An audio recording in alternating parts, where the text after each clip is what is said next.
Chapter 784. He had known for a long time that the prisons in this country were overcrowded.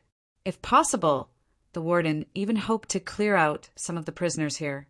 Even if half of them were cleared out, the place would still be very crowded.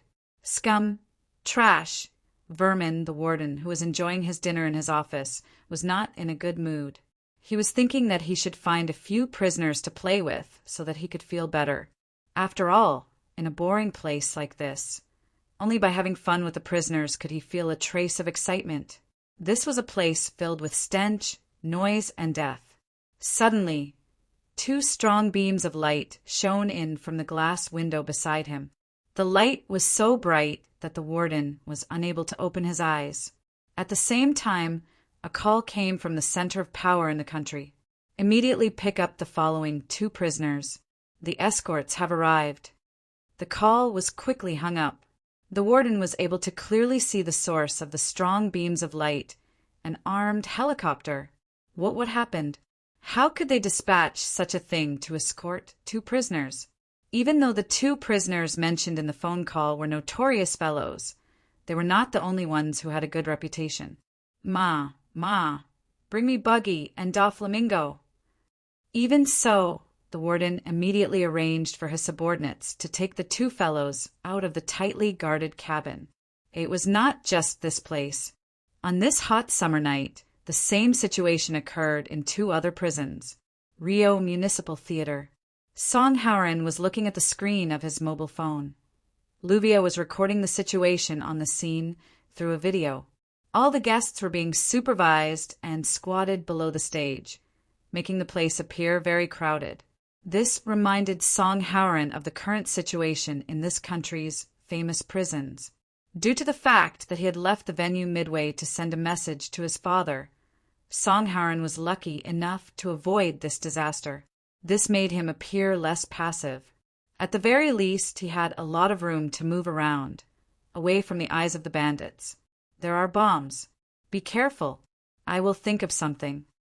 After sending a message to Luvia, Song Hauren began to think about his next move. This place was extremely dangerous. The group of criminals had the strength to fight the police head-on, and there were high explosives that could blow up the entire theater. The key was the existence of explosives. There was no doubt that with his skills he could safely leave this place. After all, he was not trapped in the concert hall. However, it was impossible for him to abandon his 2 subordinates and leave alone. Dozens of years ago, his father had crossed the ocean and come to this continent alone. He had struggled and worked hard to build the foundation he had today, relying on nothing but a pair of blood-stained hands and friendship. The meaning of love was priceless. He had always received this kind of education. He was taught that if he wanted his subordinates to be dead set on working for him, then they should also be willing to sacrifice their lives for him. All the entrances to the concert hall were guarded. Regardless of whether it was inside or outside the door, once there was any movement, multiple guns would be waiting for him. This is going to be difficult. Song Hauren frowned. Through Luvia's video, he naturally saw the bullets that occasionally came from the stands of the VIP room. It didn't target anyone present. It seemed like it was just a casual shot. But it was precisely because of this action that Song Hauren felt the cruelty of these bandits. They really didn't care about human lives. As for the outside of the theater, through the window, he could see that it had been surrounded by a large number of police cars and assault vehicles. The police's anti-riot team had already been on standby, tightly blocking the 4 sides of the theater. A little further away, the road had been completely blocked. The sound of horns sounded like the dissatisfaction of the city at night. It seems that they are negotiating. I just don't know what the conditions are. Song Hauren quickly glanced and left silently. He planned to sneak to the back of the stage to see if he could blend in. It would be best to find the place where the bomb was installed. Taking a deep breath, Song Hauren suddenly pressed his palm on his chest. His hand, through his clothes, seemed to be grabbing something. It was a small, round, ancient tablet in the shape of a sun. It was engraved with ancient words. It was something he got from an expedition from a hidden temple in the Amazon jungle. Earlier, in the Spanish restaurant, he had told the story of the jungle adventure to his Chinese friend, whom he had only known for 1 or 2 hours. He also told the young man about the terrifying python, but he did not tell anyone that during that adventure he had obtained such an ancient round plate. Perhaps it would be more appropriate to call it a badge. The badge of the sun god. Since he didn't know the origin of this thing, Song Haren had already named this thing. Holding only the badge of the sun god, Song Haren closed his eyes at this time. At this moment, his thoughts seemed to have left his body. A feeling of lightness seemed to have made his soul happy, but his body was like a heavy shackle, making him feel a sense of disgust and restraint at the same time. His detached mind was spreading at this time, like a ripple, gradually spreading to the edge of the theater. In his mind, this huge theater also began to be reconstructed. So he saw everything in the theater, including the guy hiding in the dark and the terrible thing that was buried enough to blow up this place. After a while, Song Haren opened his eyes again. His forehead was covered with fine beads of sweat, and he felt a sense of fatigue coming from his body. This badge of the sun god allowed him to have this comprehensive perception ability, but at the same time, every use would greatly consume his physical strength and mental strength. Song Haren didn't dare to use it too much. There are 7 locations of the bomb. Song Haren recalled the location of the thing he saw. There are 23 bandits, and the leader is Roger. Ordinary people may have long forgotten about Roger, or they didn't know him at all. However, for Song Haren, who mingled in the gray side of this land, naturally knew. In the archives of Iris, there was a special information booklet listing the dangerous people of South American countries, and this Roger was one of them. The son of the former head of the Imperial Capital Command, and Imperial Capital Command could be said to be the most powerful gang in this country. A senator, guests from many countries, and many upper-class people. It's almost enough to use them as bargaining chips to negotiate with the country. Song Haren took off his suit jacket and folded up his sleeves at the same time. He stretched his neck and revealed a charming smile. He liked to explore, and this time it was a very good adventure. Bucky, Doflamingo, Moria, and Crocodile. The old senator looked at the madman in front of him with a solemn expression. He had already remembered who Roger was, the son of the gang leader who once named himself Command in such an unscrupulous way. The people you want have been extracted from the place where they were imprisoned. The old senator said quickly, but you also know it takes time to send them from different places. There are less than 30 minutes left. They can't be sent here. I'll kill one if 1 minute is late. Roger didn't care. There are many people down there, aren't there? Even if they are late for 2 or 3 hours, it's more than enough. Madman! Scumbag! The anger in the eyes of the old senator became more and more intense, but he couldn't resist. He even looked at a small item that was thrown on the table by Roger. To be exact, it was a remote control with only one red button. However, such a simple thing controlled the lives of all the hostages at the scene. High explosives enough to blow up the whole theater. Thinking of such a horrible thing buried under his feet, the old senator couldn't calm down. As for the greedy fat pig, he was even more unbearable, sweating profusely and trembling all over. However, listening to Roger's threatening words, the old senator had to dial the phone quickly again. Soon after, the old senator hurriedly said, Moria can arrive as soon as possible. After all, his prison is the closest to here. Roger, please don't completely enrage the government. You should know that we have shown our sincerity by extracting the hostages as soon as possible. Well, good. Roger nodded. I haven't seen Moria for a long time. Roger smiled, and the old senator sighed in relief. At least this guy wouldn't do anything too extreme, right? Bang! But I'm still bored. This shot directly hit the face of an orchestra member on the stage below, piercing through the left side of his face and through the right side of his face. After this shot, the old senator had no time to imagine what would happen next. He just looked at the devilish smile on the man's face in horror. Don't let me wait too long. Hurry up! No matter what method you use, I want to see these 4 guys appear at the gate of the theater in half an hour." There were a total of 23 bandits, and they were extremely vicious. No matter where these people were, they would be able to cause great destruction. But even so, it was not easy for 23 people to completely control the entire theater. After all, destruction was not the same as guarding. The hostages in the concert hall were still fine. However, those who had entered the VIP rooms might have slipped through the net, or some people might have taken advantage of the chaos to hide. Roger's 2 subordinates were currently searching for these fish that had escaped the net one by one. There might be many staff members outside the concert hall, but as long as all the hostages in the concert hall were under control, it would be enough. After all, no matter how excellent the theater staff was, they could not compare to an ordinary member of a foreign exchange group. Thanks to the structure of the theater, the thugs only needed to guard a few entrances and exits to suppress the scene. Then they would assign people to search one by one. Hey, speaking of which, the recent murders attracted most of the police force and relaxed their supervision on us. Otherwise, we wouldn't have been able to sneak into the UPP team so easily. Holding the P90 in front of his chest with both hands, one of the bandits seemed quite relaxed at this time.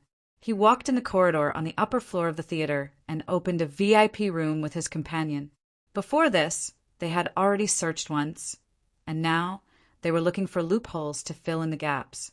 Roger was a complete madman, but at the same time he was also a cautious guy. He would not complain about this kind of search, no matter how many times he had to do it, before his goal was achieved. Gunshots occasionally sounded. The 2 knew that their leader was having fun, so they just smiled at each other and continued to search. At this time, on the ceiling of the corridor that the 2 had just passed, a figure quietly fell to the ground. It was Song Haren. He had successfully sneaked in here and heard the movements of the 2 bandits. So he went to the ceiling and waited for the 2 to pass by. People inevitably made a sound when they landed, no matter how soft it was still a sound. Hearing the movement, the 2 bandits instantly turned around and pointed their P90 at him. However, the figure in front of them was too fast. In just a moment, one of the bandits had already fallen. He did not even see how the other party attacked. The other bandit was knocked to the ground at the same time and did not even have time to shoot. The joints in his body were in extreme pain at this time, and his body was wrapped around by Song Haren like an octopus. Brazilian Jiu-Jitsu. Song Haren was no stranger to killing. Many years ago, his father let him, who was only in his teens, go into the jungle alone to fight with ferocious beasts. Since the age of 16, he had followed his father to various war-torn places in chaotic South America. Under the appearance of a nobleman, there was a bloody pulse. Song Haren opened his hands at this time. Of the 2 bandits in front of him, one had his neck twisted and the other was knocked unconscious.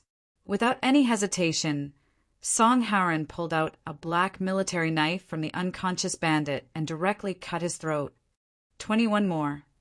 What Song Haren did not notice was that the moment these 2 bandits, especially the bandit whose throat was cut, died, the sun god's badge he wore lit up slightly. Just as Song Haren was about to deal with these 2 bodies, a strange sound alarmed him. In fact, activating the sun god's badge would make his perception soar crazily, but on normal days his senses would also become more and more sensitive. It seemed that as the days passed, the improvement of his senses would continue. For example, his hearing at this moment was far better than that of ordinary people.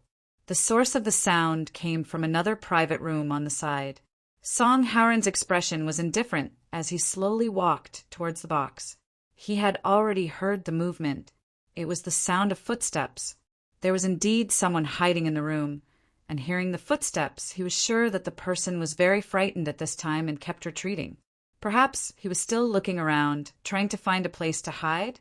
In front of the door, Song Haren stopped, suddenly showed a smile, and calmly said, "Don't be nervous. I'm the person sent by the government to save you." As if, yen, PS1. Don't complain about the names of those prisoners and don't laugh. because you said that foreigners' names are difficult to remember. So for the convenience of readers, especially when it comes to memory, I used local materials. It's definitely not because I'm too lazy to give names, Deadface. Chapter 785. A while ago, Caroline finally contacted the lawyer, Carlo, and went to the hospital with him to visit Nia. Of course, they arrived by bus. Carlo's excuse was that because he was in a hurry to deliver a contract to a client last week, he parked the car in a non-parking area. Later, the car was towed away by the traffic police. Recently, he could only take the bus, and sometimes even the motorcycle. Carlo kept talking about how unreasonable the traffic police's actions were in front of Caroline, and then how simple the country's justice system was. How should he say it? He spoke with assurance, but she didn't understand. Caroline only felt like she was looking at an auntie who was as petty as bargaining with a butcher in the market, only to lose in the end like a defeated rooster. When they got on the bus, Carlo paid, but Caroline didn't think this guy was a gentleman at all. He should have paid the bill at the coffee shop. How much is this bus fare? Oh, poor Nia. Forgive me for not knowing about your situation until now. I should have come earlier. Carlo saw Nia lying on the hospital bed, walked to Nia's side almost without thinking. He knelt in front of the bed, held Nia's withered hands with both hands, and put them against his forehead. His voice was hoarse, and he cried sadly, "You used to be such a beautiful person. How did you become like this? God is so unfair. Oh, you should have let me know earlier. Why didn't you let me know?" Nia seemed to be moved by the man's deep affection. Perhaps she was also recalling the bits and pieces of the past with this man, and her deep eyes began to moisten. Caroline once thought that Nia's tears should have dried up after she was hospitalized, but in the end, she was still moved to tears by such a man's almost disgusting words. Could it be that Nia couldn't see at all that Carlo's performance was so hard-working? How could a man she hadn't seen for a few years, or even more than a decade, be like this? Or could it be that the illness had completely swallowed Nia's intelligence and rationality, making her more ignorant than any other ignorant woman? Caroline opened her mouth, and even her eyes revealed her disdain for Carlo. She hoped that Nia could see her actions, but Nia's eyes never left Carlo. Caroline didn't know if Nia wanted to remember this man's face forever at this time, but she didn't say anything in the end. She closed the door and sat alone in the chair outside the ward, leaving Carlo a chance to show off to Nia. God, for the sake of the commission fee, I hope this man can be gentle to the end. Why should I care? Caroline suddenly shook her head in self-mockery. She felt a little bored and looked around the corridor of the inpatient department. In the end, she found that there were actually quite a lot of people.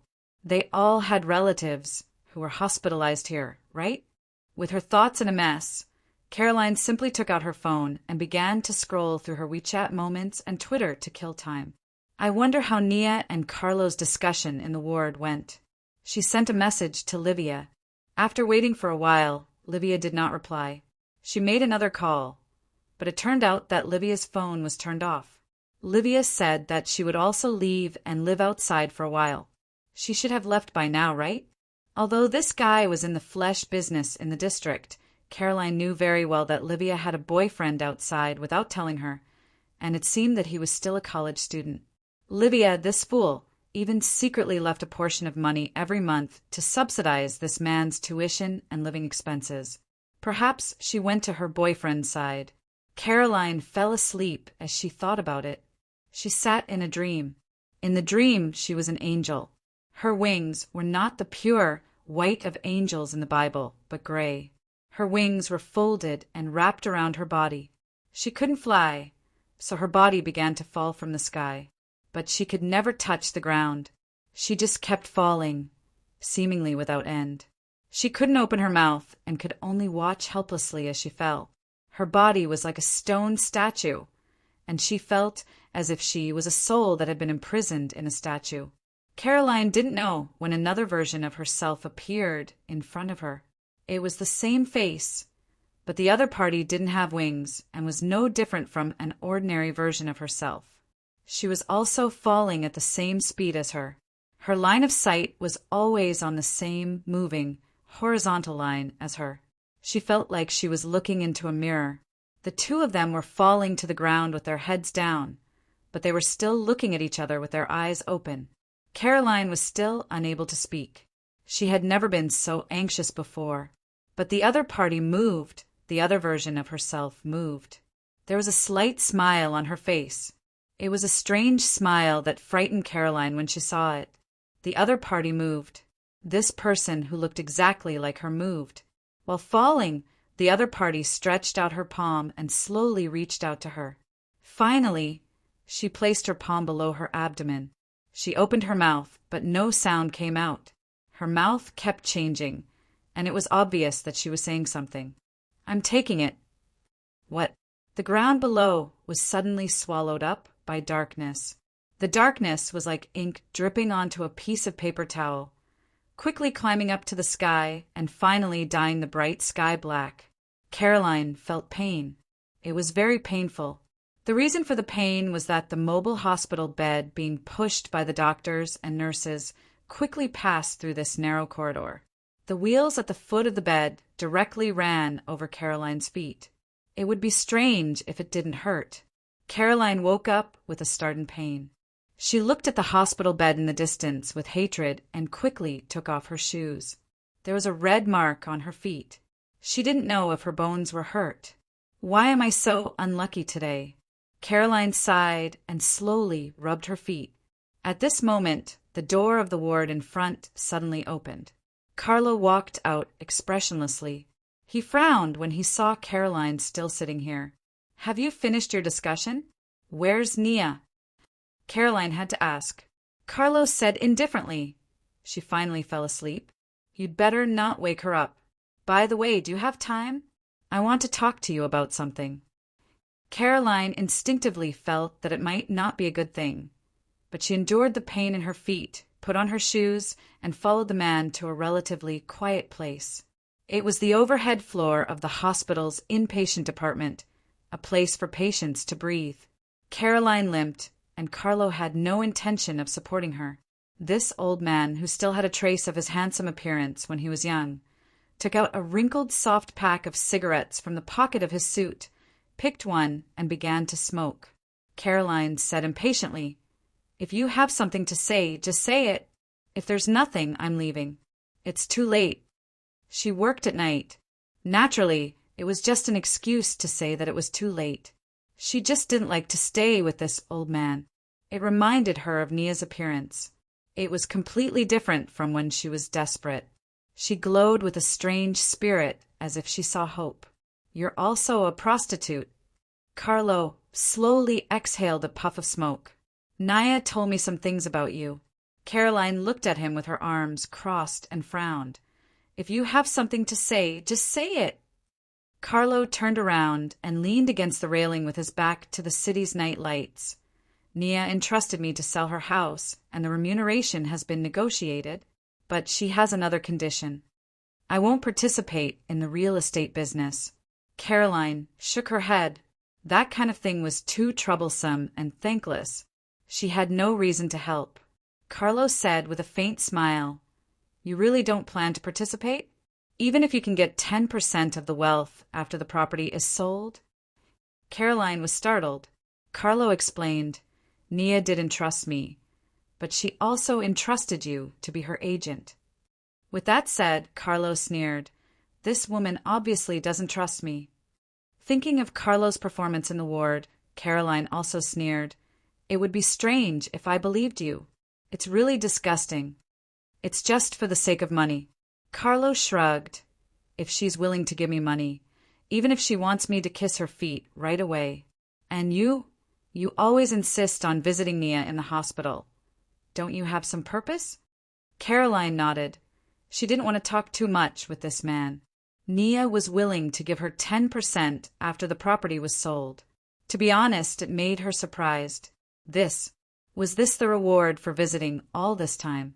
Perhaps, just like what this old man said from the very beginning, she had expected something, because she knew Nia didn't have any children or relatives. But later, that kind of thought unconsciously became indifferent. As to when it disappeared, even Caroline herself couldn't tell. Is that all? If there's nothing else, I'm leaving. Caroline directly turned around. Perhaps she should wait for Nia to wake up and talk to her about this matter. Nia was a light sleeper. The illness had been tormenting her, so Caroline felt she wouldn't wait for too long. 10% is too little, but if it's 50%, how about it? Carlo's voice came from behind, filled with an unprecedented charm. Caroline subconsciously looked back, only to see this old man biting the half-smoked cigarette, with both hands in his trouser pocket, looking at her with a smile that Caroline hated very much. This kind of smile was like the pimp who introduced her to the business, introduced her to her first customer, and completed the first business in her life. What did you say? Carlo walked towards Caroline. I think Nia's condition is really terrible, don't you think? She can't be saved and she won't be saved. Why should we waste our wealth on such an expensive surgery? And it's a surgery that might not be effective even if we do it? Tell me, instead of investing the money in the hospital, why not put it in my pocket and yours?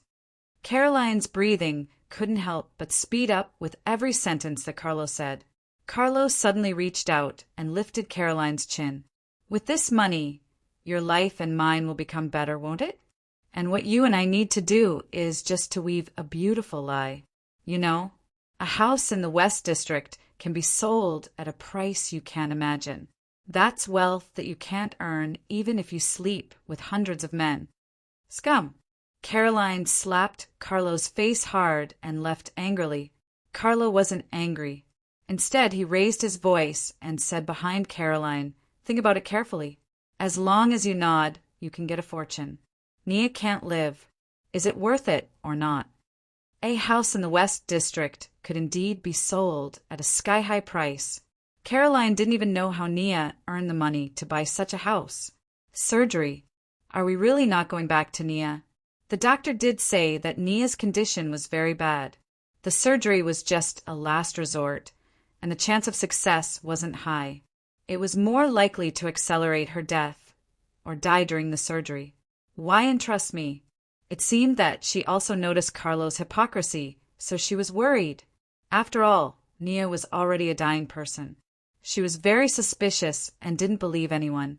It was understandable. Is not afraid that I will. How much could a house in the West District be sold for? No matter how much it could be sold, it wasn't a luxurious villa. It couldn't be compared to the wealth in her huge bank card. But this wealth couldn't be used recklessly before she figured out the situation. As she thought about it, Caroline had already arrived in front of Nia's ward. She reached out and put her hand on the door lock. Just as she was about to push it open, she paused. Her hand didn't seem to want to push the door open. She felt as if there was a pair of eyes watching her from behind. It was Carlo's eyes. Caroline turned around abruptly, but there was nothing behind her, only the grayish-white walls of the hospital corridor. A cry suddenly came from the right. A woman was lying on the moving bed, crying and unwilling to get down. The bed sheet covered the face of the person lying on the bed. Caroline knew what this meant. She remembered that this was the mobile hospital bed that had run over her not long ago. I'm sorry the surgery failed.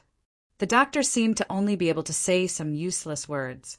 She seemed to have heard these words many, many years ago when her father was shot in a gang fight. Death? Caroline's face was pale, and she found it difficult to breathe. Her hand suddenly let go of the door lock. She held the wall of the corridor as if she was powerless. She just wanted to get away from this place. Whether it was Nia, the crying woman in front of her, or Carlo, who might still be smoking on the overhead floor. Get away. After a moment of silence in the VIP room, Song Haren heard footsteps again, coming towards the door. Click, the door opened. It was a white-haired old man who looked a little sloppy. He was about 60 years old. The old man was obviously terrified. Perhaps he had already seen Song Haren slit the criminal's throat, which was why he was so frightened. But it was clear that the person he killed was a criminal, which gave the old man the courage to show himself. Are you really the rescue? In addition to being frightened, the old man was also very suspicious. Song Haren said indifferently, "Let's not talk about this first. There is a bomb here. I will take you away as soon as possible." "Bomb!" the old man exclaimed. "It's enough to completely destroy this place. It's very dangerous." Song Haren nodded. "Let's not talk about this first. I will take you to the exit. You leave first. I have to find the bomb's remote control." Song Haren quickly glanced at the old man, but he was searching his memory. His memory had always been very good, especially after he got the Sun God badge. It seemed to be developing into a memory master. So he had long memorized the information of many important people in this country, their appearance, origin. As for this old man, he was also in his memory. Frankie, a doctor in the field of aerospace from the National Scientific Research Institute. He was also one of the only researchers who survived the rocket launch explosion in this country a long time ago. How could this old man be in such a good mood to come to this place for a concert? Chapter 786. You are Dr. Frankie, right? Song Haren looked at the old man and asked. Dr. Frankie also looked at Song Haren in bewilderment. It was not that he had never seen people with Eastern faces, but he felt very strange that an Eastern face would be a member of the government of this country. This was very rare. You know me? Dr. Frankie frowned. Song Haren said casually, Doctor, I am from the National Security Agency. I have read all the information of important people in the country, so I can recognize you. His brain began to work quickly, and soon he came up with a complete explanation. It was not perfect, but it was enough for the current situation. We have been monitoring the bandits for some time, and we have been paying close attention to their movements. Song Haren quickly said, The leader of the bandits this time is the son of the former leader of the Imperial Capital Command. He is an extremely serious criminal. They have taken the entire theater hostage and want to negotiate with the country. Imperial Capital Command. Dr. Frankie exclaimed. Obviously, he knew the name of this gang. In fact, in this country, there was no one who didn't know the horror of the Imperial Capital Command. How could this be? How could this be? It shouldn't be. This time Dr. Frankie muttered to himself, and his puzzled expression became more and more intense. Let's not talk about this first. Doctor, besides you, is there anyone else hiding? Song Haren suddenly asked. Dr. Frankie subconsciously said, I was separated from Mr. Billy in the chaos, but he was accompanied by bodyguards, so I don't know the situation now. Mr. Billy. Which Mr. Billy? Song Haren asked. Dr. Frankie said, Of course, it's the Socialist Party. Can I really leave here safely? Dr. Frankie immediately changed his tone and looked at Song Haren nervously. Song Haren laughed in his heart. Although this old man is vigilant, his reaction is not fast. Socialist Party, Mr. Billy? Could it be the leader of the party? Song Haren quickly sorted out the information he had. Frankie was an important talent in the country's scientific research field, and that Mr. Billy was most likely the leader of one of the opposing parties, the Socialist Party. How could two such figures get together just to listen to a concert on a whim? Looking at the situation, this Mr. Billy probably didn't bring a lot of people. Otherwise, the leader of a party would naturally attract a lot of attention. It seemed to be a secret trip. Vaguely, Song Haren had a strange thought in his heart. Could it be that there was a third party in this theater who had gathered here for a certain matter, but unfortunately encountered Roger's hijacking of the theater? If this is the case, then including the assassination of the target on my side. TSK, this is really a good day. Doctor, I'll send you to a safe place first. Song Haren decisively grabbed the old man's arm. Dr. Frankie seemed to want to say something, but in the end he held back. He just frowned and seemed to be worried about something. But when passing by a VIP room, Song Haren suddenly stopped, because he felt something was strange. In order to search for the remaining people hiding, Roger's men opened all the doors at the beginning. In this way, if the door of a room was closed during the second search, it was likely to be a fish that escaped the net. After all, when people were panicking, they would always subconsciously find a safe place. It was common sense to close the door of the hiding place. What Songharan noticed was that this door was also closed and locked. This should be the room that the two bandits he killed before had passed by. Why didn't those two guys notice the abnormality here? Or, after the two bandits passed by, someone walked into this room and closed the door? What's wrong? Dr. Frankie suddenly stopped and asked in confusion, "There's someone inside." Songharan made a silent gesture and then asked Dr. Frankie to hide behind him. He put his ear to the door as if he was listening to something. Is it Roger's men?" Dr. Frankie's face turned pale. Songharan shook his head and said intuitively, "It doesn't seem like it. Doctor, you should stay away. Maybe it's a hidden guest. If so, I have the obligation to take them away together." Since Songharan was a rescue worker, it was only natural that he had to save the victims. Regarding this, Dr. Frankie couldn't say anything. He could only nod in agreement and take a few steps back. However, this dispelled a lot of doubts about Songharan's identity as a government official. Songharan breathed slowly and put his hand on the door lock. This kind of door lock was just beautiful, but it couldn't withstand damage. He suddenly exerted force on his wrist and twisted it in an instant. The lock core was broken. Dr. Frankie let out an exclamation at this time. Obviously, he was very optimistic about Songharan's ability. With the door lock broken, the door could naturally be opened easily. Songharan was very careful. First, he hid by the door, gently pushed the door open, and quietly waited for the situation inside. After a few seconds, Songharan didn't hear any movement. Only then did he lean into the room. However, he only found a few men sitting on the sofa. They lowered their heads and didn't move. They should be unconscious. At this moment, Songharan's keen sense of touch made him feel that something was attacking him from behind. Did he hide behind the door the moment he opened it? It was just a small trick. He had already expected it. Songharan suddenly turned around, and at the same time his left leg flew out. He had learned a lot of fighting techniques.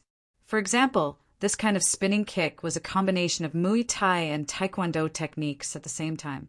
This kick was directly aimed at the enemy's head. If it hit, it could easily make an ordinary person faint. However, Songharan stopped at the moment when he was about to hit the opponent. He saw the guy hiding behind the door intending to sneak attack. At this time, he raised his arm and maintained the posture of punching. Moreover, he had a panicked expression. It seemed that he was frightened by Songharan's ruthless move at this time. And behind this person, a beautiful woman in a black evening dress was also pale. Her hands were clenched tightly and she was extremely nervous. Songharan slowly put down his leg and said in surprise, "It's you." The people hiding in the room and intending to sneak attack him were the young man and woman he had met on the street earlier. "Luochio and Yi. Mr. Song, it's you." Luochio seemed to be very surprised. At the same time, he seemed to be relieved. He said with lingering fear, "I thought it was those annoying terrorists. Maybe I am a terrorist." Songharan blinked his eyes and looked at the countryman, who he felt quite familiar with. He smiled and said, "And the kind that kills without blinking." Luochio was startled, then said with a strange expression, "Then, in that case, the situation is even worse." "Ha ha ha, I'm just kidding." Songharan didn't know why, but he always felt that the feeling of familiarity in his heart became stronger when he looked at the young man's embarrassed appearance. He patted the young man's shoulder directly. "I won't attack my friends. By the way, why are you hiding here?" Luochio looked at Yi and quickly said, "I came here with her to listen to the concert. But we didn't expect to encounter a hijacking. It was very chaotic at that time, so we quietly hid." Songharan suddenly asked, "You just hid in this room and then locked the door, right?" Luochio said in surprise, "How do you know?" Song Haran smiled and said, "Because I have eyes in the back of my head. Let's not talk about this first. What's the matter with these people? Why did they fall down?" He pointed to the unconscious men on the sofa. Song Haran's eyes were fierce. At first glance, he could see that among these people, only one was pampered, and the others were obviously bodyguards. But at this time, Dr. Frankie was also there. He didn't call out Billy's name. Obviously, this guy couldn't be Frankie's companion. As for whether it was Luocio and Yi who did it, Song Haran directly rejected this idea. From the way Luocio hid behind the door and attacked him, this was simply the behavior of an ordinary person. Even if he didn't stop and swept the other party's head with his leg, Luocio might have fallen to the ground. As for Yi, this woman was weak and boneless. Not a single muscle could be seen on her body. She was completely like a noble daughter. Naturally, she didn't have that kind of ability. Otherwise, it wouldn't be easy to move around in this kind of evening dress. Even his subordinate Luvia couldn't do it. He asked Luocio if he came in and locked the door, and the other party's reaction was not beyond his expectations. At this time, the only thing Song Haran was curious about was the identity of Luocio and Yi. The admission ticket for this concert was very difficult to get outside. This little guy said that he was going to study in the UK soon, right? Maybe he was from a rich family in the country, or the son of a government official. He should have some status or something. They came here to travel, so it wasn't strange that they came to listen to the concert. It's just that this pair of talented man and beautiful woman encountered such a dangerous situation. I'm afraid that the original idea of a romantic night has long been gone. By the way, it seems that Luocio mentioned that his father is a police officer. Then he should be an official in the police system, right? Luocio shook his head at this time. I don't know. When I came in, they were already like this.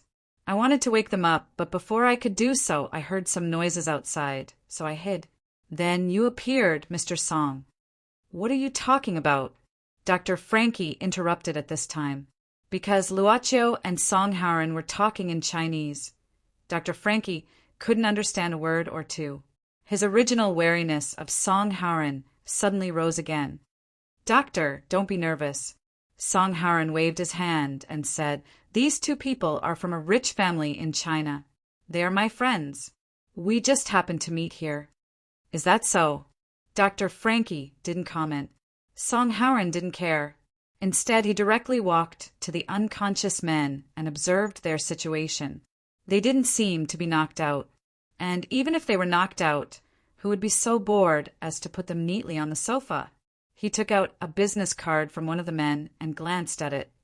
This person should be from the exchange group, the owner of the wine company Huashi.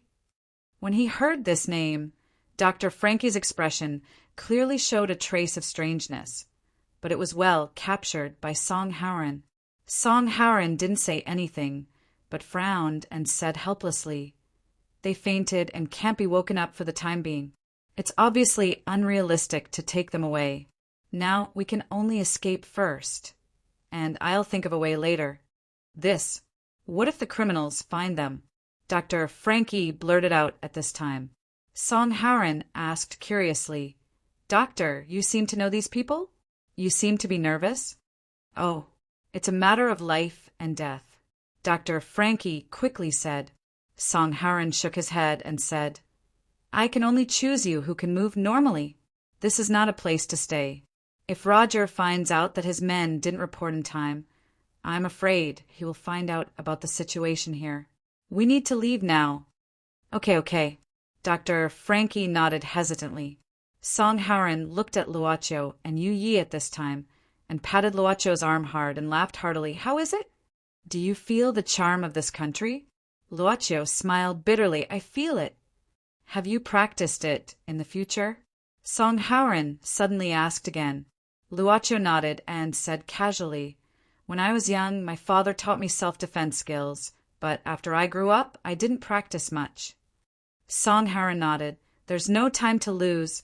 Take your little girlfriend and follow me. This is the time to show your masculinity. With that, he suddenly approached Luocho's ear and whispered, "It's also the last chance to win her heart." "Let's leave here first?" Luocho suggested. "Why is it like this? I feel like I'm being possessed by Renziling." Boss Luo secretly shook his head and looked at Miss Maid. Yi naturally cooperated and quickly stepped forward, letting the boss take her hand, and then followed behind Song Haoren. "Master seems to be having a good time." Miss Maid smiled slightly. A group of people, led by Song Haoren, left quickly. Soon after, something happened. The group met another couple at the corner of the corridor and almost got into a fight.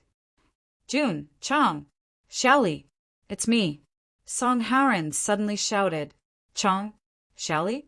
Oni and Luvia looked at each other. They didn't know what this military counselor was playing, but they had been following Song Haoren for a long time, so they immediately cooperated. "These two are my colleagues." Song Haoren looked at the surprised doctor, Luocho, and Yu Yi and explained, "We will take you away." Dr. Frankie didn't say anything, but his frown became deeper and deeper. Boss Luo looked at the woman named Xiaoli in surprise. This fiery red evening dress turned out to be the same style as the one he prepared for you. Oni, who transformed into Chang, was at the back, while Luvia, who transformed into Xiaoli, was leading the way with Song Haoren. Song Haoren asked in a low voice, "How did you come up?" Luvia quickly said, "There is a lunatic upstairs who shoots at the crowd from time to time, causing panic.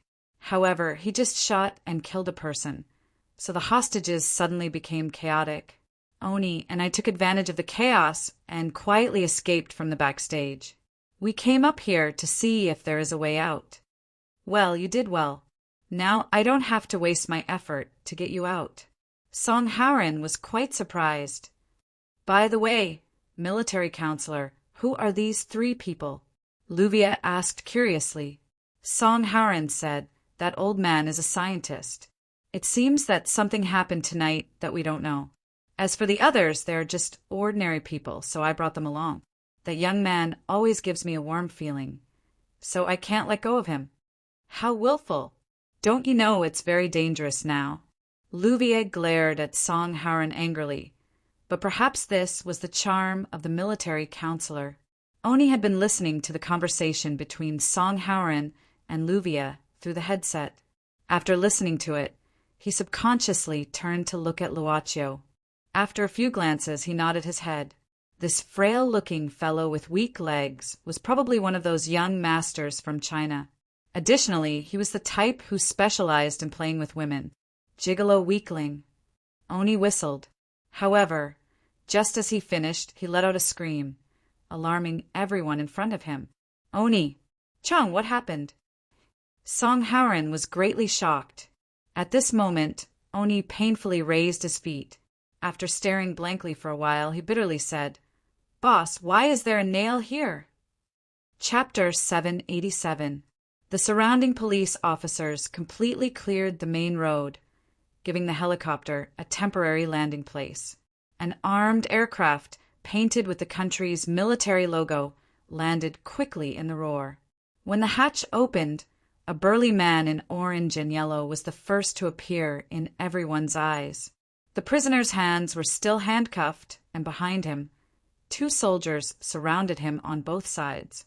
"Go down! Hurry up!" the soldiers shouted. The prisoner looked at the surrounding scenery, took a deep breath, and walked down under the soldiers' urging. On the road ahead, there was already another man in prison clothes. He knew that the guy who came one step earlier was called Moria. Like him, Moria was a senior cadre of the former Imperial Capital Command. Later, he went solo and conquered a large territory. However, he was captured in the UPP crackdown a few years ago. "Haha, crocodile, old man, we meet again." Moria belonged to the type who liked to laugh. His lips were darker than the average person, an unhealthy black-purple color, and he had two black eyes. "You're not dead yet." Crocodile raised his eyebrows, apparently not seeing the excitement of his old friend. Moria didn't care much, just looked at Crocodile curiously. From the moment this guy appeared, he had a cigar in his mouth. After all, they were old friends for many years. Crocodile shrugged at this time and said, "I asked them for it. If they don't give it to me, I won't come. If they use force, I bite my tongue. They have no choice but to meet my requirements." Moria subconsciously looked at the escort soldier behind Crocodile and saw the other party's expression at the moment. "Do you know what happened?" Moria asked at this time. Crocodile said casually, "I heard something. Roger is inside. That guy won't die so easily. I used to know that this guy was crazy. Now it seems that he is simply a psychopath. But I like it." "Who allowed you to talk? Behave yourself." A man who looked like a senior police officer frowned and yelled. Crocodile and Moria turned their heads at the same time to look at the guy who spoke, showing a kind look, and said in unison, "Oh, are you talking to me?" For some reason, the police officer was shocked and subconsciously took a step back. At this time, the sound of helicopters sounded again, and 2 more helicopters flew over from different directions at the same time. Actually, living in prison is pretty good. The food is good, the entertainment is good, there are female prison guards to play with, and I don't have to worry about being assassinated by my enemies. "Why do you want me out?" A short man with a brandy nose grumbled as he was pushed down unwillingly. He was an extremely serious criminal, Bucky. On the other side, a tall man with dyed blonde hair and a strange smile on his face was also escorted down. Extreme felon. Doflamingo, the 4 of them had been escorted from different prisons and gathered in this place. It was unknown how many people had been used to capture these 4 criminals, but now they had no choice but to release these fellows. This caused many people who hated them to be enraged. Now the scene was completely under the command of the Minister of National Security. As for His Excellency the President, he sat in his office and watched the live broadcast with the country's giants because the Senate had sent back a very important message. A large number of high explosives had been installed in the theater. This kidnapping incident had already attracted the attention of those ferocious, dog-like reporters. With the reform and development of the country, the media industry had been impacted by foreign countries. Now, almost half of the media industry in the country was under the control of foreign media. Therefore, not only was Rio in a mess, but even the neighboring countries, even North America across a continent, were paying attention to this matter at the same time. In the past hour, His Excellency the President had received greetings from several neighboring countries. This hijacking incident had become a diplomatic issue. "I hope this matter can be resolved peacefully." His Excellency the President rubbed his forehead, then looked at the people in the office and calmed down. "Everyone, let's continue the discussion on whether to remove the UPP troops. Minister of Finance, have you calculated how much we will lose if we withdraw?" A thin, middle-aged man stood up and said in a deep voice, "Then I will explain it to you right away." Bucky, Moria, Doflamingo, and Crocodile stood in a row at this time. Behind them were 4 submachine guns pointed at them. Obviously, once the 4 of them made any strange movements, they would face the wrath of bullets. "The bandits inside, listen up. We have brought the prisoners to—" A man used a loudspeaker and spoke loudly toward the theater. According to the instructions of his superior, he tried to negotiate with the bandits in the theater. "I hope you won't be stubborn and cause more casualties, as long as you can come out and abandon your weapons and surrender." However, before he could finish his words, he heard a cry of alarm. A figure was thrown from the upper floor of the theater and smashed directly on the road in front of the theater door. The man was obviously a guest, but he was already dead. However, after being thrown from a high altitude, his head smashed on the asphalt road, and his brain directly burst open. "Unlock their handcuffs, then send them to the front of the door. Then your people retreat 10 meters away. Don't move." Someone passed a request to the police outside through the sound equipment in the theater. "My patience is limited. If you continue to dawdle, the next person to be thrown out will be your Senate President. Send them to the front of the theater. Quick! You must ensure the safety of the Senate President." At this time, The theater door only opened a small gap, just enough for one person to pass through. Under the watchful eyes of many police officers, the four extremely serious criminals walked in one by one until the theater door closed again. At this time, in the temporary command center, a technician who was controlling various instruments installed in a modified car hidden in a nearby street immediately turned his head. "Minister, Trojan's Trojan horse has been successfully deployed. The surveillance camera can be activated. From now on, we can understand the situation at the scene. Well, let the Trojan horse discover the ambush positions of all the bandits as much as possible. Let the next team be on standby at any time. When the location of the following bandits is grasped, the decapitation operation will begin." "Yes." The technician turned to the microphone and said after pressing the button, "Storm Team, continue to stand by." After Bucky and the others walked through the theater door, they were greeted by a dim light. The theater hall at the entrance was not lit at this time. These people were extremely vicious people, so the darkness naturally did not scare them. "Roger, we are in. Where are you?" Bucky frowned at this time and looked around, but it was too dark for him to see the surrounding situation at all. Bang! Suddenly a gunshot sounded. Bucky was startled and dodged back, bumping into Moria. At the same time, the lights in the theater hall were turned on in an instant. At the stairs, Roger was holding a P90 in his hand, pointing at the four people. Obviously, the shot just now was fired from this P90. "Roger." Crocodile frowned. Everyone was also surprised and looked at Roger together. This man was expressionless, and no one knew whether he would shoot a second time next. But the next second, Roger suddenly put down the gun, then opened his hands and laughed. "Wow, wow, wow. My friends, long time no see. Did you miss me?" "Yes, it's really been a long time." Bucky shook his head. As soon as he appeared, he greeted them like this. It was really the madman's character. Just now, he really intended to shoot one of them, right?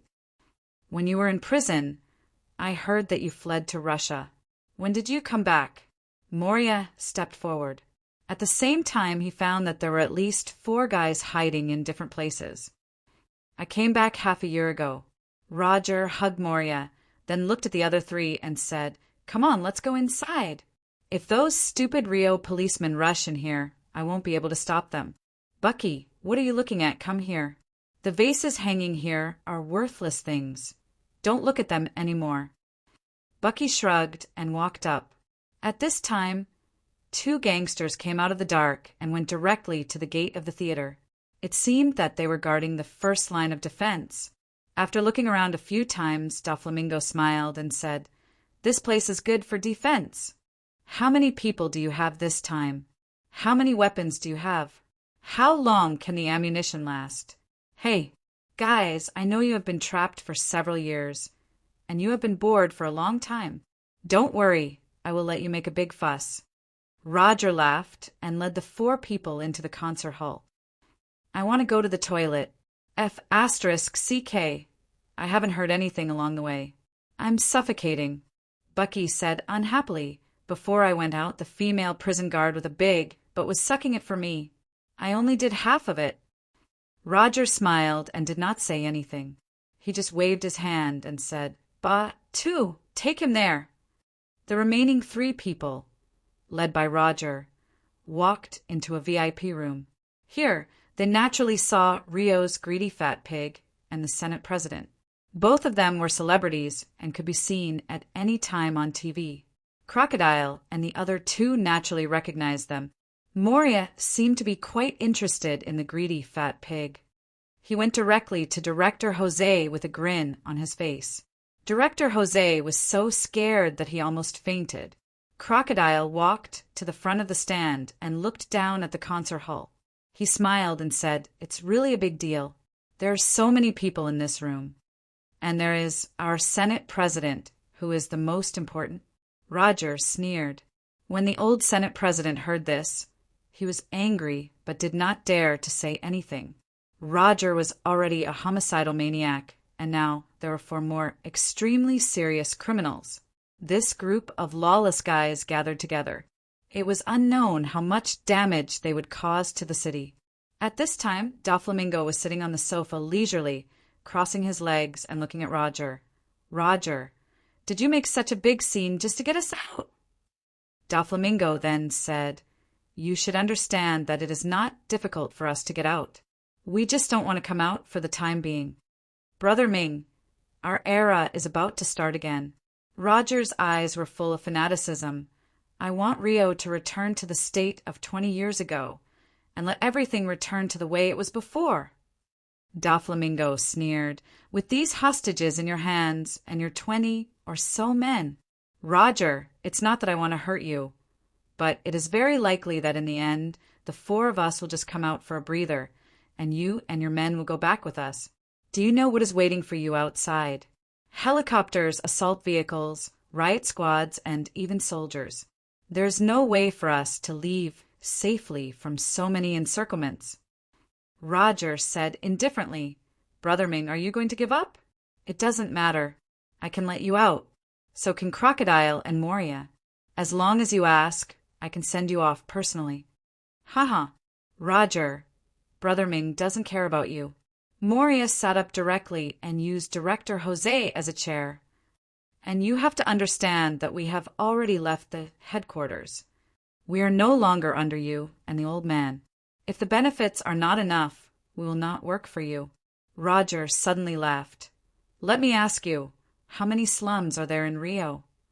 Moria said without thinking, 600 or 700, but now because of the suppression of the UPP, our strength is less than half of what it used to be. Wait, are you going to let the UPP troops withdraw? This is just the first step. Roger smiled at this time, then took out a document from his clothes and said, "In addition, I found this thing in Russia in the past few years." The thing Roger took out attracted the attention of several people. When Crocodile picked it up and opened it out of curiosity, his face suddenly changed slightly. "What is it?" Doflamingo frowned. Crocodile said solemnly, "Nuclear bomb. Let me tell you, back in the day I shot from the South Bridge to the North Bridge with one shot. That scene was called a river of blood. Do you know what people call me?" Bucky, who had a red brandy nose, looked triumphantly at Batu, who accompanied him to the toilet. "What's your name?" Batu was not joking, but he was quite respectful to the former senior cadre of the Imperial headquarters. After all, each of these 4 people could be said to be a legendary figure in the underworld. Legendary bad guy. Bucky suddenly sneered, and as fast as lightning he grabbed an alloy dagger from Batu's combat uniform. The dagger in Bucky's hand was like a living thing, spinning quickly and finally sticking to Batu's neck in the blink of an eye. "You!" Batu could not figure out Bucky's intention at this time, but he was sweating. "It's just a joke." Bucky shrugged at this time, then picked up the tip of the dagger and said, "This knife is good, I want it." Batu shook his head. Boss Roger was going to equip these 4 guys with weapons. A dagger was not enough. Fortunately, he took out the pistol from the combat uniform. Sometimes throwing knives are more useful than bullets. Bucky shook his head. "No one will not be afraid after seeing my throwing knives. My enemies I will usually. What will they do?" Bucky didn't go on because he saw people. He saw several people, men and women. The men were handsome, the women were beautiful, and there was even an old man. Good Lord, it was obvious that he was a Battle 5 trash at first glance. It was time to let people know how powerful he was. It was really fun to bully the weak. Chapter 788. Municipal Theater, Side Street, Modified Vehicular Command Center. Minister, the Trojan horse has successfully entered the concert hall. The number of criminals, their identities, and their hiding location are being confirmed. The technician quickly reported. The minister naturally couldn't stay idle. Now it could be said that it was a race against time. Once the criminals were completely enraged and went crazy, it would lead to a monstrous disaster. Not to mention that the people inside were either rich or noble. Even ordinary people would bring great turmoil to the government. just like the terrorist attack that happened in the United States more than a decade ago. But in order to guide domestic public opinion, they could launch a war against other countries. However, they had no other way, because Roger was originally a very serious criminal in this country. He had always been on the wanted list. However, if a government directly compromised with these criminals, it would undoubtedly be a disaster for this government. Then his credibility, which was not very good to begin with, would be completely gone. I hope this Trojan horse can help us solve this crisis. The Minister of Security rubbed his forehead with a headache. Among the 4 prisoners sent in, one had been persuaded by them to mix in as a spy and cooperate with the police rescue operation.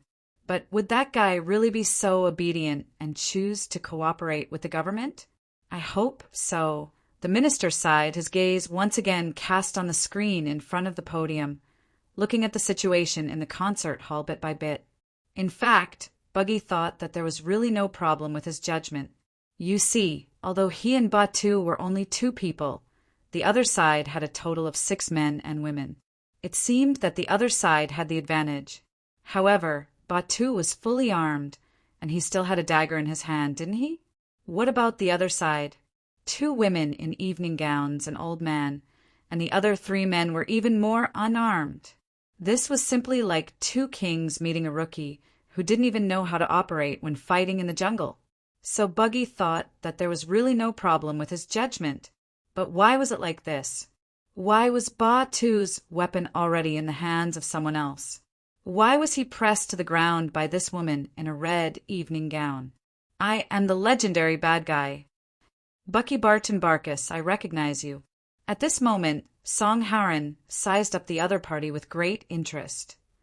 A senior cadre of the former Imperial Capital Command. Rumor has it that he doesn't have much ability, but his luck is the max. He was one of the chief's lucky stars back then. He's often muddle-headed and can complete missions without knowing why. He's the type who wins by lying down. But there are also people who say that you're an unfathomable man. Is that true? Buggy opened his mouth and suddenly glanced at Batu. At this time, he found that Batu had already been knocked to the ground, apparently unconscious. You. Who are you? At this time, Luvia had let go of Bucky, but she took a pistol from Oni's hand and held it against his back. Bucky had no choice but to raise his hands to show that he did not intend to resist. Under such circumstances, of course we are enemies. Song Haran smiled. Also, I'm more curious. You should be in prison, right? When did you break out of prison? Song Haran felt strange. Not long ago, when he used the sun god's badge, he did not sense Bucky's appearance in his perception. Or, during this period of time, what new changes have occurred? It seems that there are still drawbacks for not being able to activate the perception ability of the sun god's badge all the time. I didn't break out of prison, Bucky swallowed. He found that he seemed to often encounter people pointing guns at his back in his life. So he was very clear that in this case, if he wanted to protect his life, what he needed to do was naturally to cooperate with the other party as much as possible. But why can these guys put me and Batu down with bare hands? This is not scientific. Oh, so this is one of Roger's requests to the government? Song Haran nodded and keenly caught a trace of Roger's thoughts. Who else is there besides you? Bucky had to report his name directly. At the same time, he secretly thought that this guy had a keen intuition. Is this guy cheating? Song Haran was silent. As a mercenary group active in the dark world of South America, Iris Flower had done a lot of business. Starting from his father, the leader of Iris Flower, it had been a long journey. Over the past few days, Iris Flower had cooperated with the Imperial Capital Command headquarters before. The few fellows that Roger had gotten out of prison this time were all rich and powerful. Although they were arrested and imprisoned, they still secretly controlled a lot of assets. Although the UPP suppressed a lot of slums, it did not mean that the traditional forces of this country disappeared so easily. They were just dormant, waiting for the day of their return. Song Haran suddenly said at this time, "It's a disaster to let you out." This is undoubtedly a miscalculation for our government. Well, in order to block the public's mouth, please die here. After that, you can use the words accidentally killed in a fight with the gangsters." Bucky suddenly broke out in a cold sweat. He had killed a lot of people, so he knew very well what kind of eyes looked like when killing people. This was obviously the eyes of the other party now. "So why did you let me out? Isn't it good to stay in prison? The food is good, the entertainment is good. There are female prison guards to play with, and I can play Texas poker with the warden when I am free. I don't have to worry about the assassination of my enemies, except that I can't leave prison. It's no different from a vacation." Wait.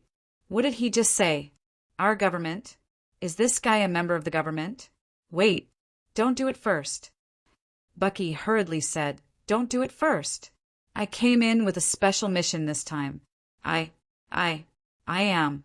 You are." Songhauren narrowed his eyes and then chuckled. "You want to say that you have an agreement with the government. You sneaked in here, grasped the situation here, and cooperated with the outside? How did you know?" Bucky was stunned. He looked at Songhauren in amazement. "How did this guy guess my thoughts?" Songhauren's eyes narrowed imperceptibly, and he suddenly said, "Achan, you keep an eye on this guy. Don't let him move." Oni nodded and walked over with a slightly unnatural posture. Then he clasped Bucky's hands.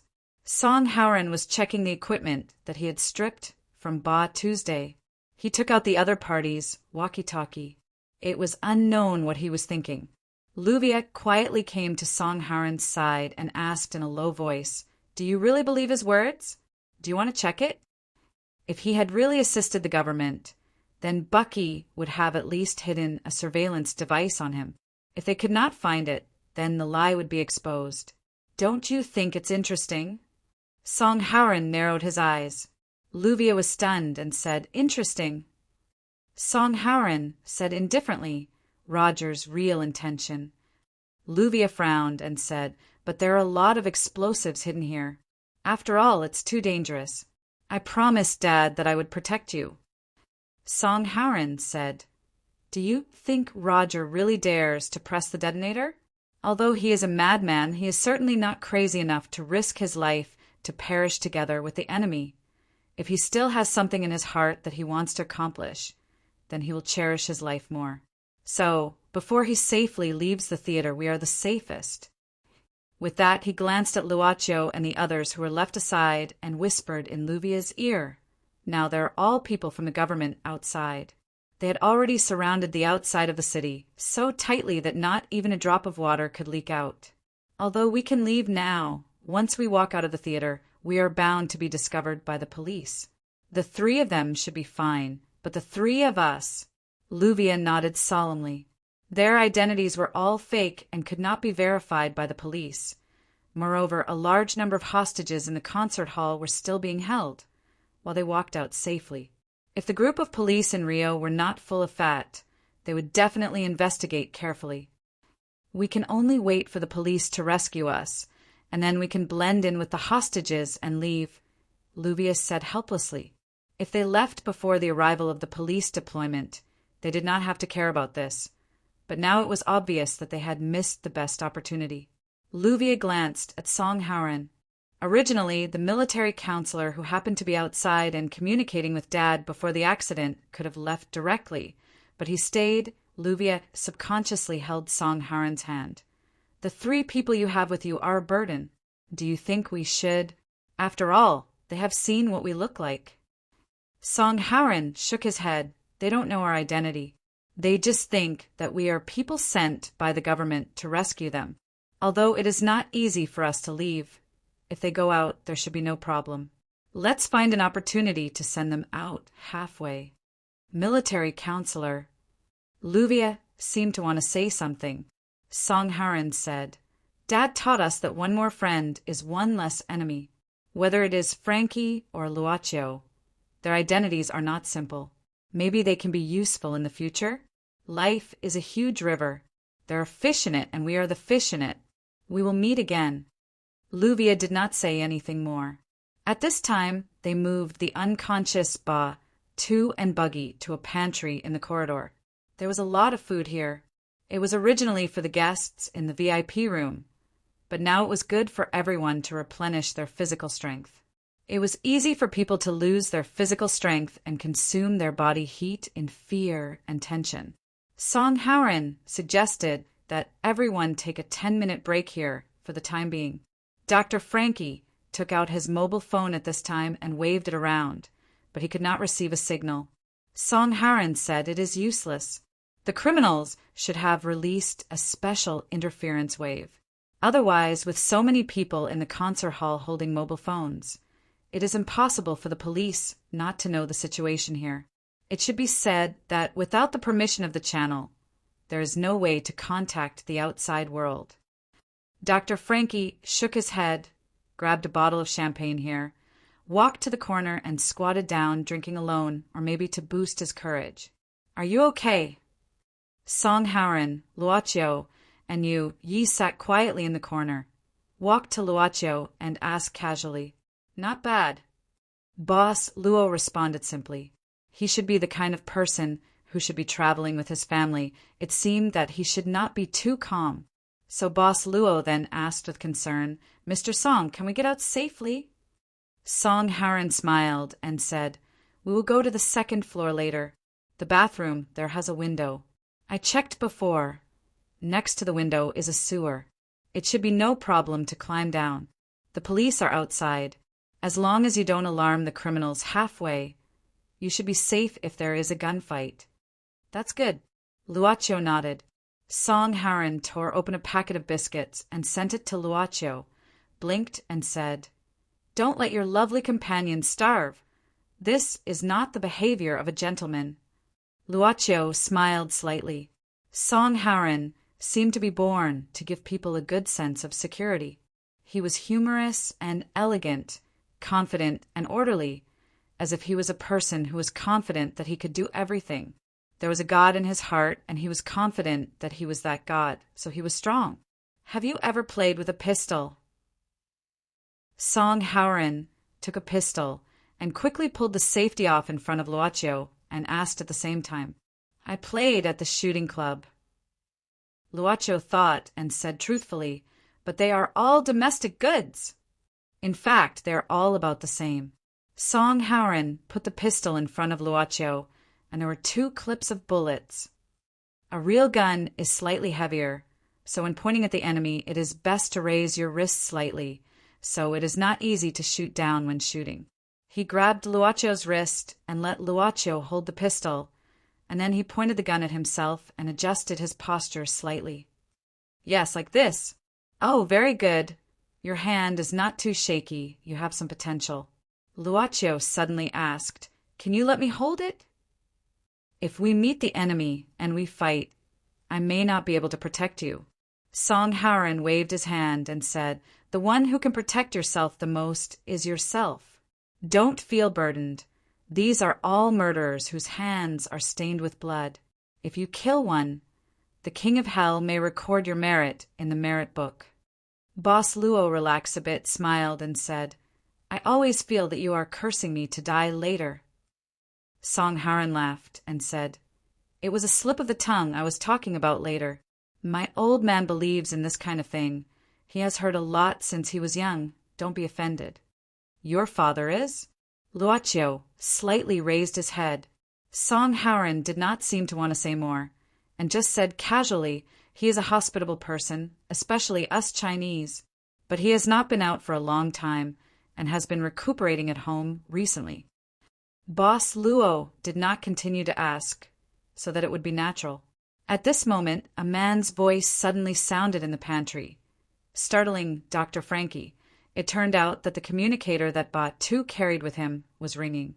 He led Ba Tu to the toilet and did not return for a long time, which obviously aroused the suspicion of the criminals. Ba Tu, can you hear me? Reply. We found a fish that we missed on the 4th floor corridor, and it is a big fish. Leader Billy, where are you? Immediately launch a pincer attack. Reply. The walkie-talkie kept ringing. Chapter 789. If there was no response, it would immediately arouse the other party's suspicion. Everyone looked at the walkie-talkie placed on the bar counter in silence, as if they were afraid that even a little sound would attract the other party's attention. Song Haren's eyes narrowed slightly, and suddenly reached out and grabbed Buggy's shoulder. "I say one sentence. You say one sentence. Do you understand?" "I will cooperate." Buggy nodded. Oni never let the muzzle leave his back from beginning to end. Buggy sighed and tried to make his voice calm down. He quickly picked up the walkie-talkie and said loudly, "Roger, Roger, I'll be right there." "You're not Batu? Who are you?" The person on the walkie-talkie suddenly said angrily at this time. However, another voice sounded at this time. Roger's voice. "Buggy? Why is it you? Where's Batu?" Buggy glanced at Song Haren at this time, only to see him quickly whisper a few words in his ear, and then repeated, "Hey, Roger, your people fell into the cesspool and can't get out. What did you eat before the operation? And your shit is so smelly." Roger on the other side of the walkie-talkie was silent for a while, and then said, "Where are you now?" "The bar counter on the left side of the corridor on the 3rd floor. I'm hungry, looking for something to eat." "Oh, your people are coming out. I'll let them talk to you." At this time, Oni's footsteps were heard. "No need. Buggy, you and Batu go up the stairs on the left, shoot Big Fish down, and then come and meet me." "Over." "Roger, Roger, I'll be right there." Buggy turned off the walkie-talkie, then looked at Song Haren with a lingering fear and said with a wry smile, "Are you satisfied now?" Oni behind him looked at him suspiciously. "Are you really a mole in the police?" Buggy seized the opportunity and said, "If I'm not, why should I help you? Can't I just inform Roger directly?" Oni sneered, "Because you're afraid of death. Don't talk too much." Buggy glared at Oni and said innocently, "Believe it or not, I really don't want to participate in any of Roger's actions." This time he was the one who proposed the terms, forcing the government to release all of us. "In fact, compared to the outside world, I prefer to stay in prison. Inside, the warden and I are both emperors." "Really? But this is only your side of the story, right?" Oni sneered. He didn't believe Buggy's words at all, but at the same time he couldn't understand why the military advisor would bring this guy along. Unexpectedly, Dr. Frankie suddenly said, "We have to rescue Mr. Billy. We can't let him fall into the hands of the bandits." Song Haren said indifferently, "Doctor, we can't even take care of ourselves now. I'm afraid we don't have the energy to save people. I'll send you out first. Shao Li, take the doctor with you. While the bandits are distracted, we can leave this place." "You can't do this. You have to save him. You have to save Mr. Billy." But the old doctor, who was shouting, couldn't get rid of Luvia's hands.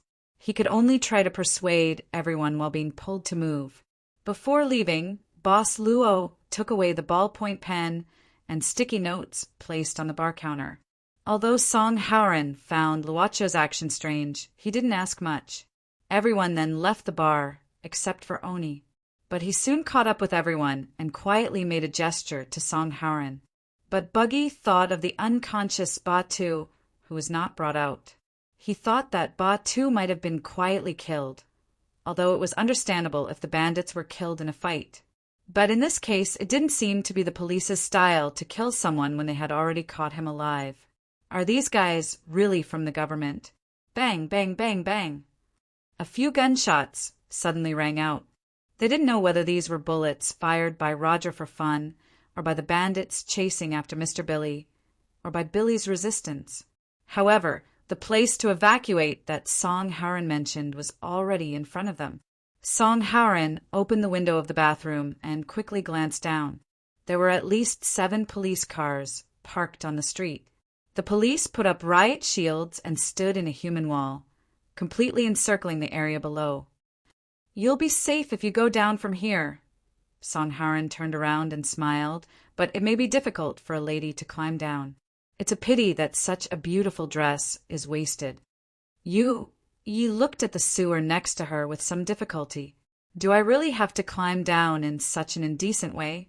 But since her master chose to use this method to contact Song Haoran, she could only continue to act like a normal person. Although it was a little painful, in order to better suit the current situation, Miss Maid could only directly tear the hem of her dress to make it easier for her to move. For a moment, a touch of white seemed to appear, but it disappeared in an instant. It turned out that Luocio had taken off his coat and wrapped Yuye's waist. "I'll give you another one when we go back," the boss whispered to Miss Maid. The owner whispered in the servant girl's ear. Then he seemed to have thought of something. He glanced at Luvia, who was guarding the door, and added, "The one and only." Abiding by the principle of ladies first, Luocio helped Ye climb up the windowsill and then groped for the sewer outside the wall. Because it was only on the second floor, it was easy for them to slide to the ground. After that, it was Dr. French's turn. He didn't yell because before this, Song Haoran promised that the three of them wouldn't leave just like that. They would stay here because their mission was not completed yet. Dr. Frankie could only repeatedly urge Song Haoran to save Mr. Billy as well. "It's your turn." Song Haoran finally looked at Luocio. "Boss, Luo suddenly said, will we have a chance to meet again?" Song Haoran was stunned, then smiled and said, "Didn't we meet twice in the past few days?" Luocio also smiled, and then quickly took out a piece of paper and a pen. He quickly wrote an address on the paper and handed it to Song Haoran. "This is where I'm currently living. If it's safe, I hope you can come to me. After all, you saved me. If possible, please let me thank you properly, even if it's just a dinner." As a result, the address written by Luocio, Song Haoran glanced at it and said in surprise, "You seem to have prepared to give me the address." "After all, I don't know how to find you, so I can only let you come to me," Luocio said casually. Song Haoran directly put away the address and showed a charming smile. "If I can eat the authentic braised meatballs, that would be even better." "Definitely." Luocio then climbed down the small water pipe. Song Haoran didn't withdraw his gaze until he saw Luocio land, and the police stationed opposite sent people to contact him. Then he glanced at Luvia and Oni, and they directly carried Bucky and quickly left. Finally sent out the address. Song Haoran should come, right? Luocio's face showed a smile. At this time, Dr. Frankie was staring worriedly at the top of the theater, his face full of melancholy. At this time, the servant girl quietly walked past the old doctor. Her hand quietly swiped, and a black card was stuffed into Dr. Frankie's pocket. The servant girl smiled at her master. Luocio showed a harmless smile, and the two walked directly in front of the police, who came to greet them. But the police could only see Dr. French. What happened? Only then did Frankie come over, only to find that the young man and woman had disappeared. "You are Dr. French, right?" A middle-level police officer looked at Dr. French with a little respect at this time. The doctor's face was gloomy, and he hurriedly said, "The leader of Billy's party is also inside. You better work harder." "What, not only the head of the Senate, but also the leader of the proportional party?" Hearing this news, the sheriff hurriedly reported. That was the leader of the party.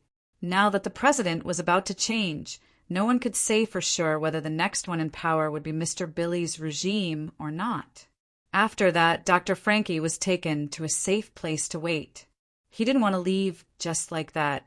He looked at the theater that was surrounded by soldiers from afar and muttered to himself, "Ever since the big explosion, my research has been frozen.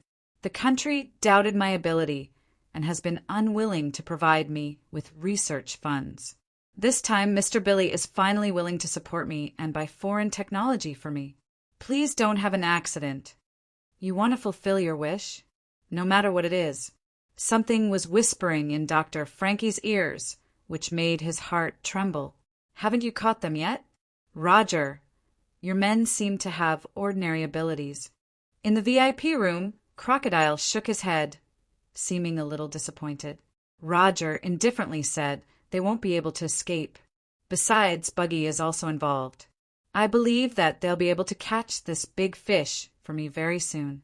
However, I really didn't expect that, in addition to the head of the Senate, there is also a party leader in this concert. It seems that Buggy is really a lucky guy. He just came and gave me a big surprise. Lucky bastard. Crocodile shook his head, then stared at the information that Roger had taken out not long ago with a dignified expression. The country that was powerful enough to clamor with the world's overlords before and after World War II had now disintegrated. But what Roger found was the legacy left by the country before its disintegration. Nuclear weapons were a terrible thing. Strictly speaking, this thing was a hard standard to measure whether a country could be ranked as a powerful country. From the moment they saw this information, Doflamingo and Moria didn't make a sound. The faces of these two vipers were gloomy and terrible. They seemed to be surprised that Roger could find such a terrible thing. Suddenly, Doflamingo sighed and said with a sly smile, "So that's how it is. Is this your confidence? Very good. Roger, no matter what you want to do, count me in." I knew you would agree. Moria. Roger looked at Moria, who was sitting on Jose's body. This guy showed a ferocious smile at this time, as if he was too excited to control himself. He looked up and pulled the pistol in front of Jose's head. The bullet directly penetrated Jose's head. At the same time, he stood up directly at the moment when Jose fell powerlessly. "I have no reason not to participate." "What about Crocodile?" Roger nodded with satisfaction and looked at Crocodile just now. Crocodile shrugged and said indifferently, "Only Buggy's opinion. But I think we can ignore his opinion, because he doesn't dare to say no." "Ha ha ha." Roger laughed a few times. "Then, the real first step, let's overthrow the current regime." Doflamingo and the others looked at Roger at the same time, showing an expression of as expected. This guy is really going to launch a coup. This is not a chaotic small country in Africa, but a big country in South America. Sure enough, he is a madman. Roger clapped his hands at this time and asked someone to bring out the Senate president. He looked at the white-haired, terrified old man and revealed a playful smile. "I've changed my mind. From now on, in 30 minutes, have the president and his entire cabinet appear in front of me. I want to negotiate with the president directly. As usual, I will kill one person if you are late for 1 minute. You will be the first one." This. How can you gather so many people in 30 minutes? The Senate president was trembling at this time. Oh, shouldn't they be discussing the removal of the UPP at this time? They should have already gathered, right? Isn't it convenient to come together? Roger sneered. The old Senate president's eyes widened. For a moment, he seemed to think of something. Was the condition of removing the troops just an inducement? The real purpose was to gather all the people in the center of national power? Roger directly asked someone to throw a phone to the Senate president, then looked at the time and said, "Now the countdown begins. I hope you can be on time." The old man's hands were shaking at this time. He felt that the phone was like a 10-kilogram dumbbell, extremely heavy. "Minister, the approximate location of all the bandits has been confirmed. In addition, Director Jose is dead. The bandits want His Excellency the President and cabinet ministers to appear in 30 minutes. The situation is critical." In the command car, the Minister of Security, with a grave expression, wiped the sweat off his face. He gritted his teeth and said in a low voice, "Storm Squad attack. The first mission is to rescue the Senate President. Send the order to the Trojan horse and let it create an opportunity." Roger. The technician hurriedly pressed the button. Storm Squad, prepare to attack. That night, there was an unprecedented traffic jam in Rio. The whole city seemed to be shaking because of the roar of car horns. After escaping from the hospital, Caroline walked into a taxi in a daze, her heart in a mess. Being caught in a big traffic jam made Caroline even more impatient. "Driver, what's going on in front?" The driver looked back at the female passenger in surprise. "Don't you know? There was a big hijacking in the theater. A lot of people with status were kidnapped by the bandits. They still have to negotiate with the country.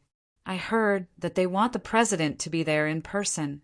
I've been talking about this on the radio." Caroline was stunned. She had not been paying attention to what the radio said. Now that she was listening carefully, her expression became one of astonishment. This city. What was going on tonight? Chapter 790. Pastel was a delicious snack commonly seen on the streets of Rio. It was a bit like the smoked meat pie in China. It was made by spreading flour into a square, then wrapping it in cheese, adding beef or chicken, and finally frying it in a pan of oil. The vendor had already fried several servings of pastel, but no one was interested. The reason was naturally because of the theater hostage incident that completely paralyzed the traffic on the busiest road in Rio. Of course, the peddler didn't care much about this small amount of sales. He was also paying attention to the latest information about the theater incident on Twitter, as well as the congratulatory messages sent by various people. It was the so-called insider information. All in all, that night, Rio was full of demons and devils, and the onlookers were tirelessly participating in the unprecedented discussion. "I want 2 servings of pastel." "Oh, wait." Although he was a little reluctant because he was watching the most interesting part of the gossip, the vendor still responded to the customer who came to his stall, a young customer. "Oriental." The vendor looked at the young man in surprise. There was a woman behind the young man. She was wrapped in a suit jacket. Her skirt was probably torn or something, but she was still in the mood to buy food here. Shouldn't she be watching from the front and becoming a member of the great audience? The vendor was absent-minded as he packed the food. His eyes never left his phone.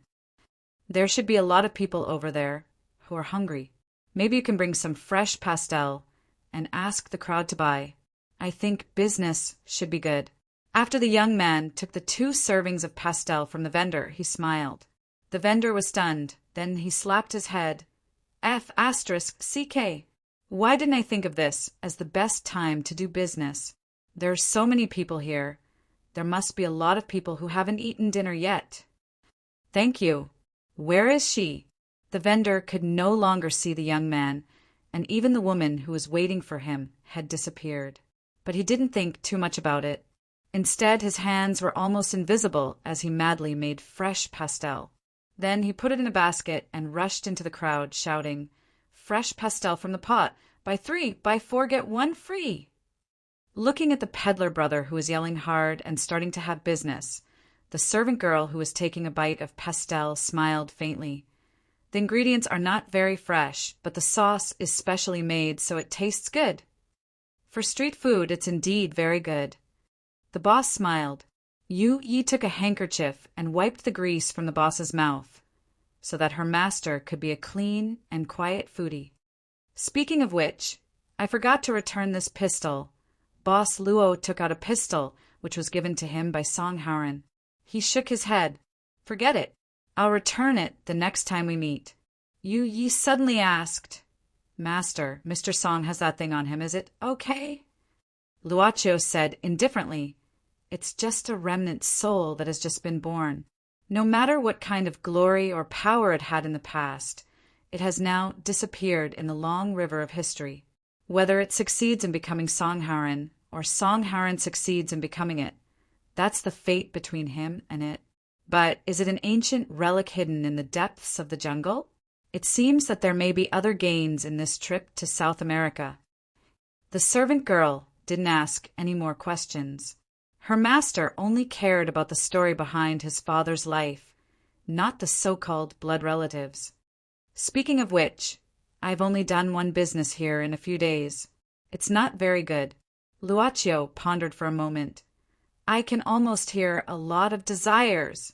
Then I'll take a little more business." Hearing this, the servant girl nodded, put down the pastel that she had just eaten, and stood up. But Luocho pulled her to sit down again and whispered, "Don't worry, finish eating first." With that said, he also wiped a touch of grease from the edge of Yu's lips with his sleeve and whispered, "I solidified your taste buds so that you can remember the taste of all the delicacies." "N," the servant girl responded softly. The boss raised his hand, and a light screen appeared on his left. The image that appeared was of Caroline, who was stuck in a taxi on the road. After a glance, Boss Luo no longer paid attention to it. Then he looked towards the theater. This glance peeled off all the outer walls of the theater, leaving only the internal structure of the theater in sight. This iconic building no longer had any secrets. Luvia originally thought that after sending Dr. Frankie and the other two away, Song Haran would plan to hide and wait for the real rescue outside, or mix in with the hostages again to create more opportunities to leave. But Song Haran asked Bucky to contact the bandits who were arresting Mr. Billy. It seemed that he really intended to meet these bandits. Rumor has it that Mr. Billy is a very grateful person. Song Haran smiled and said, "I wonder how he will repay us after we save him." Luvia couldn't help but complain. Military counselor, no matter how grateful a person is, he is still a politician, okay? Song Haran said, "That's even better.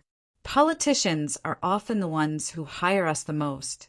Dad has accumulated a lot of clients over the years, so I also need to accumulate my own clients." Oni didn't oppose Song Haran's plan, or it could be said that he needed to see blood tonight, but it was stopped. He was already a bit impatient. "If I go back and my wives know that I was kidnapped, they will definitely laugh at me. I don't want this to be a stain in my life."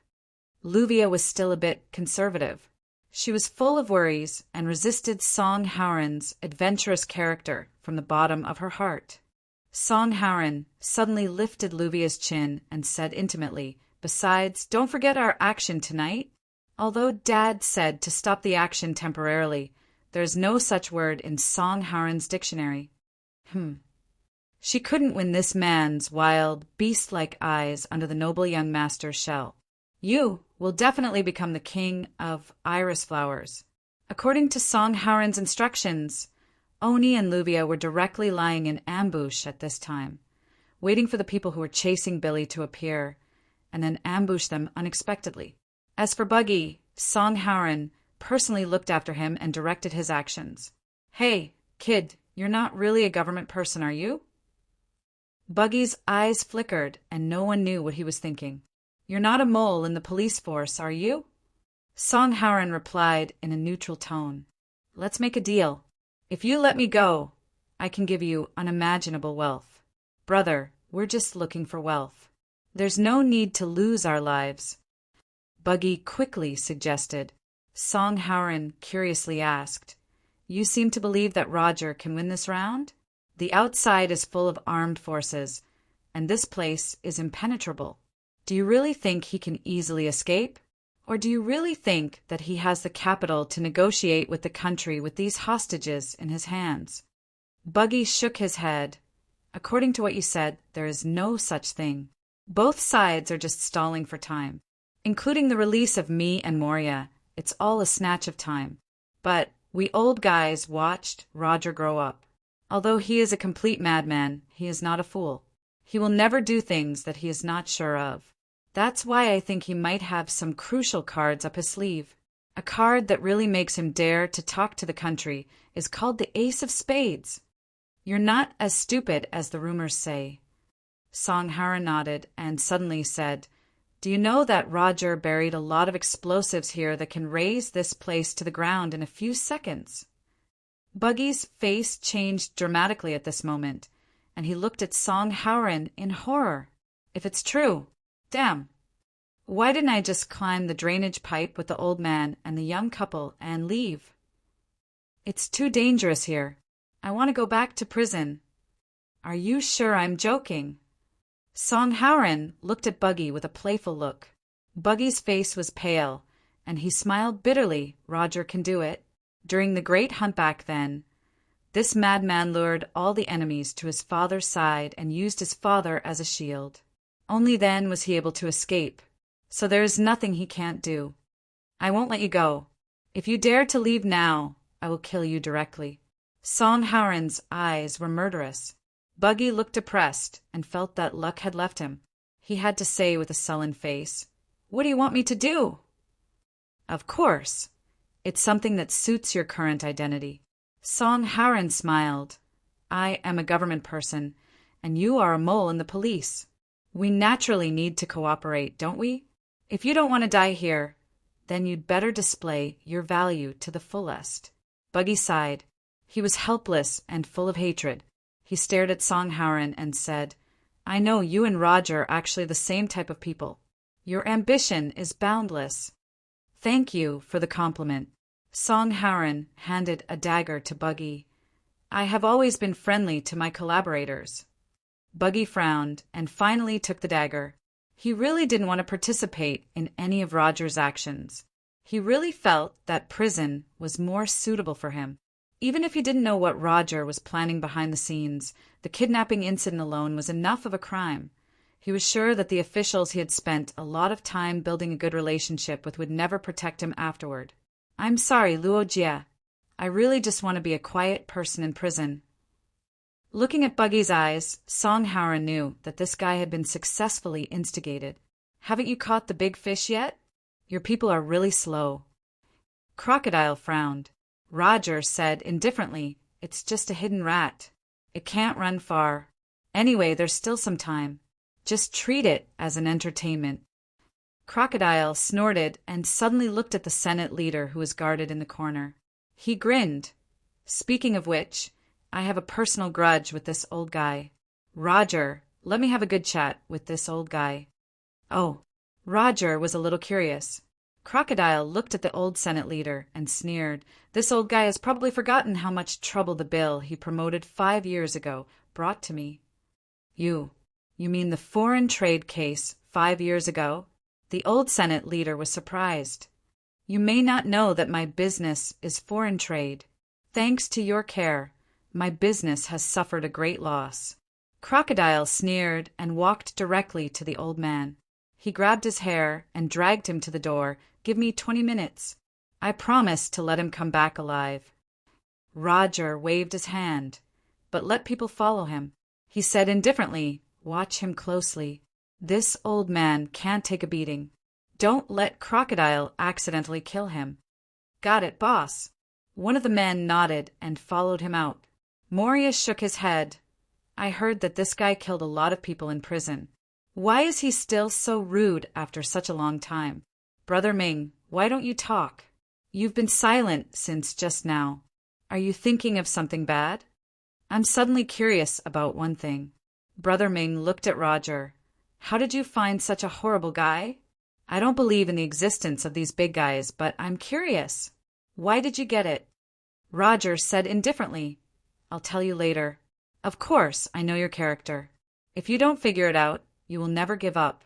But, Brother Ming, I want to remind you that the world is very big. Sometimes, some things are far beyond your knowledge. When you really come into contact with some things, you will know how small the world was in the past." Doflamingo frowned.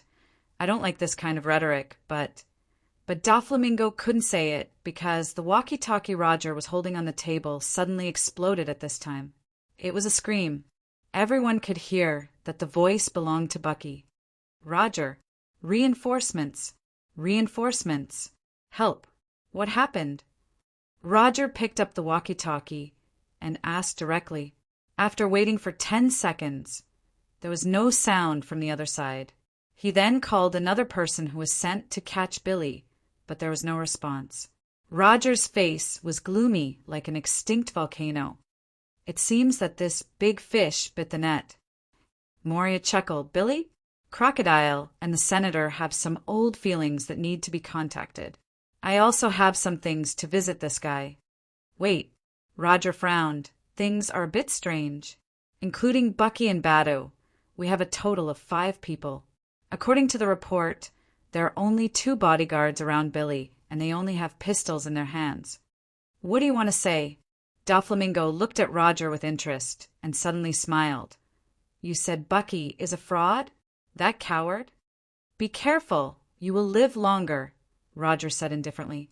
He waved his hand and said, "Except for the people who control the scene in the concert hall and the first line of defense, the rest of the people follow me. Moria and Brother Ming, you come too. In addition, tell Crocodile that if the president's people don't appear in 15 minutes, throw the senator's body out of the window." Everyone acted. In the concert hall, in addition to the conductor who died directly in front of everyone at the beginning, there were several other bodies. These people were directly killed by Roger when he was amused. The bodies were piled up casually in the corner. In front of him, there were 8 burly men with submachine guns in their hands, standing in different positions. How many guests were there in the concert hall? Of course, it was dozens of times more than these 8 gangsters.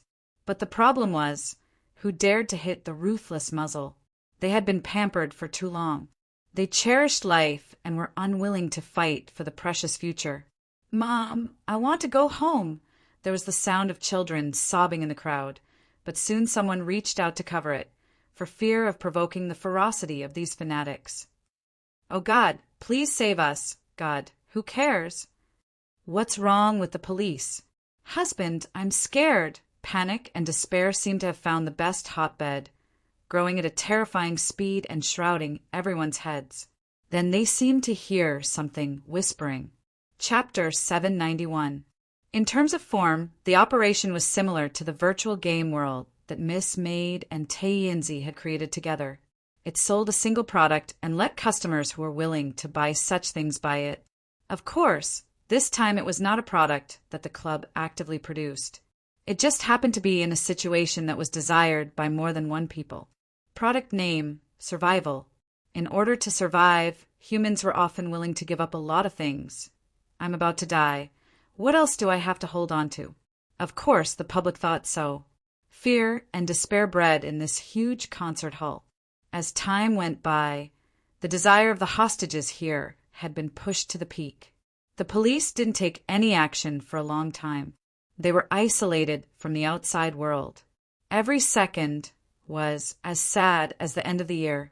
The shadow lingering in their hearts couldn't be removed. Evil thoughts were born.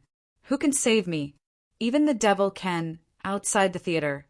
On the rooftop of a building facing the theater, Miss Maid, who had finished a delicious pastel, looked at Boss Luo. There are a total of 479 hostages, and a total of 263 people who are willing to buy the survival service. This was equivalent to only doing one thing, but the transaction fee of 263 customers was obtained. Although the quality might not be comparable to any of Boss Luo's previous orders, in terms of pure quantity, it was one of the top 3 deals he had ever done. "Do you still want to wait, master?" Miss Maid's eyes were bright. She was naturally in charge of accepting the order this time.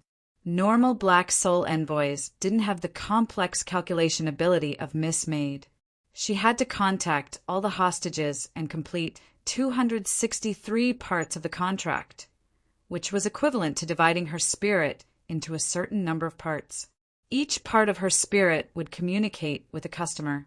This was no longer a simple field of doing 2 things at once. The police have started to take action.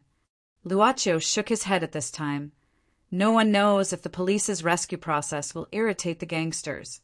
In the conflict, if the customers who have reached the contract are hurt, it means we broke our promise. We don't have to wait. Of course, he could wait until the last moment. He could even wait until the next day. All he had to do was to add something like a protective shield to each customer so that they would be intact even under the impact of the explosion. However, the price he would have to pay would naturally be greater. After the event, he would have to eliminate the effects of this miraculous event. That would be a complete loss. In addition, the pricing this time was surprisingly good. Each customer only had to pay 3 months of life. Was 3 months of lifespan a lot? Different people had different opinions. When some people fell seriously ill, their vitality would be depleted. If they didn't get good rest and replenishment, their life would be shortened by 1 or 2 years. But at the same time, he was only doing one thing. However, lifespan was one of the cheapest types of transaction fees. Strictly speaking, the profit he made was next to nothing. Fortunately, there were a lot of orders, so it was barely acceptable. Boss Luo waved his hand, and the space in front of him was distorted. In the middle of the whirlpool, something seemed to be floating. It was all the high explosives that the criminals had buried in the theater. Replace. Boss Luo snapped his fingers again. Suddenly, a large amount of gray powdery substance was separated from each of the explosives. Then new things were filled in. They were replaced with a kind of simple, black gunpowder. When so many explosives exploded at the same time, the power was probably equivalent to a firecracker with 300,000 sounds. Boss Luo stretched out his hand and pushed slightly. The explosives that were pulled out from the space whirlpool were slowly pushed into the whirlpool. Finally, everything returned to normal. In this way, even if Roger presses the detonator, there won't be any casualties. Boss Luo smiled. The only thing left is their guns. You ye go and walk around. Boss Luo shook his head at this moment, completing the distribution of goods with the least effort and making more money by taking advantage of the situation. He seemed to hear a pleasant laughter in his mind. The altar that was imagined as a Loli's voice seemed to be saying, "This is the right way to open the door." Then he would treat it as occasionally satisfying this altar that could eat a lot of things. Boss Luo smiled and looked at Yu Yi, who had changed back into her work clothes, jumping toward the theater in front. Suddenly, he took out the golden Suharto camera just to record the scene. Let's call it Fragrant Trace Under the Moon's Shadow? To Buggy's surprise, the other two subordinates of Song Hauran were F*King awesome fighters. Although they had killed Batu and obtained his equipment, the three fellows that Oni and Luvia had to deal with were also fully armed, dangerous players. This man and woman actually killed the three people silently. Buggy couldn't even hear any gunshots. You are mercenaries? Buggy suddenly came to such a conclusion. The ordinary ones, such as the large number of his former subordinates, were the idle people of the original society that he had recruited, or the poor children. These people could only form combat power through general training, but their combat power would not be too strong. Only those mercenaries who risked their lives or soldiers trained in the army could have such means.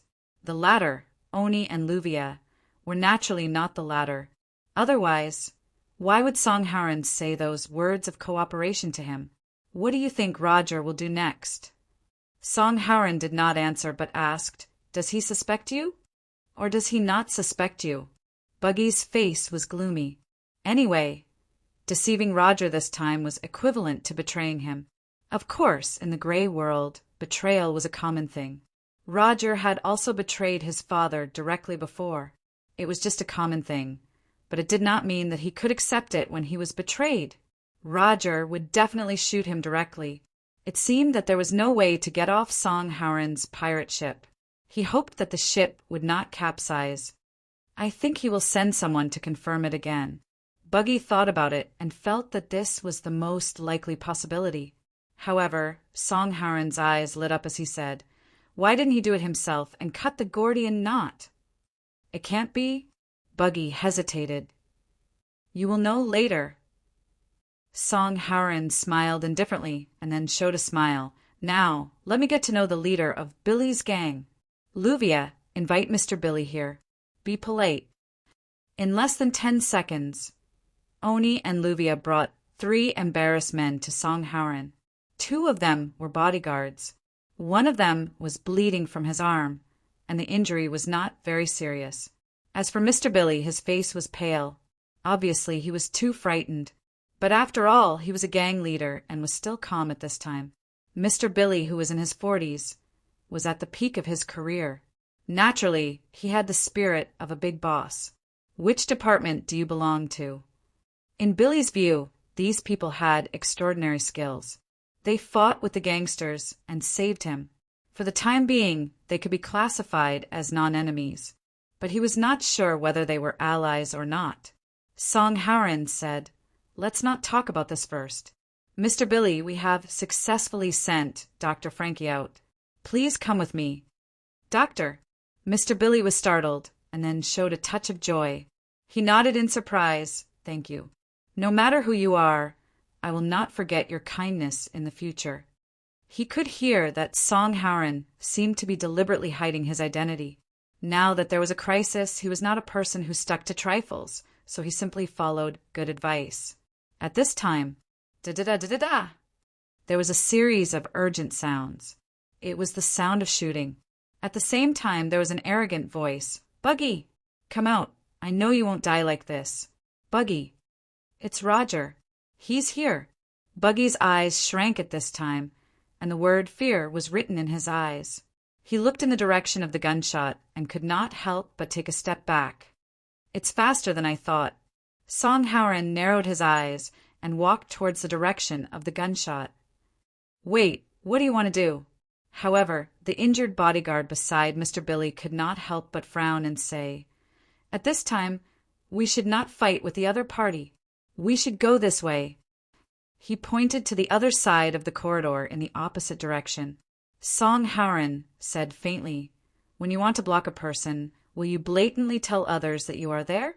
The bodyguard was startled and frowned. "You mean he deliberately told us the location so that we would retreat and go to the other side and then ambush us? Then can you follow me now?" Song Howren smiled, but the bodyguard still hesitated. "This is just your guess. How can you be sure? What if he deliberately led us to think this way? We don't know how many people they have. Even if there is only a slight possibility, we can't put Mr. Billy in danger. In fact, you are already in danger." Song Howren said indifferently, "Opportunity waits for no one. If you miss it, you will miss it. So I don't intend to waste time here to persuade you. Whether you want to follow me or not is up to you. Mr. Billy? We might be able to climb from the VIP box to the next floor." Another bodyguard suddenly suggested. Oni snorted disdainfully and said with a sneer, "Fine, go ahead and crawl. There are at least 7 or 8 guns waiting for you in the concert hall. If you can't hit such an obvious target, you must be blind. Your bodyguard hasn't graduated yet, right? You." "Enough." Mr. Billy shouted at this time, and then looked at Song Howren and said seriously, "I will trust you this time. I will follow you. I like your courage." Song Howren sincerely sighed. Big shots naturally cherish their own feathers more. But this Mr. Billy's courage was different from the others. Mr. Billy bitterly smiled. "You definitely won't go this way. My bodyguard and I are exhausted. If we encounter the bandits again, we won't be able to deal with them. Besides, it's not good for us to scatter now. Young man, I hope your judgment won't push me into the fire pit. I also hope that I will have the opportunity to repay you in the future and not resent you in the afterlife. If Mr. Billy can take care of my business in the future, that will be enough." Song Howren smiled, evilly looking relaxed. Nevertheless, he still took the P-90 that he had just captured from Oni. "Leader, do you think they will rush to our side?" A brawny man showed a grim smile, and his finger was always on the trigger of the gun, aiming at the end of the corridor, waiting for the prey to appear. "The person lying in ambush on the other side is Brother Ming. No matter where the big fish goes, they can't escape." Roger sneered, "I have to go back in 10 minutes. Leader, there seems to be movement. Wait, don't shoot." But they heard a frightened cry. The person who appeared in the corridor was Buggy. Buggy's face was a bit ugly at this time. His face and clothes were covered with dark red sticky liquid. He looked like a bloody man. "Roger, it's me, don't shoot." Buggy raised his hands and walked toward Roger with trembling legs. Roger, with a total of 3 men. He looked at Buggy coldly, as if he was thinking about something, and suddenly said, "They are behind you? Roger, don't shoot." Buggy nodded nervously, and at the same time he tilted his head back, revealing the person behind him. It was Song Howren. He aimed the P-90 behind Buggy, and his eyes finally met Roger's as Buggy moved. "Roger, don't shoot." The atmosphere fell into a strange silence, and only Buggy's trembling voice sounded. Bucky, on the other hand, slowly walked towards Roger and the others. Song Howren, on the other hand, maintained a distance of less than 2 feet from Bucky. Using Bucky as a shield, he also slowly moved forward. "I don't like being threatened by the enemy." When the 2 sides were less than 5 meters away, Roger suddenly snorted coldly. At the same time, there was a clicking sound. It was the sound of a gun being loaded. "But I just want to get out of here safely." Song Howren gritted his teeth and looked nervous. There are so many hostages down there. It doesn't matter if I'm there or not. I just want to get out of here. This person is very important to you, right? Don't lose this guy for my cheap life. Roger narrowed his eyes and suddenly asked, Are you Billy's bodyguard? Song Howren nodded. Mr. Billy was shot and is now hiding in the water bar on the 3rd floor. You can ask someone to find him. Roger sneered. Betraying your employer, you really don't seem to be a qualified bodyguard. Song Howren said indifferently, No matter how much you earn, what's the use if you don't have the life to enjoy it? Staying alive is the most important. So, as long as you get out of the way and let me get out of here safely, I promise I won't touch a hair on this guy's head. Otherwise, he showed an extremely ferocious expression and said bitterly, Otherwise, I'll die with him. Roger's eyes were still gloomy. He narrowed his eyes and stared at Song Howren, but suddenly picked up the walkie-talkie. Brother Ming, Brother Ming! Big Fish is in the water bar on the 3rd floor. Go and take a look. Brother Ming. Reply if you receive. Over. Cha-cha. The walkie-talkie sounded like an electric current. Leader, Brother Ming fired at us. He is a mole! Hearing the voice from the walkie-talkie, Roger's face suddenly changed. He was stunned on the spot, as if he couldn't digest the news for a while. At the same time, in the entire concert hall, the entire theater, all the light sources stopped in an instant. The main power seemed to have been cut off. Bang, bang, bang, bang, bang, bang. Leader, the police suddenly attacked. They know the location of our ambush. Leader, In the darkness, another voice sounded from the walkie-talkie. The moment the lights completely disappeared, Buggy instinctively crouched down. Because at the moment the lights went out, Song Howren and Roger's men began to fight at the same time. Chapter 792. Becoming an overlord, sitting on a large region, hundreds of subordinates and hundreds of guns and ammunition. He deserved to be a local emperor, okay? Of course it was good, but this was not ancient times. The chaotic situation would eventually be eliminated, and the old era would always be defeated by the wishes of the masses. From a long time ago, or rather, since he was still in the imperial capital headquarters, Ming had already known that this was a road of no return. Even a behemoth like the imperial capital headquarters was ultimately defeated by the state apparatus. However, although the country was still in a chaotic situation because of historical problems, history was ultimately deduced by people. Ming didn't want to become a person eliminated by history, and he didn't want to be restricted by the state system. So he would become the rule maker. Enlistment, this was a good opportunity. Although it happened suddenly, Ming keenly captured the opportunity to change his life. Years of prison life had already changed Ming a lot. In prison, he was not disturbed by anyone. When he was really quiet, he could think about the future. For a big shot at his level, going to prison did not mean losing everything. Buggy, the coward, could also live like a member of the royal family in another prison. This country had already become so corrupt. In a few years in prison, Ming self-taught a lot of knowledge and even got several degrees. He began to plan another way out of life. He was born a smart person. When he was a child, he grew up in a wealthy family and even had an official background. It was just that his family became a victim in the political struggle of the country. This time, Roger's request gave the country a big headache, and Ming knew that his opportunity had come. Although he was in prison, the crime was not serious. The real felony had been taken on by him as a scapegoat, so he was only sentenced to 13 years in prison at first. This time he agreed to be an official mole, so he was pardoned for the rest of the sentence. Mr. Minister of Security, your Senate President is currently taken away by Crocodile. This should be a good opportunity for you. The location is. In addition, I will directly clear the blockade of the gate for you. Brother Ming turned off the communicator that he carried with him and wiped the blood off his face. The subordinates that Roger asked him to bring with him to ambush Billy's group had all fallen. It was very easy to get rid of these fellows who were full of respect and admiration for his past deeds. Even Moria, who used to work together with him, fell in a pool of blood at this time, with confusion in his eyes. He died without knowing why. Before they died, they probably never thought that such a vicious and evil person would actually become the government's lackey.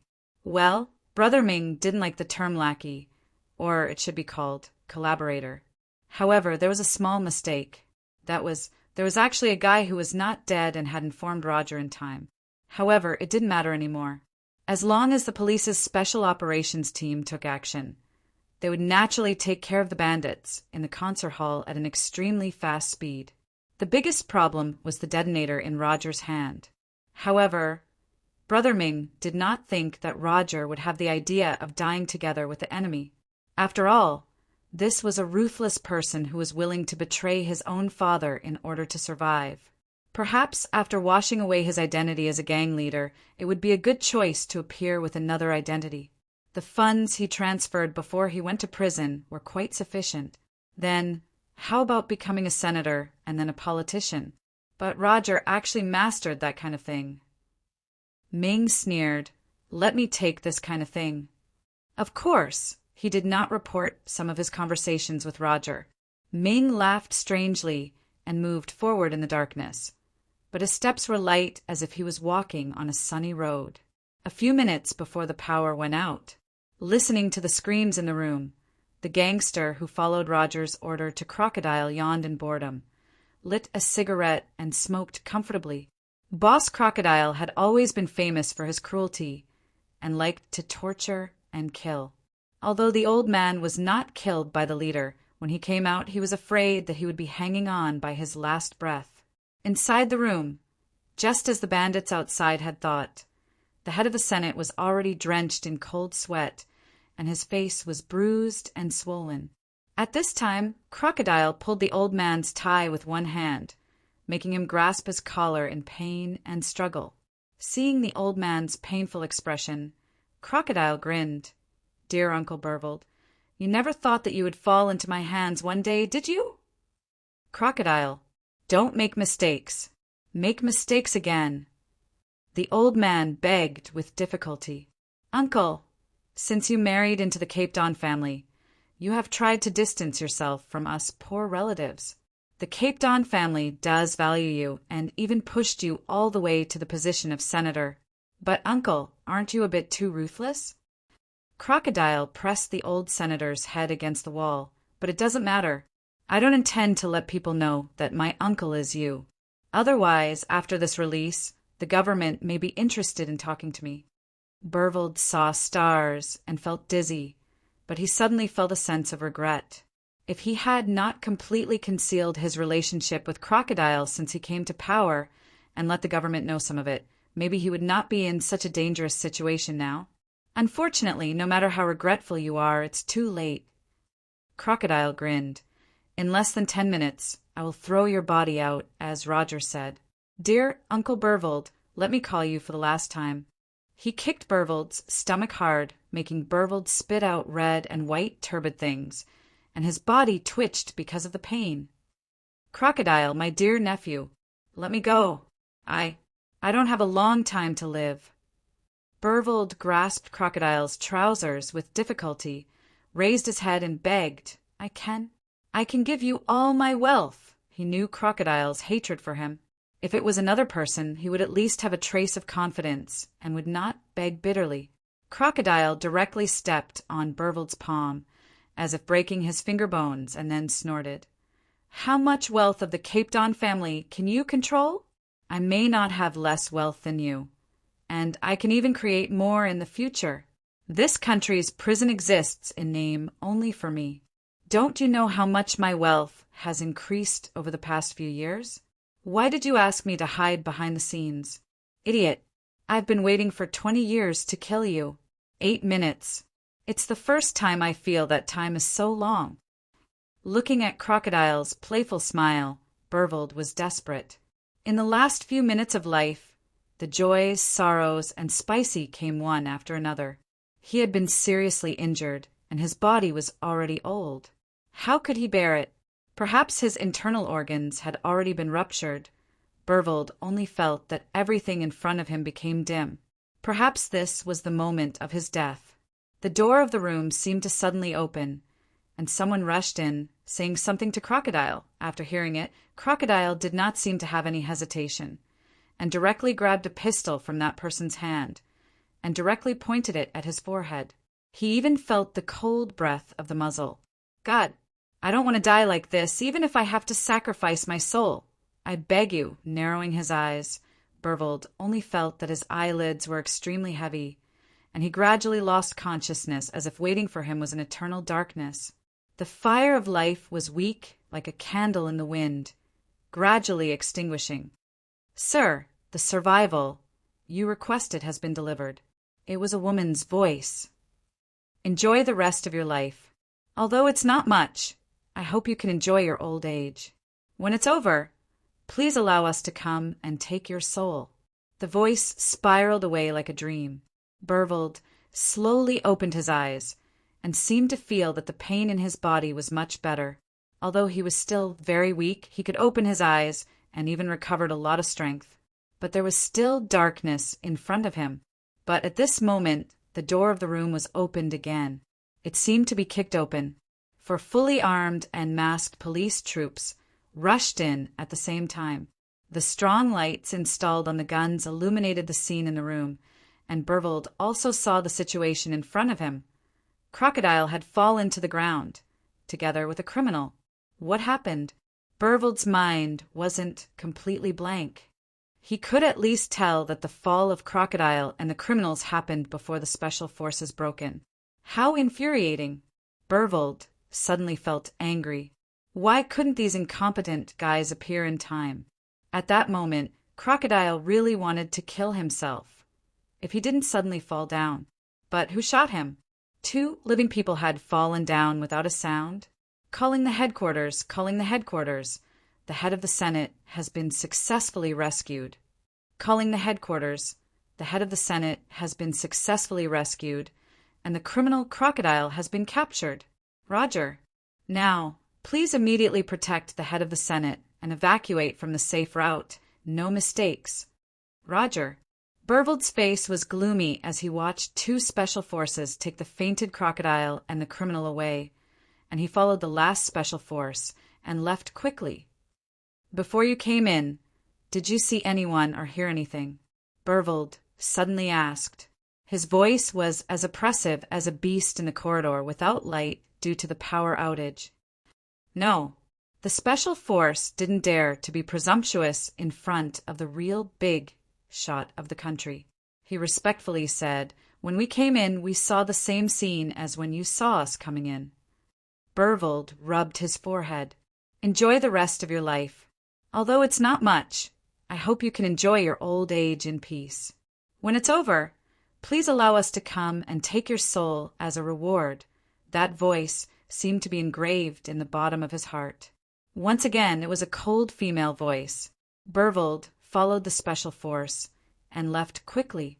He also intermittently heard the news about the scene from the communications of the Storm Squad members. The hidden outposts of the criminals have been cleaned up, starting to attack the concert hall. Shoot the target as soon as possible. Action. Something unusual happened. Report. All the criminals in the concert hall are unconscious. Before we arrived?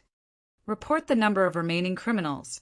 Report the location of Roger, Moria, Bucky, and others. Roger has a detonator in his hand. Another mysterious coma? Bervold deeply frowned, but at this time he had been tied with a belt and a steel cable. The Storm Squad members had sent him to the rooftop of the theater and were ready to send him out from there. The helicopter was on it. The gunshots sounded and stopped, and then suddenly sounded again. There were collisions and furious cries. After a few times, Bucky just held his head in panic and squatted on the edge of the wall. The gunshots didn't sound for a long time. In the darkness, Songharen's voice sounded faintly. Mr. Billy, follow me. The police seemed to have started to act. The sound of running could be heard. In the midst of the chaos, someone could be heard saying, Quick, quick! Wait for me. Bucky quickly stood up, but it was dark all around. There were 2 ends of the corridor, and he didn't know which one to go to, but at this time the lighting system of the theater suddenly recovered. It was as bright as day, and Bucky's eyes suddenly felt a little painful. But he saw that beside him, 3 of Roger's men fell directly in a pool of blood, and Roger also fell to the wall with his head down, holding a dagger in his hand with blood on it. At the same time, at least 3 bullet wounds could be seen on his chest. Song-Haran and others were just in front of him, about 7 or 8 meters away. A bodyguard's shoulder was dyed red, and Luvia also covered her arm. Song-Haran didn't know when a bleeding scar appeared on the back of his hand. It seemed that, in the short time of the power outage, the 2 sides had an extremely dangerous fight. "You didn't die? Forget it, keep up." Song-Haran looked back and glanced at Bucky. What a lucky guy! Bucky smiled bitterly and quickly got up. But at this moment he glanced at Roger from the corner of his eyes, and suddenly his body tensed up. Roger suddenly looked up, his eyes like a ghost, looking at him. He was seriously injured, but he didn't die. "Bucky, you betrayed me." Roger showed a cold smile. "Not dead yet. You're really tough."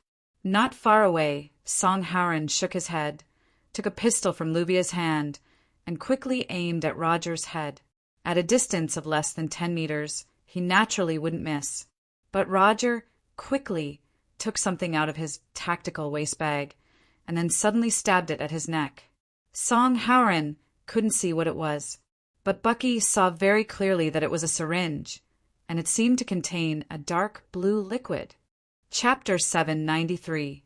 The bullet in the rifled barrel broke through the darkness and disappeared in a flash. The bullet, which had reached the subsonic speed, directly penetrated Roger's head. "It's over," Song-Haran thought. "Military advisor? This guy is still." Luvia's words made Song-Haran frown.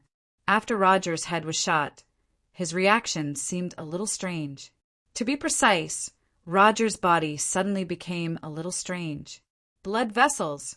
The blood vessels on Roger's body began to swell, one by one, pulsating under his skin.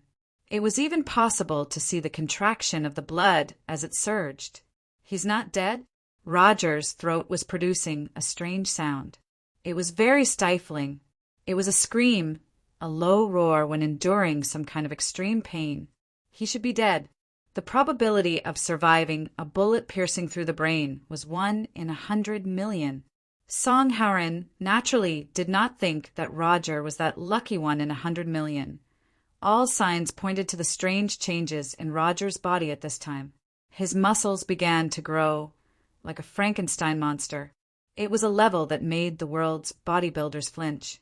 Even Roger's skin began to turn light blue at this time. Green, no blue giant? Oni looked at the scene in a daze. He only felt a chill go straight to the top of his head, and his scalp went numb. But he suddenly felt that his hand was empty. It turned out that the P90 in his hand was directly taken away by Song-Haran. Song-Haran did not hesitate at all for the mutated Roger. He directly swept the P90, a 50-bullet submachine gun, with the P90. Mysterious, he had experienced it before, and now he even had a mysterious item on him. Therefore, Song-Haran was able to wake up in the first place. God knows what kind of consequences this guy's body will bring after such a strange change is completed. Although he did not know the reason for this strange change, in Song-Haran's opinion, who had foolishly watched the enemy complete the transformation. Of course, he should take advantage of the opponent's transformation to directly interrupt and kill this guy. Tap, tap, tap, tap, tap, tap. Song-Haran's finger tightened on the trigger of the P90. 3 bullets, 10 bullets, 20 bullets. Even after a full magazine was emptied, Song-Haran did not stop. His movements were as fast as lightning as he reloaded the magazine, followed by a new round of frenzied fire. A full minute later, almost 2 minutes later, 100 bullets hit Roger, turning his body into a beehive. Countless mutated blue blood flowed out of Roger's body, and the wall behind him was densely filled with bullet marks. With the loss of a large amount of blood, Roger's body instantly shrank from swelling to shrinking. It was as if some of the essence in his body had been squeezed out. His shriveled appearance was almost reminiscent of prisoners who died of illness in prison. If Roger could speak at this moment, he would probably roar, so angry. The drug that he kept for the last time to turn the tables came from a mysterious force. He had fled in Russia for many years, and after several rounds of turnover, he became a quasi-cadre of this organization.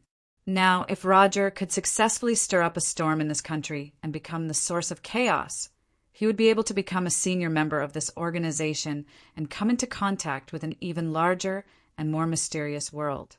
How could he not be angry? Let's die together. He felt the rapid loss of his life.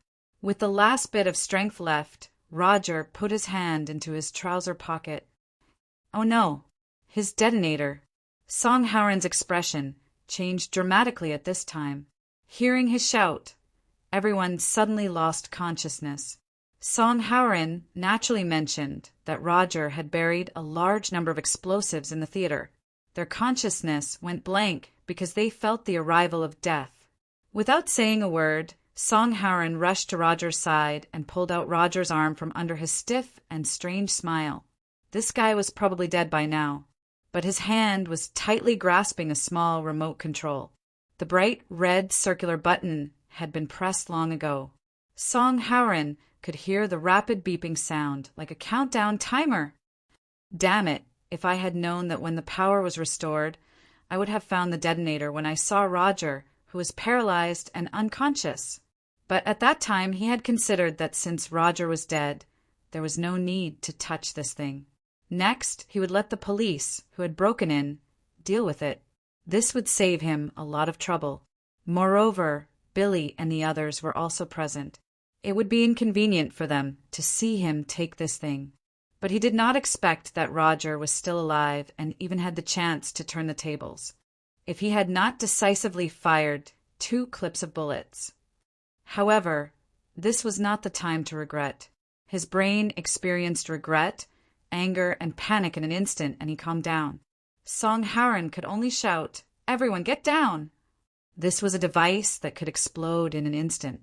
Naturally, it was too late to move, so they could only lie on the ground. Whether they lived or died, they could only resign themselves to fate. For the first time, Song Howren left his fate to luck. Bang, bang. The air seemed to be frozen. Everyone lying on the ground could only hear a series of sounds. However, this sound was far beyond everyone's imagination. This sound was just like someone hitting the wall with a hammer. Even the slightest vibration could not be felt. Only the detonator made a long buzzing sound at this time. Song Howren knew that this was the result of the explosion of the bomb. Military counselor? Luvia was still in shock and looked at Song Howren.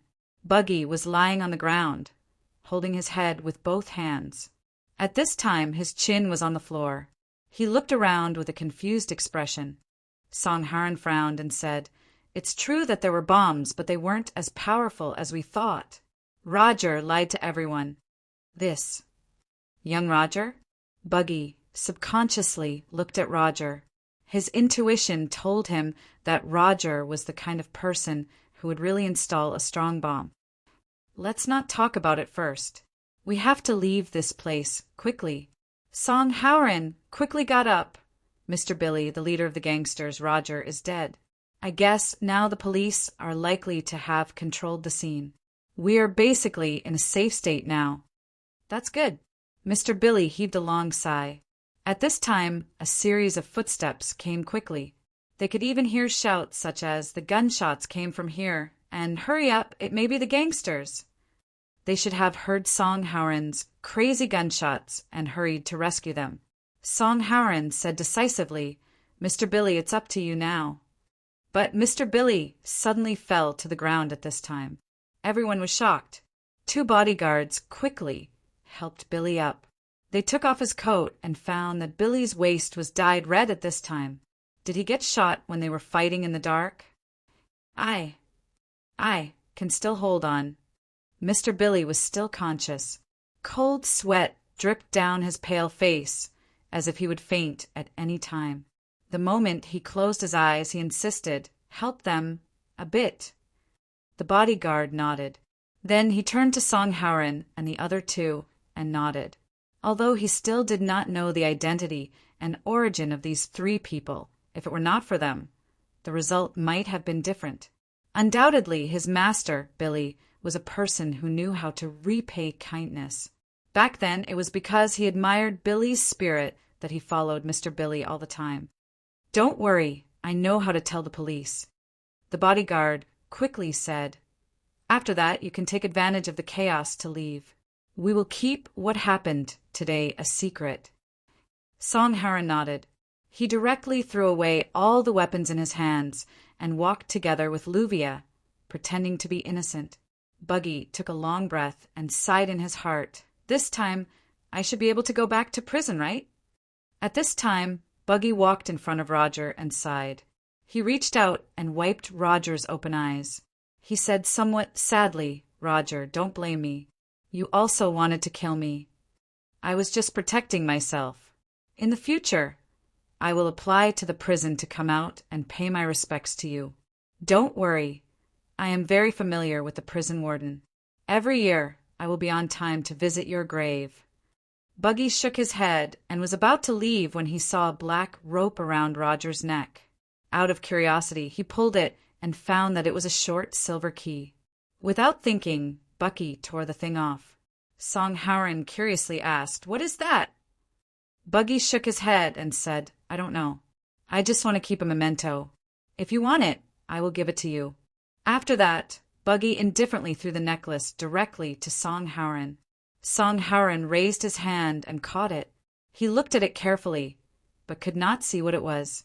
He glanced at Buggy again, but saw that Buggy was still looking at Roger's body in a daze. He shook his head and threw the key back. "No, you can keep it as a memento." Buggy did not think much about it. He took it and stuffed it into the bag. At this time, a group of police rescue team rushed over. Buggy raised his hands in a very straightforward manner, as if to say, "I surrender. Don't hit me, just send me to prison." Song Haren did not know whether to laugh or cry. The bodyguard hurriedly said, "We fought with the criminals and killed them. In addition, this is Mr. Billy. He was shot. Hurry and send him to the hospital." Mr. Billy. This was a big shot. The group of Storm Squad naturally panicked and hurriedly called the medical staff. Song Haren and the others also followed behind the two bodyguards. Under the escort of a group of Storm Squad, they safely left. It seems that the situation has been completely under control. Their actions were fast enough. It had been less than 10 minutes since the power was suddenly cut off. It could be said that it was a race against time. Brother Ming walked alone in the cloister. After clearing the hidden sentries at the door so that the police could smoothly attack, he pulled out and searched for Roger. He had also heard the sound of frantic gunfire. Suspicious, he followed the sound to find the source. But when he came to the cloister where the shooting happened, only the bodies of Roger and several criminals were left. Roger's body even made Brother Ming feel unreal, not to mention the terrible bullet marks on his body. Roger's withered appearance at this time made Brother Ming feel frightened. If it were not for the clothes and Roger's iconic long curly hair, Brother Ming even thought that he had recognized the wrong person. But Brother Ming did not think much. Time waits for no one. He quickly squatted down and looked for something on Roger's body. However, not long after, Brother Ming frowned, shocked and angry. The activation key of that thing. Who took it away? Damn it. Brother Ming took a deep breath. The key may have been lost, or it may have been hidden by Roger somewhere. Maybe it was still somewhere in the theater. As for the possibility of it being taken away, when talking about this matter, he deliberately turned off the special communication equipment of the police. The only people who knew about it were himself, Roger, Moria, and Crocodile. Moria was killed by him and Roger was dead. So only Crocodile was left. But he kept a special communication with the police along the way and knew that Crocodile had been arrested early. It seemed that Roger had hidden it in advance. But where would it be hidden in the theater? Brother Ming took a deep breath and simply destroyed the information about the nuclear bomb that Roger carried. Naturally, it was best for him to know this kind of thing. And at this time, there are still people over there. Who? Come out. 2 policemen ran over with guns. Brother Ming stood up directly, sorted out his emotions, and put down his weapon. He raised his hand and said, "Don't shoot. Ask your security minister who I am." The bodies of the dead bandits were naturally dealt with by another group of staff. Now was the critical time to search for any remaining bandits and whether there were other dangers in the theater. As for a large number of hostages held in the concert hall, they slowly walked out of the theater under the guidance of dozens of police officers. Many of them even shed tears of excitement. The hostage situation in the municipal theater that had lasted for several hours seemed to be coming to an end. However, in the quiet corridor, a beautiful figure slowly walked over to Roger's corpse. She looked down. "Master is very interested in your soul. Although it is not a trade item, it is good as a collection." Her white fingers stretched out. From Roger's body, a black ink-like sphere slowly floated out and finally fell into her white palm. "It's still fresh. Very fresh. Like getting a new toy." On the roof of the building opposite the theater, Boss Luo held the black light sphere handed over by Miss Servant Girl and looked at it with interest. "It's as quiet as the night," Luocio whispered.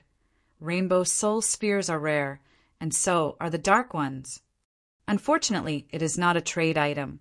Miss Servant Girl felt a little pity. After assisting the club for many years, Miss Servant Girl also understood some of the rules of contribution. A magnificent soul sphere could give a good reward to the owner, so the value of the evil one was almost the same. Maybe it can be a trade item. Luocio thought for a while. "I think it still has room for improvement." "Master, are you going to help it reincarnate?" Yu Yi blinked curiously, then nodded and said, "Well, maybe after 10 years it will go further. So let's put a mark on it." Miss Servant Girl was no stranger to this method. The former owner often used this method. As for the current owner, it seemed that this was the first time he tried this method. Time was almost meaningless to her. 10 years might pass by in the blink of an eye. But now time had become active because it had a new master. Maybe the next 10 years would be very long. 10 years? Luocio smiled and shook his head. "It won't take that long. Don't we already have one?" Yu Yi was stunned and then thought of something. "Master, do you mean that it will be born in Tei Yinzi's game world?" Boss Luo smiled and nodded. "Didn't Tei Yinzi say that he wanted to make a hero spirit creation plan? Since that's the case, let's really put in a Demon King in that world. Savior and Demon King, a very traditional RPG game." With a snap of his finger, the black ball disappeared. What? A new soul was born? Tei Yinzi was so anxious that he quickly got up from the armchair and put down the coconut that he had just drunk. Then he took off his sunglasses and beach clothes. A white light flashed on his body, and he looked like an immortal. Then the surrounding scenery changed. Immortal chi rose in spirals, and then a white light beam fell. "My name is Tain, and I am... this guy is going to be reincarnated as a demon?" Tei Yinzi, who was about to give an opening speech, was stunned. He looked as if he had eaten a cockroach. But if he was the master of this world, then the one who gave him the order was at a higher level, his master. But it doesn't seem like he wants to be reincarnated as a demon. Tei Yinzi rubbed his chin. A figure walked out of the light beam. His eyes were blank for a moment, but they soon became clear. Then he looked at the strange Tei Yinzi warily. He realized that he was not wearing any clothes and was unarmed. But he could deal with such a weak old man with his physical strength. He should be fighting with someone in the theater and even using his last resort. How did he suddenly come to such a strange place? But the feeling of being alive was not wrong. "Old man, where is this place? Give me clothes and food. I'm hungry." "Oh, how dare you be rude to me? Old Taoist, this deity has transformed so many descenders, but you are the most arrogant one?" get lost and become a slime. Let's call him Stone Lime too. In this world, although slime was not a pure-blood demon, strictly speaking, they were slaves and servants of the demon race. They were considered part of the demon race. Yes, so there was no problem.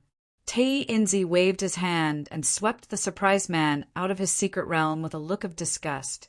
Then he acted as if nothing had happened and put on his previous clothes. He took a sip of the coconut. Chapter 794.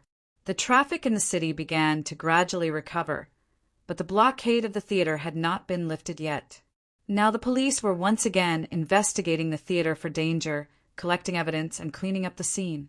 These follow-up operations were naturally left to the second-line personnel to handle. The storm team, the riot team, and the like had already received orders and began to evacuate.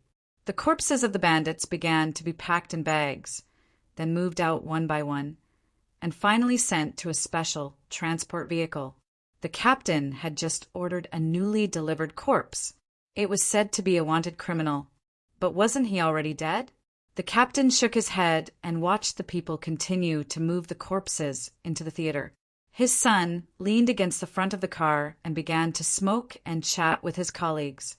Because of the captain's negligence at this time, he did not notice that in the dark night, a black shadow quietly sneaked into the car full of corpses. In the darkness, the person's appearance could not be seen clearly, but it seemed to be unable to stop the black shadow's movements in the car. The sound of a zipper being opened. When the bag was opened, what appeared was clearly a shriveled corpse. The corpse's body was also covered with blue liquid, or blood. This was obviously Roger's corpse. The black shadow took out two things from its arms. One was a strange spray, and the other was a small syringe filled with silver liquid. It sprayed the spray on Roger's body, and in an instant, the blue blood returned to dark red. Then it injected the syringe into Roger's heart until the silver liquid was completely injected, and then it pressed its palm on Roger's chest. In the darkness, the palm emitted a faint light. At this moment, Roger's body seemed to have been hit by a strong electric shock and suddenly bounced. Again and again. After a few rounds, it finally retracted its hand. When Roger's corpse was delivered, it looked very horrible. His body was completely shriveled, and the blood vessels turned blue one by one. It looked very strange. However, after a few manipulations, all of this disappeared. Although the corpse was still shriveled, nothing valuable could be found. The corpse was not destroyed, but the traces were destroyed. The cleaning task is completed. The key search failed. The soul collection task failed. The soul in the target's body is gone, presumably collapsed. Its voice rang out in the darkness. It was surprisingly tender. Another voice slowly rang in its ears. Collapse? Luo Jie's soul should be a demon spirit, so it should not be that easily dispersed. Could it be that Paradise Island had made a mistake in their assessment? The key is missing? This is a bit troublesome, but only the key was not used. After all, the activator is in our hands. Forget it. Leave immediately and wait for the next mission. We have a few people like Roger in this country. Yes, it knew that according to Paradise Island, there were two types of souls in this world. The holy spirits that were real, and the false spirits that were fake. As for the real holy spirits, due to falling into darkness, they would transform into demon spirits. However, they were still evolved from holy spirits. The place where they were born, Paradise Island, had an organization that specialized in evaluating them. Of course, this organization's evaluation may not be 100% accurate. In the past, the success rate was about 67.8%, so it was not surprising that the evaluation was wrong. It didn't feel anything about the fact that Roger wasn't a demonic spirit. In fact, it even felt a little more relaxed because the recovery and preservation of demonic spirits or holy spirits required a lot of effort. Now that it was easy to leave, it was naturally the best. Special Affairs Team, number 03, evacuate. It said in a low voice. Then it disappeared into the darkness as if it had never been there. Then a new body was carried over, and the coach started to load things again. Mr. Billy was shot and fainted? Outside the theater, Dr. Frankie, who was waiting here, heard the news and his expression changed slightly. This was told by Mr. Billy's bodyguard himself, so there was no mistake. Doctor, Mr. Billy has been sent to the hospital's operating room as soon as possible. I'll ask someone to send you home. The bodyguard seemed to be a little indifferent to Dr. Frankie. In fact, he was also injured, but he didn't treat Dr. Frankie immediately. Instead, he arranged for Dr. Frankie to take care of him, which was already very benevolent. Then, when will he wake up? Dr. Frankie looked around and said in a low voice, "This time our discussion with Leiden Corporation." "Doctor!" The bodyguard's voice suddenly deepened, as if he was angry, but he suppressed it. "I understand your dedication to the satellite launch, but please understand Mr. Billy's current situation. We'll talk about this after Mr. Billy wakes up. Also, those guests from Leiden Company seem to have left, so I'm afraid they have some opinions about this negotiation. The conditions we discussed before may be a little different. If they change their conditions or ask for too much, Doctor, you better be mentally prepared. After all, we have limited resources here." I understand. Then, can I wait at the hospital until Mr. Billy wakes up?" "No need. I'll ask someone to send you home. Also, I need to go for treatment, Doctor. Goodbye." Dr. Frankie sighed. Seeing the bodyguard leave, he could only helplessly leave with another driver who had just arrived. "Doctor, are you going home?" This wasn't the first time the driver had sent Dr. Frankie, so his tone was still quite relaxed as he asked with a smile. Dr. Frankie shook his head and muttered, "No need. Send me back to the laboratory of the university. There's still some data that I want to see." The driver complimented, "Doctor, you're really a great man." Dr. Frankie remained silent and simply closed his eyes. The moment he closed his eyes, he seemed to see endless flames, and everything was destroyed in an instant. Defeated, he knelt down alone at the scene of the explosion, and everything turned into nothingness. An old man came to the command vehicle outside the street. He was the head of the Parliament, Bervold. The head of the Ministry of Security was a bit cautious at this time. This old man held too much power, and his family also had a terrifying influence on the country. For a person like him who had worked hard all the way, even if he had the capital to resist, he still needed to cherish his own feathers. "Senator, it's our fault that Roger hijacked the theater this time. We didn't do enough intelligence work, and we've frightened you. When I get back, I'll reorganize the department and get rid of all those lazy people." The head of the Ministry of Security knew that this was the only thing he could say, which was useless but could at least show his apology. "Where are the president and the others?" Bervold sat down with the help of others and asked indifferently. After the hostage incident was resolved, Mr. President and the cabinet members went back as soon as possible. The head of the Ministry of Security hurriedly said, "After all, it's not safe outside, and we don't know if there are any remnants of the bandits." "Did they go back or didn't come out at all?" Bervold asked abruptly. The head of the Ministry of Security hesitated for a while before saying, "Head of the Parliament, you're also injured. Should I arrange for someone to send you for examination right away?" Bervold snorted. "No need. I've already arranged for a family doctor. I'm here this time because I want to talk to you about something."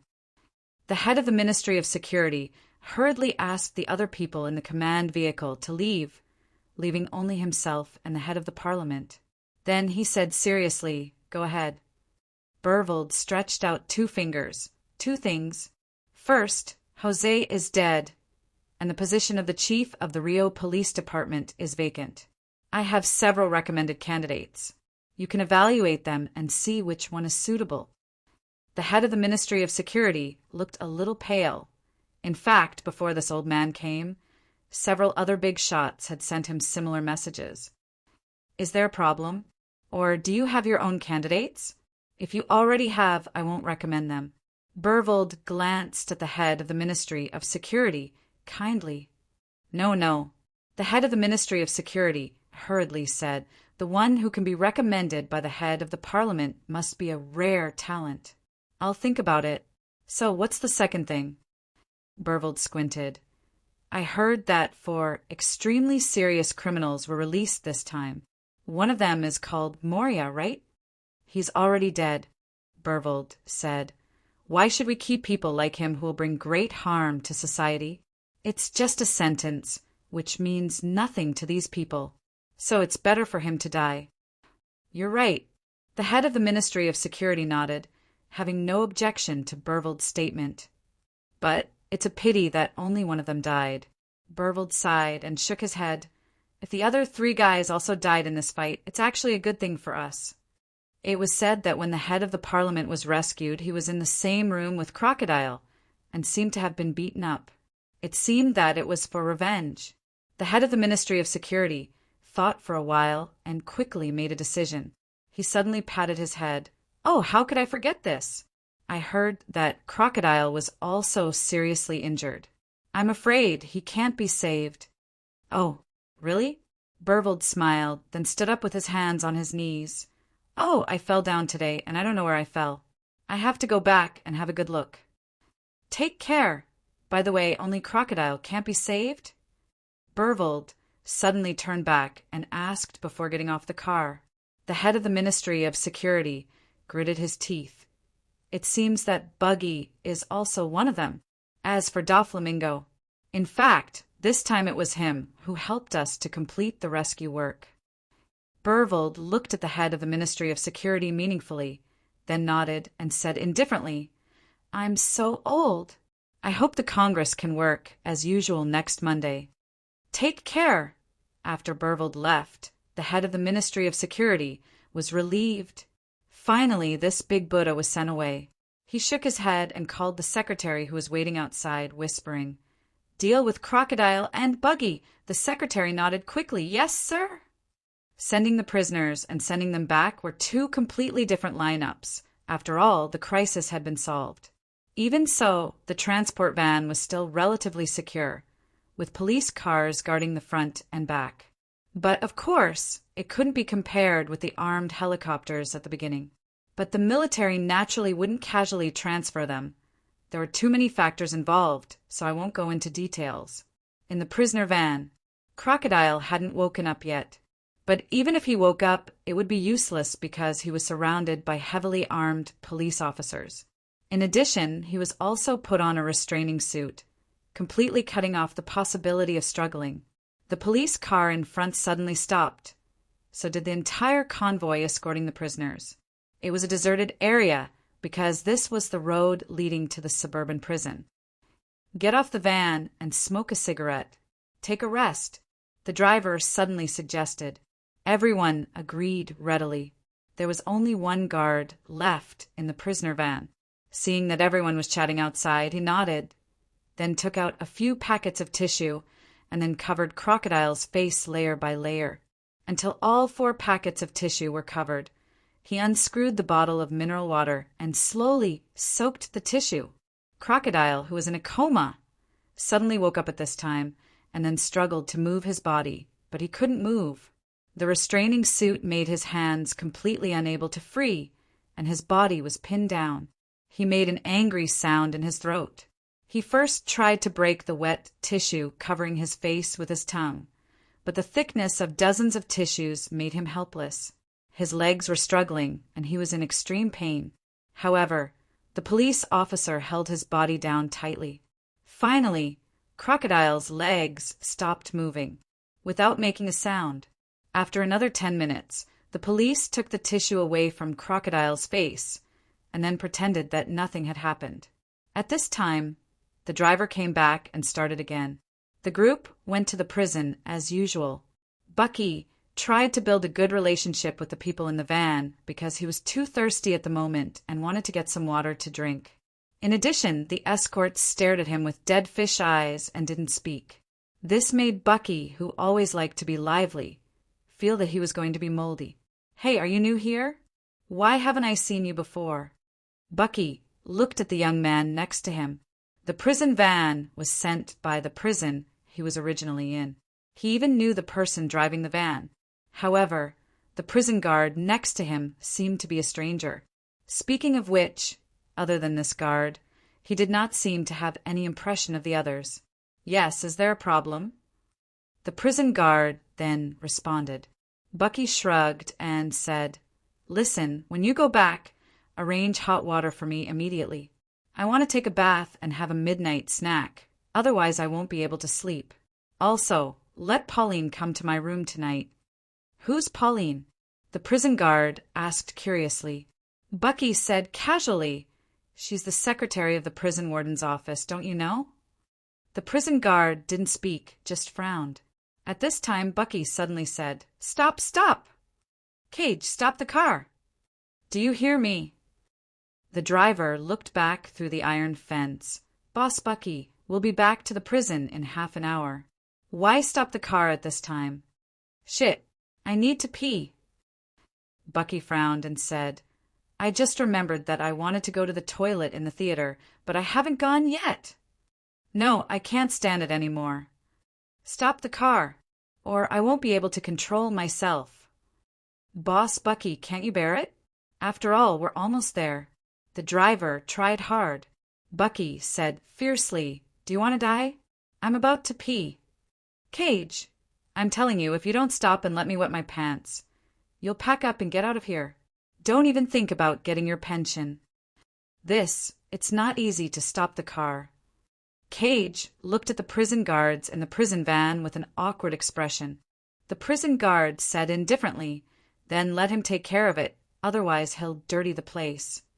All right, then. The prison van stopped on the side of the road. As soon as the van stopped, Bucky hurriedly ran out. His hands were only handcuffed, so it didn't affect him from unbuttoning his pants. Bucky looked around. It was a desolate place with only an advertisement board on the side of the road. He shook his head and went straight to the billboard. He took out his weapon and prepared to pee. However, just as he was about to relieve himself, Bucky suddenly felt a sharp pain in his stomach. "Damn, did I eat something dirty when I was at the bar?" Bucky had to turn back because of the pain in his stomach. "Do you have any tissues? Shit!" The moment he turned around, Bucky saw that the prison guard had pointed a pistol at his back at this time. He was so scared that he rolled on the ground without saying a word. He didn't care that the ground was just wet because of him. He rolled directly to the other side of the billboard. "Damn it!" The prison guard stamped his foot. It's just a second later. Why did this guy suddenly turn back? But it was not the time to be annoyed, so he quickly chased after Bucky with his men. When the few prison guards went around, they found that they could no longer see Bucky. However, the prison guard saw another figure quickly get on the prisoner van. "It's him." Bucky did run back to the prison van and was in the driver's seat. He looked at the panicked Coach Cage and quickly said, "Listen, Cage, I don't care if you want to kill me or not, but I can give you a chance. I have a lot of money. If I can get out of here safely, I can give you more money than you can spend in a lifetime. So run." Chapter 795. Song Haren popped a lozenge into his mouth to ease the dryness in his throat.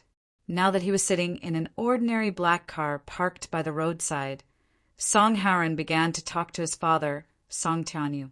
In short, he first reported what he experienced in the theater and finally asked, "Speaking of which, Dad, how did you get the information about Roger hijacking the theater?" Although the information came a little late and was very passive, it was still better than nothing. At the very least, Song Haren was able to leave the concert hall early before the hijacking. Otherwise, he might not have been able to escape unscathed. The batch of bombs in Roger's hands was obtained from the Fire King. Song Tianyu, who was in the headquarters of Iris Flowers, knew that Song Haren was safe, and his tone was a lot more relaxed. He seemed to drink some water before continuing. Flame King was also curious about what Roger wanted to do, so he sent people to follow him. Later, he found out that his people buried the bombs in the theater in advance. "Maybe it's your luck, kid." During the day, Flame King came to me and asked me to help send a batch of goods to Malacca. Then we talked about this matter. Flame King's grandfather? It seems that the goddess of luck is really looking after me. Song Haren nodded. Flame King was a very old arms dealer in this continent. Iris Flowers had a lot of subordinates and needed a lot of ammunition. They had been in a cooperative relationship with Flame King for a long time.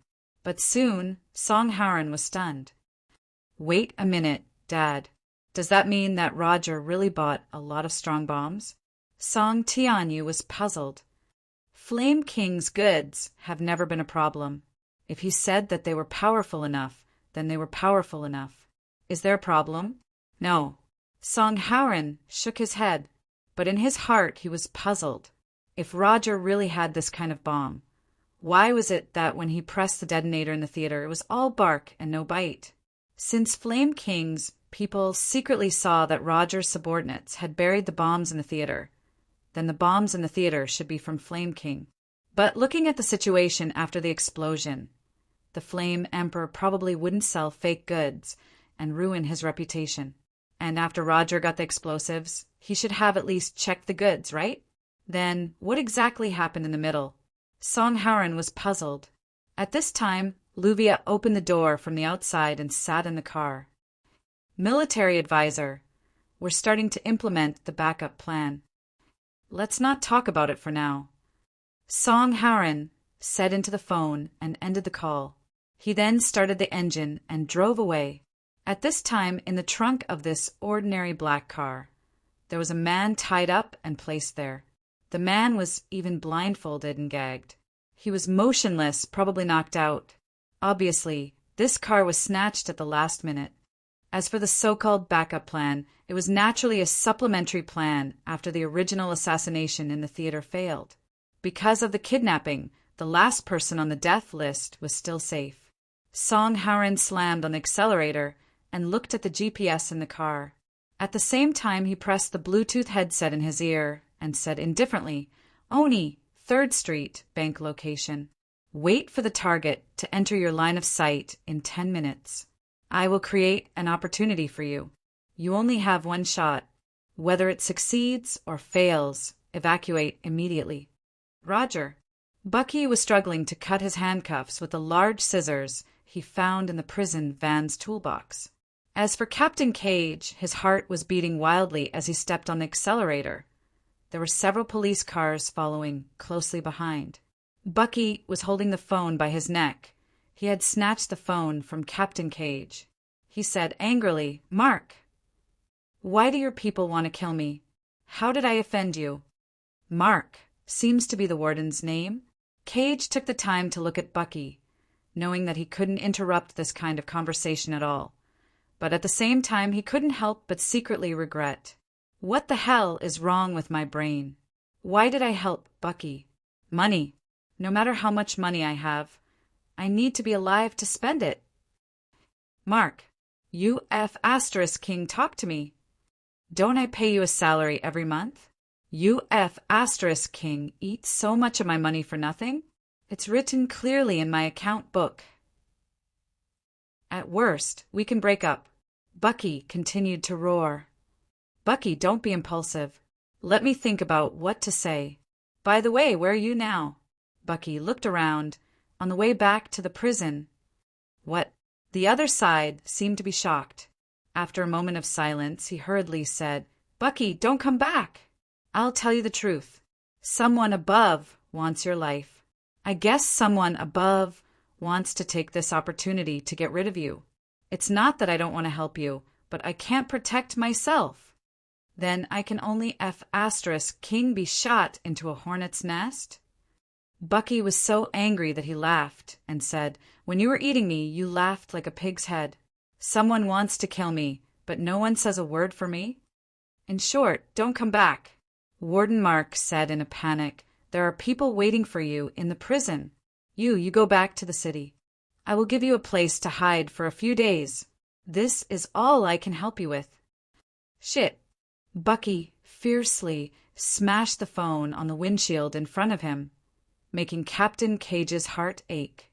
My iPhone 7. Boss Bucky, what should we do now? Cage wanted to slam on the brakes. Should we just surrender? Bucky, on the other hand, picked up a knife from the toolbox and placed it on Cage's neck. Go back to the city. I'm going to hide and contact my men. After I leave Rio safely, I'll give you everything I promised you." Looking at Cage's bewildered eyes, Bucky snorted and said, "How much money do I give you every month?" "So much that you can't even imagine it. But those guys, they eat for me, but do nothing. You, on the other hand, are a friend in need. I will definitely repay you. So drive properly. Put away the tool knife first before talking about feelings, you bastard." "Boss Bucky, are we going to the place that Warden said to hide?" Cage quickly asked. "Go. Do you think I am stupid?" Bucky sneered. "Since that pig Mark betrayed me, he must be up to no good. I will only go to that place if my brain has a cramp. Then now we?" Bucky suddenly narrowed his eyes and said, "Who is in your family?" Cage suddenly said nervously, "My wife and children are not here. They are in the countryside. I live alone. But, Boss Bucky, they will guess it, right? They will find someone to wait for us at my house, right? Then there is no other way." Bucky sighed. "We can only go there." "Where?" "Go to 9th Avenue first. I will tell you where to go when we get there." Bucky shook his head. With that, Bucky picked up the phone he had just thrown and dialed another number. "It's me. I was plotted against in Rio. I don't want to stay in prison anymore. Send a few people to pick me up." Cage could not hear what the person on the other side of the phone said. In the end, he only heard a rather happy sentence. "Boss, are you finally coming out? Our brothers have been waiting for a long time to do something big." Bucky did not say anything.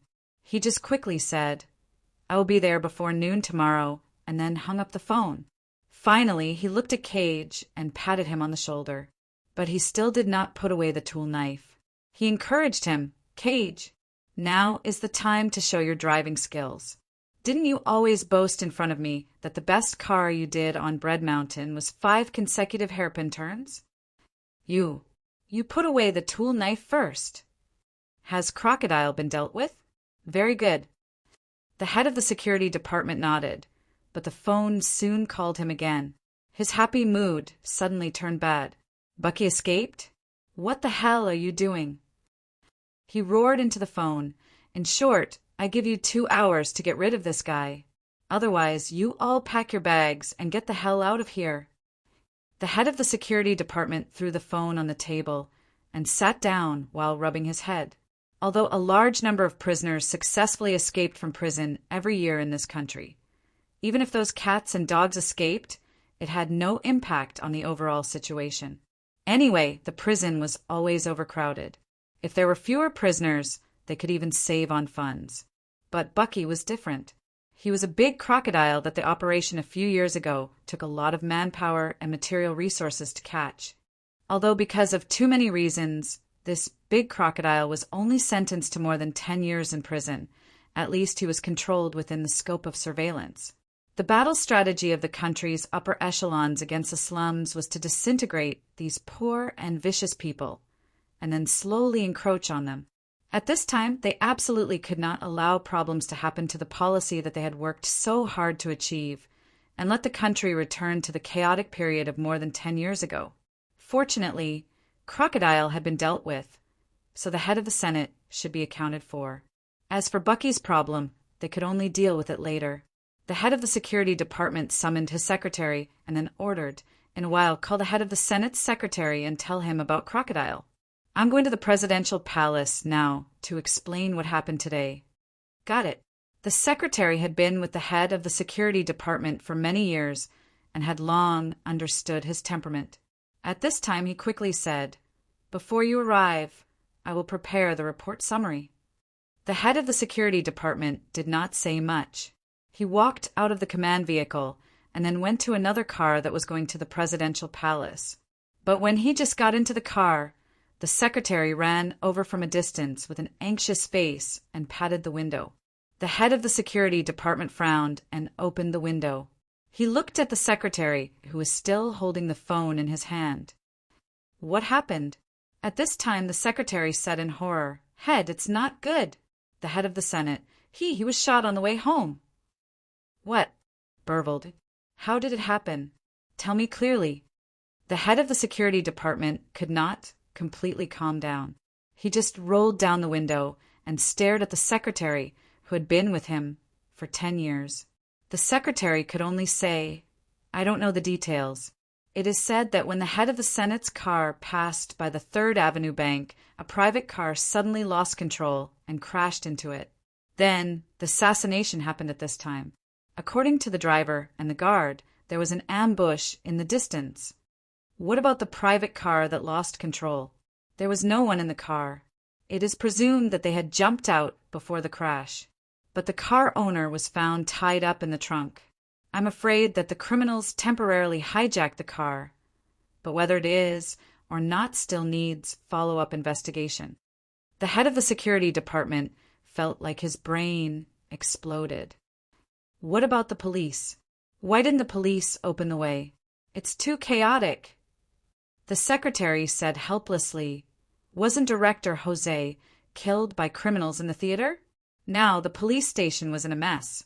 It's not like you don't know that there are many factions in this bureau. Bang! The head of the security department punched the car door and kicked the front seat. His neat hair was messed up because of such a big movement. He clenched his fist and bit his knuckles. Suddenly, he remembered another piece of information in his chaotic mind. Before the hostage incident at the theater, there had been several assassinations in the city. Among these people, there were gang leaders as well as influential people in the business and political world. Could there be some connection between them? But logically speaking, those who were already assassinated should not be connected. They did not know each other, so the intelligence department was in a deadlock. Could it be that the target of the assassins was actually only the head of the Senate? So everything before was just a smokescreen? No, there's no need for such a smokescreen. If the culprit's target was really the head of the Senate, then he would have been their first target. There's no need for them to kill anyone else. Instead, it would have attracted our attention. But are there any connections between these assassinations? The Minister of Security had 2 different thoughts in his head, and his mind was in a mess. Suddenly, the head of the security department felt a flash of lightning in his mind. The criminal actually wanted to do it in the theater long ago. It was only because of this hijacking incident that they didn't succeed. The private car that they snatched at the last minute might be proof. Minister, what do you mean? I want the list of all the guests in the theater tonight. The head of the security department rubbed his forehead. I want the information of all the staff in the theater. The criminal must be among them. I'll ask someone to prepare it right away. No, I'll do it myself. Drive, the presidential palace. No, I'll take the command car. The head of the security department thought for a while and quickly got out of the car. He walked back to the modified commercial car with extremely thick internal armor. The traffic had recovered a little, but because of the large number of vehicles, the taxi was still driving slowly. Well, there's still a traffic jam. I don't know when I'll be able to go back. In the car, Caroline was on the phone with Livia. By the way, have you arrived at your gigolo's house? What gigolo? Arnold is the most ambitious man I've ever seen. Livia seemed to be a little dissatisfied with the words of her sister and landlord. Okay, a man with ambition, I get it. Caroline did not respond curiously. Her eyes looked at the densely packed cars outside the car window. She did not know when they would reach the end. Caroline, why don't you stay here tonight? Livia suggested stay here for the night. The district is probably not safe now anyway.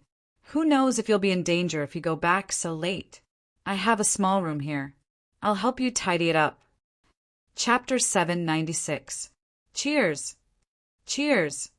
The wine glasses raised high in the air gently knocked against each other, making a crisp sound. The room was filled with the fragrance of wine. Oni lit a cigar and sat down, taking a puff comfortably. "Ha! We killed Bervold in the end." Livia said, "It's not over yet. It won't be over until we go back safely. Don't be happy too early." Oni was not bothered. From Neymar to Bervold in the end, the concentrated assassination cases will certainly make the police scratch their heads trying to figure out what the connection is. But in fact, The only connection between these murders is that they are all our masterpieces.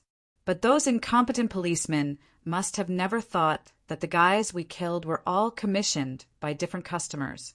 It's just that the military counselors gathered together and finished it all at once. Luvia subconsciously looked at the back of the figure in front of the French window. Song Hauran was overlooking the city of God. Before coming out of the base camp, the military counselor said, after accumulating so many commissions, now that these people are finally in the same place, let's settle them all at once. Only by arranging my time properly can I have enough time to squander. Luvia put down the goblet, but Bervold's influence is too great. He is very careful when he goes out. If not for the hostage-taking that made everyone relax, I'm afraid we won't be able to kill him so easily. Oni said disdainfully, before the hostage-taking began, I had already locked the old man down. That guy is very hard to kill. It's not easy for us to catch him in front of so many people this time. Luvia shook her head and didn't want to say anything more to the arrogant guy. Military counselor, the stations will be strictly checked tomorrow morning. Shall we buy the first train ticket and leave? Evacuating immediately after completing the task and never staying for long was the style of iris flowers. However, Song Hauran suddenly said, I won't go back now. Military counselor? Song Hauran turned around and said with a smile, I want to have another meal before I leave. Luvia was stunned. Military advisor, are you talking about the young Chinese man we met at the theater? Song Hauran said coldly, don't you think he's similar to Dad when he was young? Especially the eyebrows and nose area? He took out the note with the address written on it from his pocket. He narrowed his eyes and seemed to be deep in thought. Suddenly he said, let's have lunch. The place is a little small, but it shouldn't be a problem for one night, although it's a little hot. Not only was it small, but it also had a strange smell. However, for an idiot like Livia who was good at household chores, it was already incredible that he could clean it up to this extent. Caroline could only shake her head. It doesn't matter. I'll just stay for one night. Actually, shouldn't he have agreed to Livia's request? Perhaps it would have been better for him to find a hotel to stay in. He really shouldn't have done it just to save some money. He obviously had a huge sum of money on hand, although he didn't dare to use it recklessly for the time being. Perhaps it was also because of his deep savings. Caroline couldn't help but laugh at herself, and then asked Livia, what did you say to your man? Am I talking about Anu? Anu. Anuo. Livia rolled his eyes at Caroline and then whispered, I said that you are my colleague. I have something to do early in the morning tomorrow, so I came here to stay for one night. He didn't say anything. Don't worry. However, he doesn't know about us. Don't let it slip. Caroline shook her head and said in a bad mood, Are you an idiot who believes in love? Livia said faintly, Caroline, for people like us, how many times can we have such an opportunity? As for the future, let's talk about it in the future. Livia was the type to live one day at a time. I'm a little sleepy. You go and accompany your ennui. Caroline sighed and hurriedly pushed Livia out of the small utility room. Then she reminded, I'm really tired at night.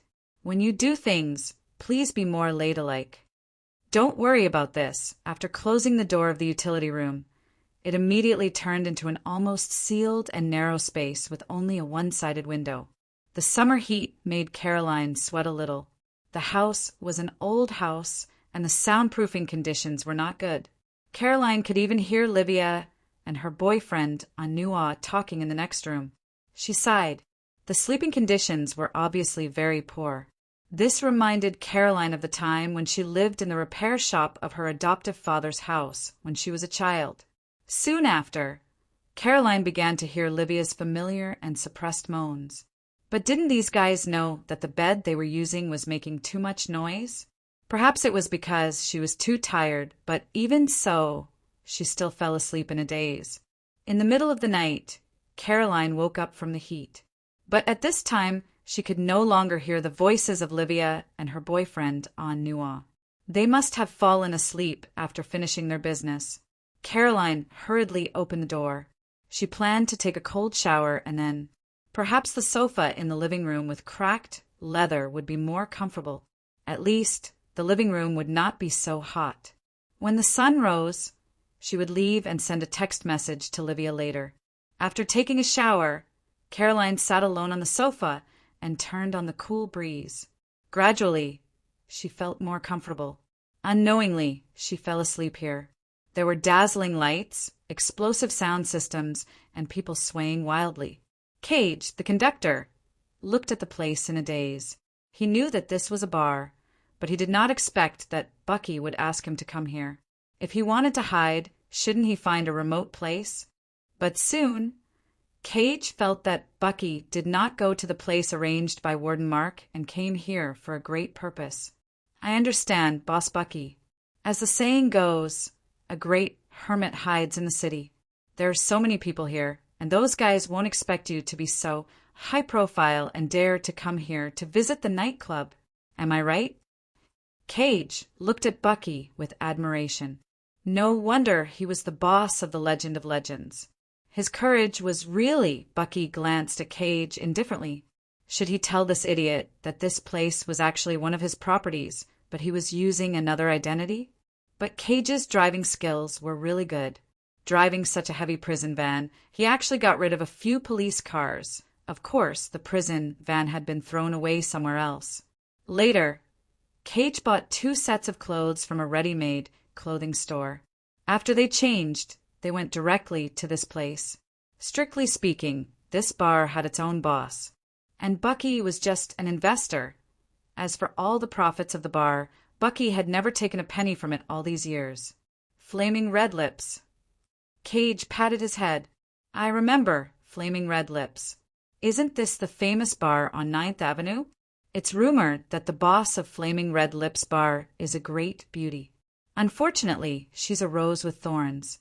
I've never heard of anyone being able to win her heart.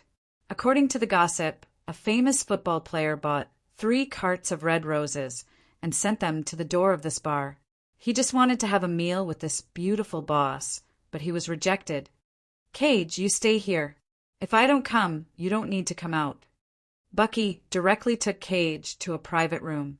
After that, Bucky directly walked into the bar's no-go zone. Generally speaking, this was the office area, which was the basement of the bar. He passed through a long corridor and then came to a door. In front of the door stood 2 strong men wearing wrestling masks. They were only wearing a pair of leather pants and were like iron towers. When Bucky arrived, their eyes only moved a little. In any case, I'm the investor here, Bucky muttered in a low voice. The 2 muscular men in front of him shifted their gazes again, as if they were treating Bucky as air. Is Lucifer here? I have something to talk to her about. Bucky had to ask helplessly. Her Majesty the Queen is resting. She doesn't see outsiders, one of the strong men said indifferently. Anyway, I'm also the investor here. Her Majesty the Queen is resting. She doesn't see outsiders. The same answer came from the mouth of the other strong man. Bucky swallowed his saliva. He had seen one of these 2 guys directly twist the head of a South American lion, so he couldn't help but say weakly, "Then I'll wait for her to rest." The 2 strong men directly closed their eyes and didn't look at Bucky. Bucky simply leaned against the wall next to him, taking it as a rest. He looked at the door guarded by the 2 strong men. He didn't know why, but every time he saw this door, Bucky had a feeling of fear from the bottom of his heart and felt a chill run down his spine. This door was completely black, with countless reliefs in the shape of demons. It was like the gate to hell. Lucifer, a woman with a very mysterious origin. Bucky asked himself, in his life he had never seen any woman like Lucifer, who seemed to be able to arouse all the desires in the depths of a man's heart. With just one look, she could make a man completely crazy. She was like a true walking witch, a witch who would never age. At least, since Bucky met her 20 years ago, she had maintained her youthful appearance. Bucky really didn't know what kind of origin Lucifer had. He only knew that there were two kinds of employees in this flaming hot lips bar. One was the ones who greeted the guests in the bar and were invited from outside. The other was brought by Lucifer herself, and each of these people would call her Her Majesty the Queen. For various reasons, Bucky and Lucifer had reached a special relationship. He provided funds for all Lucifer's activities, and Lucifer solved many things for him. Bucky was well aware of how much weight he had. The rumors about the legendary bad guy, many sensational big events in the past, and many high-risk missions in the Imperial Capital Headquarters were actually completed with the help of Lucifer's power. Click! The memory was interrupted by the sound of the door opening. Bucky quickly looked over and saw a coquettish woman in a black dress. The woman's skin was pale and bloodless, as white as a patient's. Her long wavy hair hung down to her waist. Her face was slightly rosy, which seemed to be some kind of lingering charm, which added a unique charm to her. But Bucky didn't dare to look at her too much. He knew that this woman was Lucifer's assistant and the woman who was most favored by Lucifer. Yes, favored. Lucifer had never concealed the fact that she was a lesbian in front of him. The so-called rest probably meant that he was doing something that he liked to see and hear, right? Miss Charlotte, long time no see. Bucky bowed his head and shouted. He didn't dare to look at this woman. This was the most favored guy of the Queen. Indeed, long time no see, little Bucky. The woman smiled softly, like rippling lake water, which could make people feel numb. However, even so, Lucifer in the room was much more powerful than Charlotte. This attraction didn't make Bucky confused. I want to see Lucifer. Bucky took a deep breath and said, As usual. Charlotte nodded. Bucky shrugged. At this time, the two muscular men guarding the door took a black ribbon and tied it to Bucky's eyes, blocking all his sight. After that, Bucky touched the door and followed Charlotte into the room. A unique fragrance filled the room. Bucky walked forward about 10 steps and stopped. 10 steps was the limit. He knew deeply that the woman named Lucifer actually hated the approach of men. The two muscular men guarding the door were so majestic, but in fact, they were born castrated. Bucky, what's the matter? Aren't you doing well in prison? Are you ready to be drunk until the end? The voice seemed to sound from the bottom of his heart. Even if he couldn't see it, Bucky had an impulse to tear the black ribbon on his face and then jump on it. If he didn't have a special contractual relationship with this woman, he was afraid that he would have already done it. Bucky took a deep breath and said slowly, Lucifer, how many wishes do I have left here? A total of 3 wishes. You have used one of the real wishes. The woman's voice sounded again, as if she was smiling. Little Bucky, are you finally willing to use the second wish? Bucky shook his head. No, I just want to confirm it. You know, every time I want to confirm it. Because I'm afraid that if I don't confirm it, maybe you will swallow me unknowingly. Then why are you looking for me? Lucifer, there's something I'd like to ask, Lucifer said. Bucky said, Have you ever seen a blue drug? After injection, it will make people's bodies mutate. Even their blood will turn blue, and their muscles will swell, as if they don't feel pain. Where did you see this kind of thing? At this time, it was Charlotte who spoke. Bucky didn't hide anything. He just told her what happened in the theater earlier, and once again focused on describing Roger's appearance when he mutated. After listening, the room was silent for a while. Finally, Charlotte's voice sounded. This should be a new kind of drug called Heaven's Tears, or a new kind of drug that has begun to appear in some rich circles in recent years. But according to your description of Roger, I'm afraid he used the purest kind of Heaven's Tears. It's a pity that he was killed. Otherwise, he would know how much it could improve his physical strength. The guy who shot him really didn't know how to play. Ghost's such a dangerous thing, of course, it's better to kill it directly. Thinking of Roger's terrifying appearance at that time, Bucky still had a lingering fear. At this time, Bucky began to talk again. Time passed by little. About half an hour later, he left the room. As for what he said to Lucifer, only the person involved could know. After the black door full of reliefs slowly closed, Charlotte walked on the black fluffy carpet and came to a huge sofa. On the sofa, a woman wearing a thin gauze dress was lazily lying on the sofa, holding a long tobacco pipe in her hand and slowly smoking. Charlotte knelt in front of the sofa, then leaned into the woman's arms and closed her eyes, as quiet as a house cat. It's getting more and more boring to stay in the human world. Are we going back to the demon realm? Charlotte murmured. Go back for what? The woman, smoking the long pipe. Lucifer reached out and stroked Charlotte's creamy skin. Charlotte murmured again, but this is the city of God under the eyes of God. It's blind. Lucifer lowered his head and kissed Charlotte's lips directly. Their tongues were wet and sticky. Chapter 797. Panting.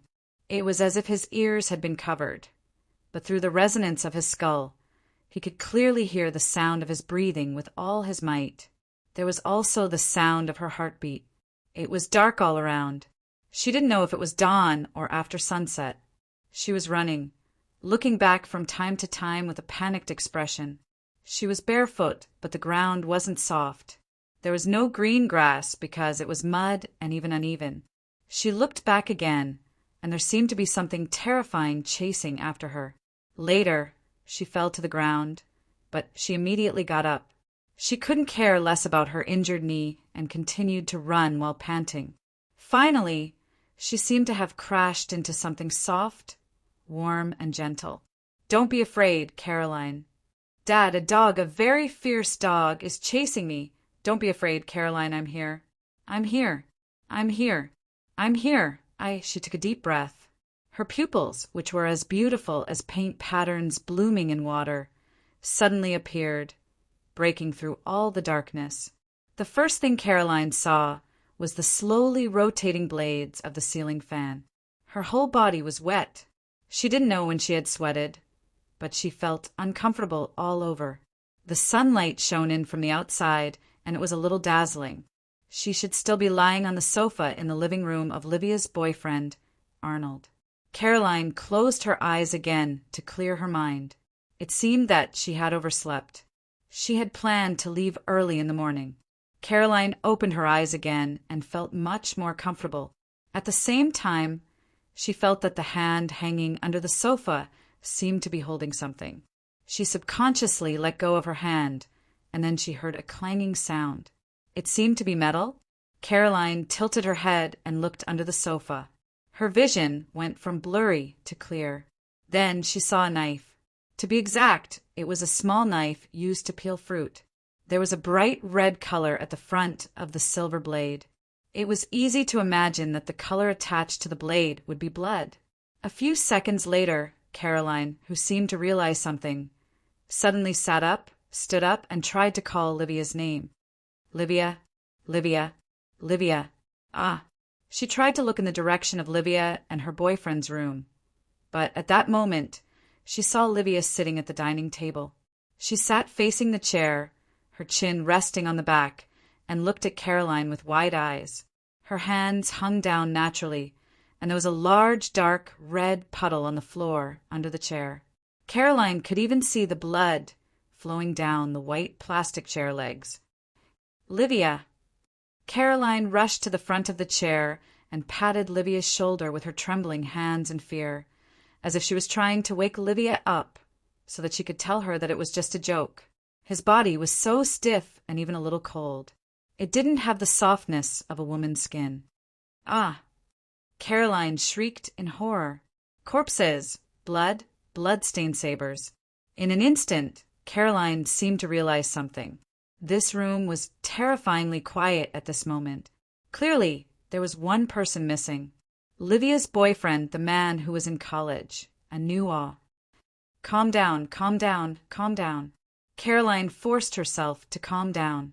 She tried to recall what happened last night. Last night, because the small room was too hot, she sneaked out in the middle of the night. After taking a cold shower, she lay down on the sofa in the living room. Then she fell asleep without realizing it, until she woke up. Then, She held the blood-stained saber in her hand.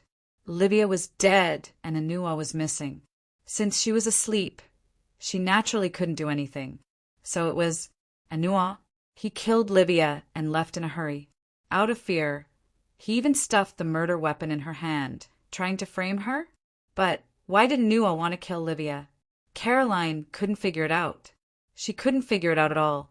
At that moment, her mind was in a mess. She didn't know what to do. Perhaps calling the police was the right thing to do at this time. She instinctively thought that she needed to find some people who could help her.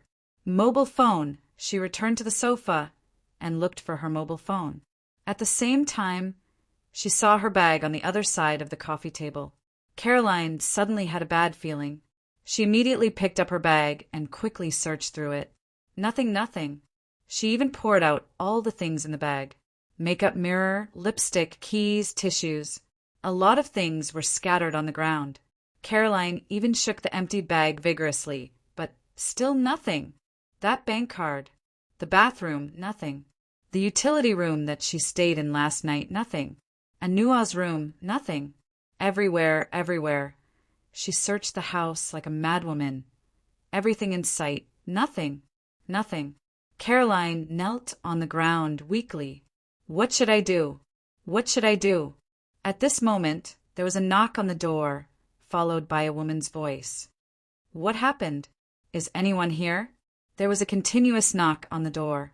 The frightened Caroline quickly rushed to the door. Through the hole in the door, she saw a middle-aged woman with a bag of garbage in her hand. She seemed to be a resident of this building. Is anyone here? I just heard a scream. Hey, is anyone here?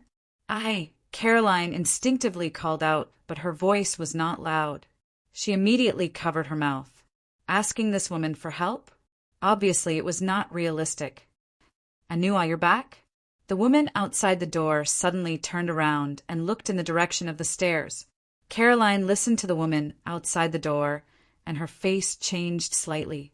She once again put her pupils close to the hole, and at the same time, she vaguely heard a man's voice. Was it Anua? Good morning, Mrs. Riley. I just came back from the university. Did something happen? The middle-aged woman. Mrs. Riley smiled and said, Staying up all night at school again? You're too diligent, but you have to pay attention to your health. I know, but there is an important exam recently, so I have to work harder. Good girl. You haven't had breakfast yet, right? Do you want to come to my house to eat? Mrs. Riley smiled. Caroline still couldn't see the appearance of the man who spoke, but this voice, even if it was a little unclear through the door, she could still barely recognize it. It seemed to be Anua's voice. Last night, she and Anua met last night, but they didn't talk much. Well, I'll have to trouble you again today, Mrs. Riley. By the way, let me put the things away first. Oh, by the way, why are you standing in front of my house? Oh, it's like this. When I just went downstairs to take out the garbage, I suddenly heard a scream coming from your house. It was a woman. Mrs. Riley winked and said, Anua, is that your girlfriend? Don't hide it. When have I ever seen a beautiful woman come out of your house? Introduce her to me. Where did my girlfriend come from? Mrs. Riley, don't talk nonsense. The man's face changed imperceptibly, and then he immediately said, I'm focusing on my studies now. With that, he took out the key and faced the door. Wearing a cap, he was opening the door with his head down, and only his chin could be seen. Caroline finally couldn't see the man's face. Although he had been in the room last night, she only saw him once or twice, but he had the key to open the door, so it was Anua. But the moment the key was inserted into the keyhole, time seemed to slow down. Caroline's eyes were wide open, and her heart was beating fast. This man killed someone, then went out and came back, pretending that she was the murderer. Once they opened the door and saw this scene, how should she defend herself? Mrs. Riley, wait for me, I'll be right back. Anua opened the door of the house while talking. The house was so small that they could see everything as soon as they opened the door. Anua suddenly froze and didn't understand. Mrs. Riley felt very strange, so she asked Anua. Anua turned around stiffly, and his face was frightened. Mrs. Riley, I think we're going to call the police. Someone died in my house. What? Mrs. Riley was shocked and quickly squeezed into the house. The first thing she saw was the dead woman sitting on the stool, Livia. Mrs. Riley was so scared that she couldn't even hold the garbage bag in her hand. However, at this time, Anua rushed to the balcony and shouted, "Someone jumped off the building!" Mrs. Riley hurried over and looked out from the balcony. This house was not high, and this was only the second floor. Mrs. Riley just saw a figure running away. "It's a woman," they said in unison. It was a seaside house with only 2 floors, but the price was obviously not cheap. This was an apartment for vacationers. The house number was right. Song Haran tidied up his clothes, which was the most basic quality of a gentleman. At the same time, he was holding a bouquet of flowers in his hand. After pressing the doorbell, Song Haran waited quietly. The salty sea breeze blew, which was obviously not very comfortable in such a hot day. But he didn't sweat and looked very calm. Soon after, the door of the apartment opened.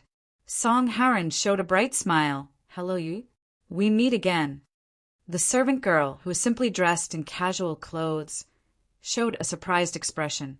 Her surprised expression made Song Haran feel a little proud. He actually knew that he had a bad taste. For example, he liked to see other people's surprised expressions. "Mr. Song, it's you? Is Luocho in?" Song Haran smiled. "I'm here at your invitation. You didn't forget that you said you would treat me to a meal, right?" "Of course not." Yi hurriedly greeted Song Haran and walked into the apartment. Song Haran handed out the flowers in his hand and smiled. "This is for you. Platycodon flowers, sincere and unchanging love. I hope you like it." "Thank you." Yi was slightly stunned, and then smiled and took it from Song Haran's hand. "Who's here?" A figure came out of the kitchen at this time. It was the new boss of a club. The boss was still wearing an apron and holding a long wooden spoon for seasoning. "Mr. Song." Luocho was also very surprised. He put down the things in his hand, untied his apron, and walked out. "It's really you."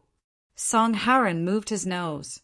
He smelled some food and said happily, "It seems that I came at the right time. Didn't you say you would treat me to a meal?" He blinked his eyes as if he was joking. "Did you forget?" "How could that be? You're welcome." Luocho smiled calmly but said helplessly, "It's a pity that I didn't prepare braised meatballs today." "It's okay." Song Haran joked. "If you prepared this dish today, I would be surprised." Song Haran walked into the house. Yi quickly served tea. Luocho went into the kitchen and turned off the heat of the seafood soup. Luocho sat down and looked at Song Haran. "Mr. Song, I'm relieved to see that you are safe. I have been paying attention to the news last night, but the report was not very detailed. I heard that there was a very fierce fight later." "Some people did die," Song Haran said in a relaxed tone. "But in this country, it's not rare to see people die." He looked at a picture book on the coffee table and took it curiously. He flipped through a few pages and found that it was a colorful picture book that introduced the world's ancient creatures. There were some rare animals and plants on it. Song Haran suddenly said, "You like this kind of thing?" Luocho said casually, "I'm actually a paleontology student. Last time in the restaurant, I heard Mr. Song mention a strange black python in your adventure story. I was a little curious, so I wanted to investigate and see if I could find any clues. You still remember that story?" Song Haran smiled and blinked. "Actually, I made it up." Boss Luo just smiled and did not say anything. At this time, Yi put on the apron that the boss took off and walked into the kitchen, planning to take over the dishes. Song Haran glanced at her and said with a smile, "This daughter-in-law is not bad." Luocho suddenly said, "Please wait a moment." Under Song Haran's curious gaze, Luocho went upstairs. Not long after, he came down with a box. He walked before Song Haran and opened the box. Then he said seriously, "Mr. Song, I think I should return this to you." Oh, Song Haoren found it interesting. He took out the item from the box and fiddled with it a few times. It was one of the items he obtained from the gangsters in the theater last night, a pistol. Song Haoren skillfully opened the magazine and casually glanced at it. Then he suddenly looked at Luocio and asked, "You don't need a single bullet?" Luocio shook his head. "I don't need this kind of thing." Song Haoren, however, said, "This is a good thing." After saying that, Song Haoren seemed to have thought of something, and he suddenly said, "Luocio, I actually came here to show you something." "Let's wait and see." Song Haoren took out his mobile phone and opened the screen. Then he opened the photo album. Finally, he placed the mobile phone before Luocio and said indifferently, "This person, do you have any impression of him?" There was a yellowed photo stored in the mobile phone's photo album. Due to the age of the photo, there were many white spots on the black and white photo. The photo had faded, and one could barely make out the outline of the person in the photo. Chapter 798. Song Haoren probably wanted to see something from Luocio's eyes. But to his disappointment, Luocio looked at the old photo on his mobile phone without any special expression. Instead, he asked curiously, "Mr. Song, do you want me to help you inquire about the person in the photo after I return to China?" Song Haoren was taken aback for a moment. Then he smiled and said, "That's right. The more people there are, the more effort there is. Even if there are so many people, we have to give it a try." He didn't think that Luocio would have such an idea. At first, he even planned to take the opportunity to investigate Luocio's background if he could read something he needed from Luocio's expression. He had a strange feeling of closeness to this young man. It was a kind of touch that he couldn't explain. It was just that since he got the sun god's badge, his senses, intuition, and so on had been strengthened. In short, it was the sixth sense.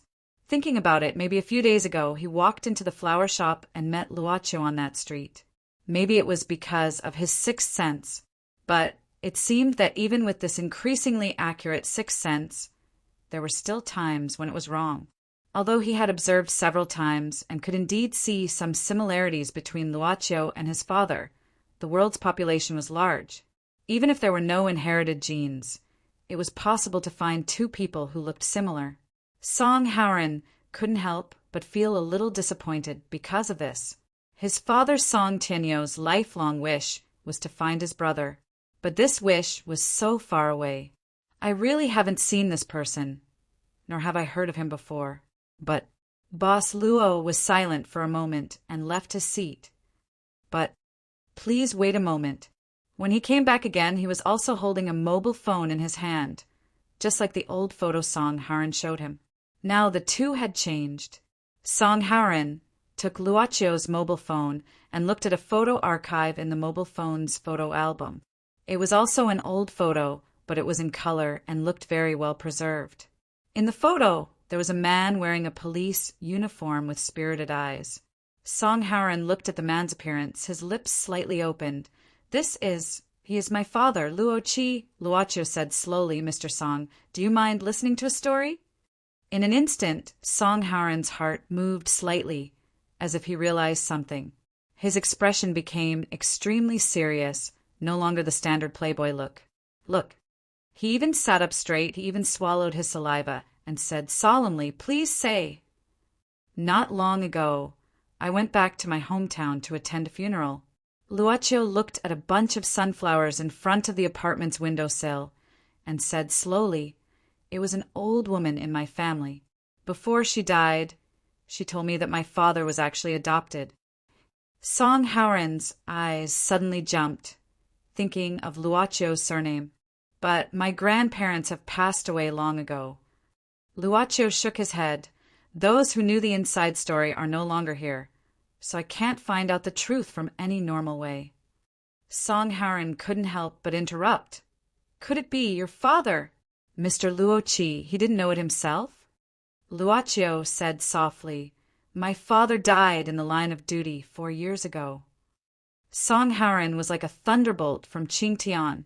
His waist suddenly bent down. He took a deep breath, seemed to quickly pull himself together, and then asked expectantly, "Can you tell me your father's story?" My grandparents told me when I was young that he was a very naughty child. Luaccio smiled and recalled, from a young age, he was the king of the children in the village. He was the only one who could bully others, and the other children couldn't even think about snatching a piece of fruit candy from him. He finished his education in the primary school run by the village. When he was 16, someone from the army came and said that they wanted to recruit. He signed up, but later looked at the recruitment standards and found that his weight didn't pass. Later, he quietly went up the mountain to cut a lot of bananas. According to my grandma, the bananas were not ripe yet, but he ate a lot by himself and his stomach was full. Later, he went to measure his weight and barely passed. I heard that life in the army was very hard. One winter, my grandma and grandpa saved money and took a train to see it. It was before the new year. Grandpa said that at that time it was snowing and he was on guard duty. He was wearing a dark green military coat with a gun on his back. His lips were white, and his eyebrows were frozen into frost. Grandma said that the first thing he said when they met was that the coat was like a quilt, so it wasn't cold. But my grandpa told me that his legs were actually trembling at that time. Because it was a bitter cold place, he learned to eat spicy food. This habit lasted until he left the army. There used to be some spicy chicken in my house, and he made it himself. When I was young, I didn't understand. When I saw the bright red sauce, my mother told me that it was ketchup. When I said I wanted to eat it, he made a spoon with a smirk and stuffed it directly into my mouth. At this point, Luaccio suddenly paused and slowly said, "I think that's probably his biological father." Song Howren couldn't help but smile. Luaccio fell into silence again. After about 10 seconds, he continued, "They got married 24 years ago, and I was born 2 years later. 1 year later, I was born." Why did he become a police officer? He told me that it was because police officers were very handsome. Later, I found out that it was because my mother had a special fondness for the police profession. At that time, he had just started working and was poor. He rode a second-hand motorcycle to work every day. Actually, he offended a lot of people. I remember when I was in the 4th grade of primary school, I was caught by a few men at the school gate after school one day. He said that he gradually began to like his profession. He said that when he heard people thanking him, he felt secretly happy. I learned a few moves from him in the army, but he said that I didn't learn it well, and that it wasn't even for show. Later, he took advantage of the summer holidays to give me special treatment and secretly took me to the shooting range. He had a group of good brothers who were willing to go through fire and water with him. My mother passed away early, and he began to come home less often. Then, I don't know when it started, but I had a stepmother. Strictly speaking, she is probably my only family member now. I remember that day when my high school was preparing for the school anniversary. I was inexplicably asked to perform by a group of people. I didn't feel very happy, but it seemed that I could tell him about it. After school, she suddenly appeared in front of me and told me that he had died an hour ago. How did that happen? We just had dinner together last night. That smell. I still remember it. Luaccio looked at the pot of sunflowers in front of the windowsill and gradually became absent-minded. He didn't continue to speak for a long time. "Your father, what happened to him?" Song Howren hesitated for a moment, but still broke the silence. "I heard that a group of criminals from other provinces came to commit crimes. They also had a lot of weapons and robbed the car. Later, when they were fighting on the road, he was shot in the heart while protecting a colleague." Luaccio's voice returned to normal. "What about the group of robbers?" Song Howren squinted his eyes. "Do you know their names?" Luaccio shook his head and said, "They are either dead or captured. I heard that the last one died of illness in prison a few years ago. As for his name, I have already forgotten it." "Is that so?" Song Howren nodded his head. He couldn't tell what was going on. He just put his mobile phone together with Luaccio's mobile phone. The 2 different old photos were like 2 different times, intersecting at this moment. Luaccio suddenly said, "I have never met this Mr. Song Tianyin. However, I have always been watching my father. Song Haran took a deep breath and said, "Perhaps we can give it a try? If it's just a test, it will be quick. Don't worry, I will pay for it." Luocho asked, "Mr. Song, don't you think this is too much of a coincidence?" Song Haran smiled and said, "There are many mysterious things in this world, let alone a coincidence like this. There are 7 billion people in this world. There are bound to be some who have won the lottery." He took another deep breath and said seriously, "Perhaps this is a miracle." Song Haran didn't eat later. He left in a hurry, but there was a sealed bag with a strand of hair in his hand. "Aya, don't you want to eat? I still have a lot of dishes to prepare." Looking at Song Haran's back in a hurry, the servant girl, wearing gloves, just took out a plate of barbecued meat from the oven. Boss Luo smiled at this time, walked forward, and said with a smile, "I should be able to finish it." "Please wait a moment," Yi suddenly said. "Can I put in the flowers sent by Mr. Song first, master?" "Yes, go ahead." Luocho didn't care. On the road, the black off-road vehicle was running fast. Song Haran, who was controlling the steering wheel with one hand, turned on his mobile phone and started an encrypted communication. "I'm on my way to the hospital. Don't worry, you will know the result tonight." Song Haran didn't get excited as Song Haran expected. Instead, he was silent for a long time. After a long time, his father slowly said, "Haran, don't you feel that things are going too smoothly?" Song Haran frowned. "Dad, what do you mean?" Song Tianyu said, "I have been looking for your uncle for decades, but I haven't heard from him.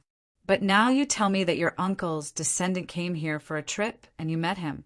If you were me, what would you think? Haran, I know you have always wanted to help me fulfill this long-cherished wish, but this is not your style. You shouldn't have contacted him directly. Even if you want to collect samples for testing, we have many ways to do so."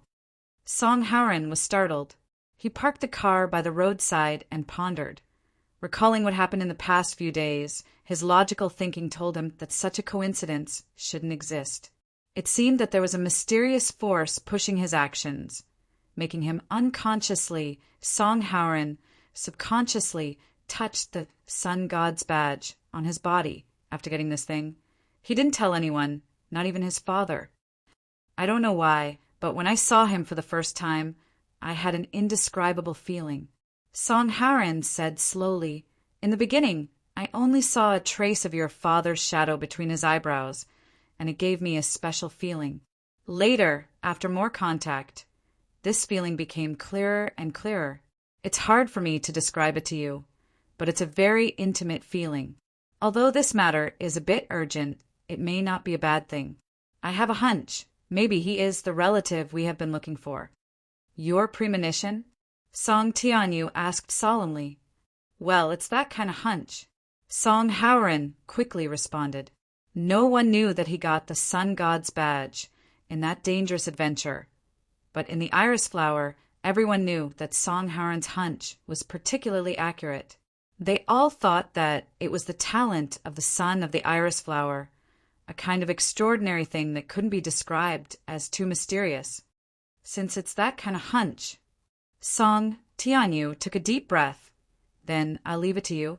If he is really the descendant of the big brother I'm looking for, you have to bring him to me, by any means." "Okay, I'll give you the result tonight." Song Haran hung up the phone. Thousands of miles away, in the base camp of the iris flower, there was a valley that was full of changes. Surrounded by green hills, birds chirping and flowers fragrant, there was also a dense white fog in the mountain stream, like a fairyland on earth. In terms of feng shui, this was a rare treasure land. In this valley, there was a complex and huge building complex. Halfway up the mountain, there was a white villa. Song Tianyu was already 60 years old, but his body was still strong. It was just that in his early years there were many hidden injuries, so he couldn't help but cough a little. At this time he was looking at the whole valley with white hair, murmuring, "Brother Tianyin, bless me, I can really find him." Song Tianyu closed his eyes after a long time. He took a deep breath and picked up the phone again. This time he made an international long-distance call. "Song family's little brat?" Why did you suddenly think of calling me this old woman? It was the voice of an old woman. Sisterly, long time no see. How are you? Song Tianyo's tone was respectful. Not good, I fell a while ago. Sigh. Old people are brittle. Until now, I still can't get well. I have to be taken care of by my granddaughter every day. My body is getting worse and worse recently. Song Tianyu sympathized with her. I don't know when I can see you again. Don't come. You are blacklisted in the country. How can I let you enter so easily? Say it. You don't come to the temple without a reason. You haven't looked for me for a long time. You must have something to tell me, right? Haha. Sisterly is indeed a pure heart. Your heart is clear. Don't laugh at this old woman. Sisterly, in my heart, you are still that beautiful Miss Lan Fong from back then. Even if you are old, you are still as luxurious. Back then, I am old enough to be your mother. If you have something to fart, just say it. My granddaughter wants to read to me. Sisterly, I want to ask you to help me with something. Song Tianyu could only say, you know it is not convenient for me to go back, so I want you to use your connections to help me inquire about a person's information. Oh, what new clues did you find this time? How many times has it been? Little brat Song, you still haven't given up? This time, maybe it is different, sisterly. Can you help me? Song Tianyu said respectfully, recently, my people discovered some Incan culture. If it is convenient, I will ask someone to send some to you. No need. I just want to inquire about some information. I don't need your filial piety. That year when I walked out of the capital as a widow, if it wasn't for your Song family protecting me, I might have lost my life. Give me the name. I will give you the information tomorrow. Wait at night. Oh, I am afraid it will be morning in your country. I will tell you then. I am still waiting. The old woman kept silent for a while, then said slowly, You are too impatient. I have to be impatient. Okay, I will wait for your call. Thank you, sisterly. Grandma, who is calling you? It is so late. Zhang Qingrui brought a bowl of bird's nest porridge. Coming to Zhang Lilinfang's window, Madame Dowager gently shook her head and sighed. An old friend, also the descendant of our Zhang family's benefactor. Benefactor? Zhang Qingrui took off her nightgown, sitting down and asking curiously, Why haven't I heard that we have a benefactor? It happened a long time ago, Zhang Lilinfang recalled. At that time your father was still an infant, so he didn't know much about it. What kind of person is he? Zhang Qingrui was more curious. A ruffian. Zhang Lilinfang touched Zhang Qingrui's hair. Later he became a local warlord. But he didn't get through the most turbulent period. Song family has been gone for a long time. Only one descendant left, who went overseas to develop. Yen PS1. About the paternity test, I specially checked it. It seems that the result can be expedited in a few hours. I don't know if it is correct. Chapter 799. The police car was parked in front of an old building. Of course, the two police officers who drove the car were no longer there. They were now in a unit on the second floor of the building, accompanied by several forensic officers. There was no doubt that this was a murder case. According to common sense, there should be at least several times more people at the scene of this kind of murder. But obviously, there were more forensic officers searching for evidence than maintaining order and looking for clues. The so-called maintaining order was actually just setting up a cordon downstairs, and no one was guarding it. The reason for this was not the slacking or inaction of the police officers in charge of maintaining order in the city, even though the city had always been known for its poor security. The truth was that not only had there been a major hostage-taking incident last night, even the president of the Senate had been assassinated on his way home. At the same time, the local chief Jose was also shot by bandits in the theater. Now the whole police system was in chaos, and a large number of people were transferred. Due to all kinds of reasons, only 2 police officers arrived at the scene in the end. Mrs. Riley, please repeat, you are the owner of this house, right? A police officer was holding a recording pen to Mrs. Riley. Mrs. Riley said, Yes, this house was left to me by my husband, and there are currently 4 tenants. On the other side, the second police officer was questioning Arnold, the tenant of the unit where the murder happened. Of course, the questioning here was much more detailed. The police officer not only turned on the recording pen, but also took a small notebook to write down important clues. "Are you sure you don't know the victim?" The police officer asked. "No, I have never seen this woman." Arnold shook his head. The police officer snorted. "You said you don't know the victim. Then why was she in your house?" "We have checked the door, and there is no trace of damage. Although this place is not high, you can climb in from the outside. Let's assume that this woman is a thief. But in your house, the most valuable thing should be the only air conditioner in your bedroom, right?" "Officer, listen to me. I really don't know this woman, and I don't know how she got in my house." Arnold hurriedly said, "I was at school the whole night and only left this morning. The guard can testify for me." "Did I ask you that?" The police officer snorted. "Why are you in such a hurry to explain?" Anua swallowed his saliva and subconsciously adjusted his black-rimmed glasses, not daring to speak. From the outside, Anua did not look like the kind of college student with a flying personality who could keep up with trends. Instead, he looked more like a bookworm. At this time, the communicator on the officer's shoulder rang. After listening for a while, he looked at Anua and said, "Through the ID card left by the deceased, we found the personal information of the deceased. Who do you think this woman is?" Arnold asked curiously, "Who are they?" "Her name is Livia. She used to be a police officer and had experience of being arrested. I think she should still be in that profession now." The police officer stared into Arnold's eyes and suddenly asked, "Sir, do you have a habit of soliciting prostitutes?" Anua was stunned, and then he said with a rather agitated expression, "What do you mean? Are you suspecting that I killed someone?" At that time, Mrs. Riley was also there. "We all saw with our own eyes that someone climbed down from my house and ran away. It was a woman." "Quiet," the police officer snorted. "You just need to answer my questions. You don't need to say anything else. Answer me. Do you have a habit of soliciting prostitutes?" Perhaps because the police officer's momentum was too strong, Anua's face turned pale and he hurriedly said, "No." At this time, another police officer who was taking a statement with Mrs. Riley came over, and the two began to talk in a low voice. Then the police officer looked at Anua and narrowed his eyes. "You said that you didn't know the deceased? Then why did your landlord, Mrs. Riley, tell me that she saw a woman walk out of your house several times?" "Impossible." Anua shook his head. "I really don't know this woman. Is that so?" The police officer sneered. "In fact, it's very simple to prove whether this woman has been here before or not.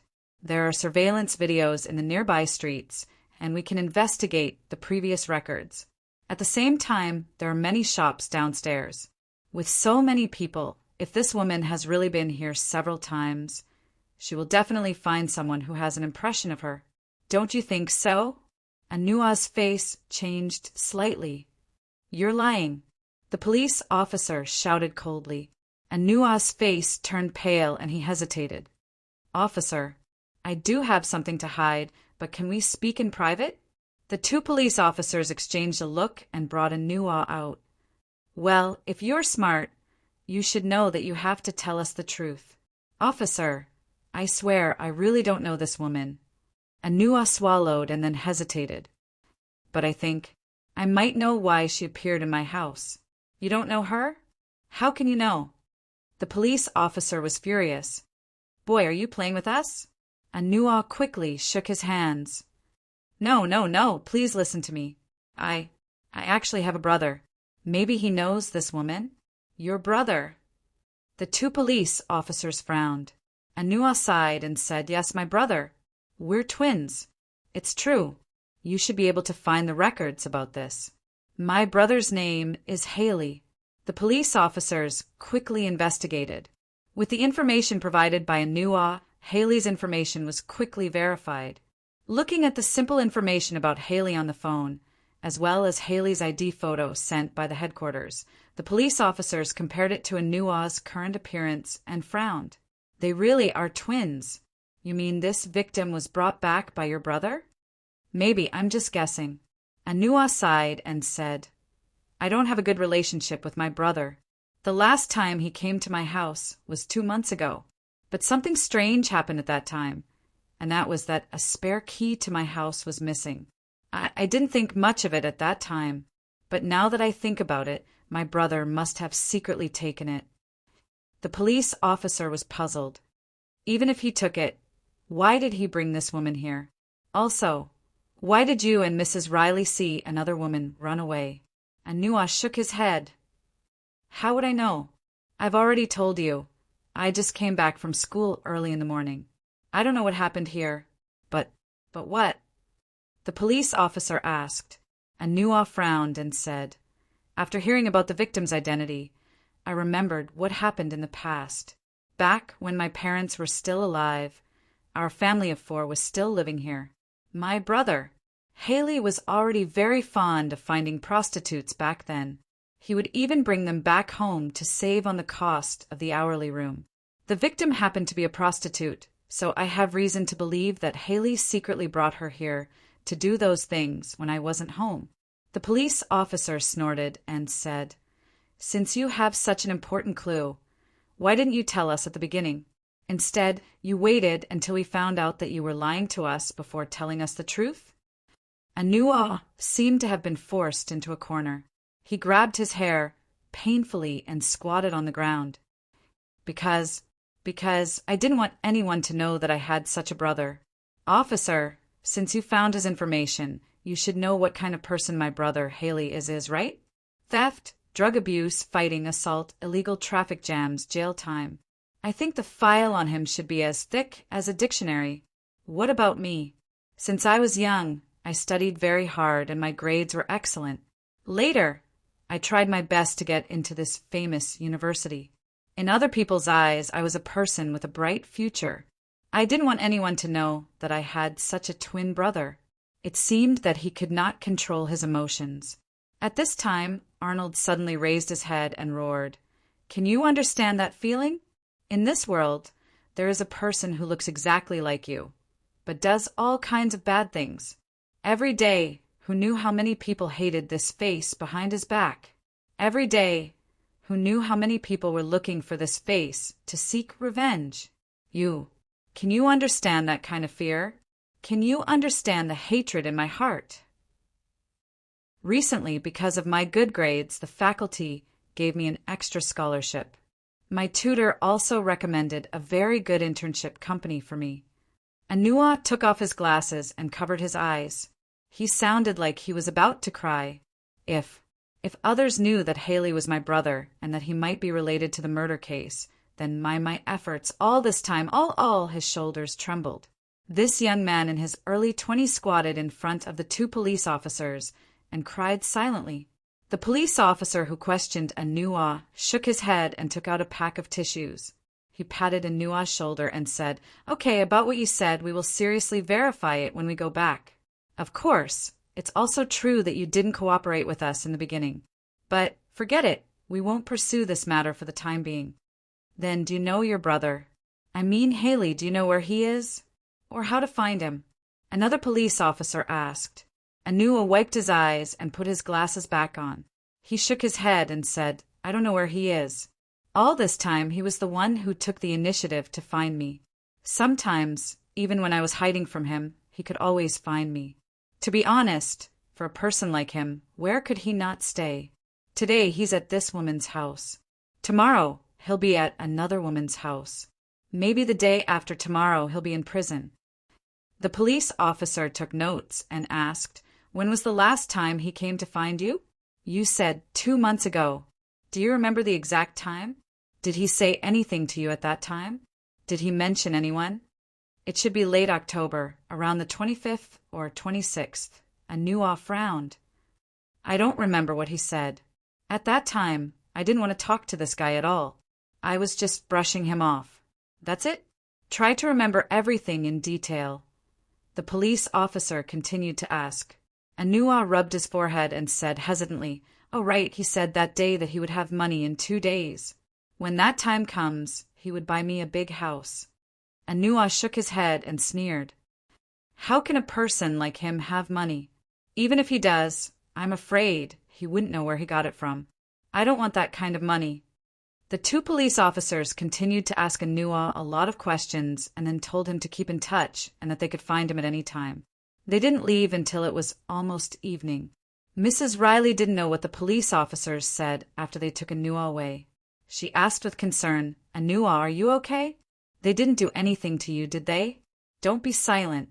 If they bullied you, I'll sue them. They're a bunch of freeloaders. They only know how to bully us." No, they just asked me some details." Anua shook his head and comforted her.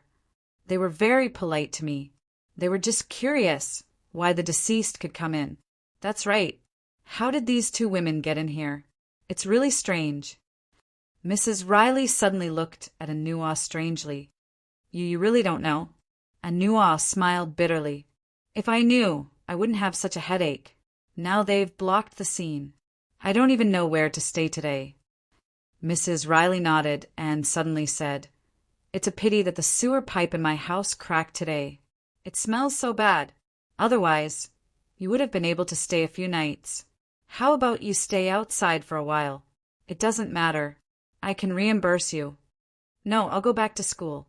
There's a place for me to rest." Seeing that Mrs. Riley suddenly distanced herself from him, Anua didn't say anything. He lowered his head and said, "I'll go back to school first."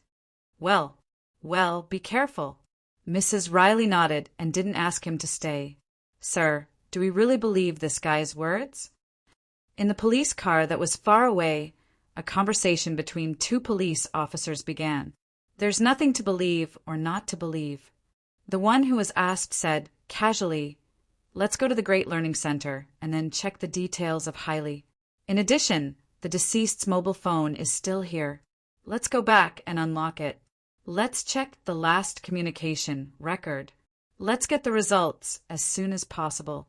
Then we'll follow the script." Okay. His companion didn't say anything more. Now the system was in chaos. Several factions had begun to take action, all wanting to grab the vacant position left by Director Jose's death.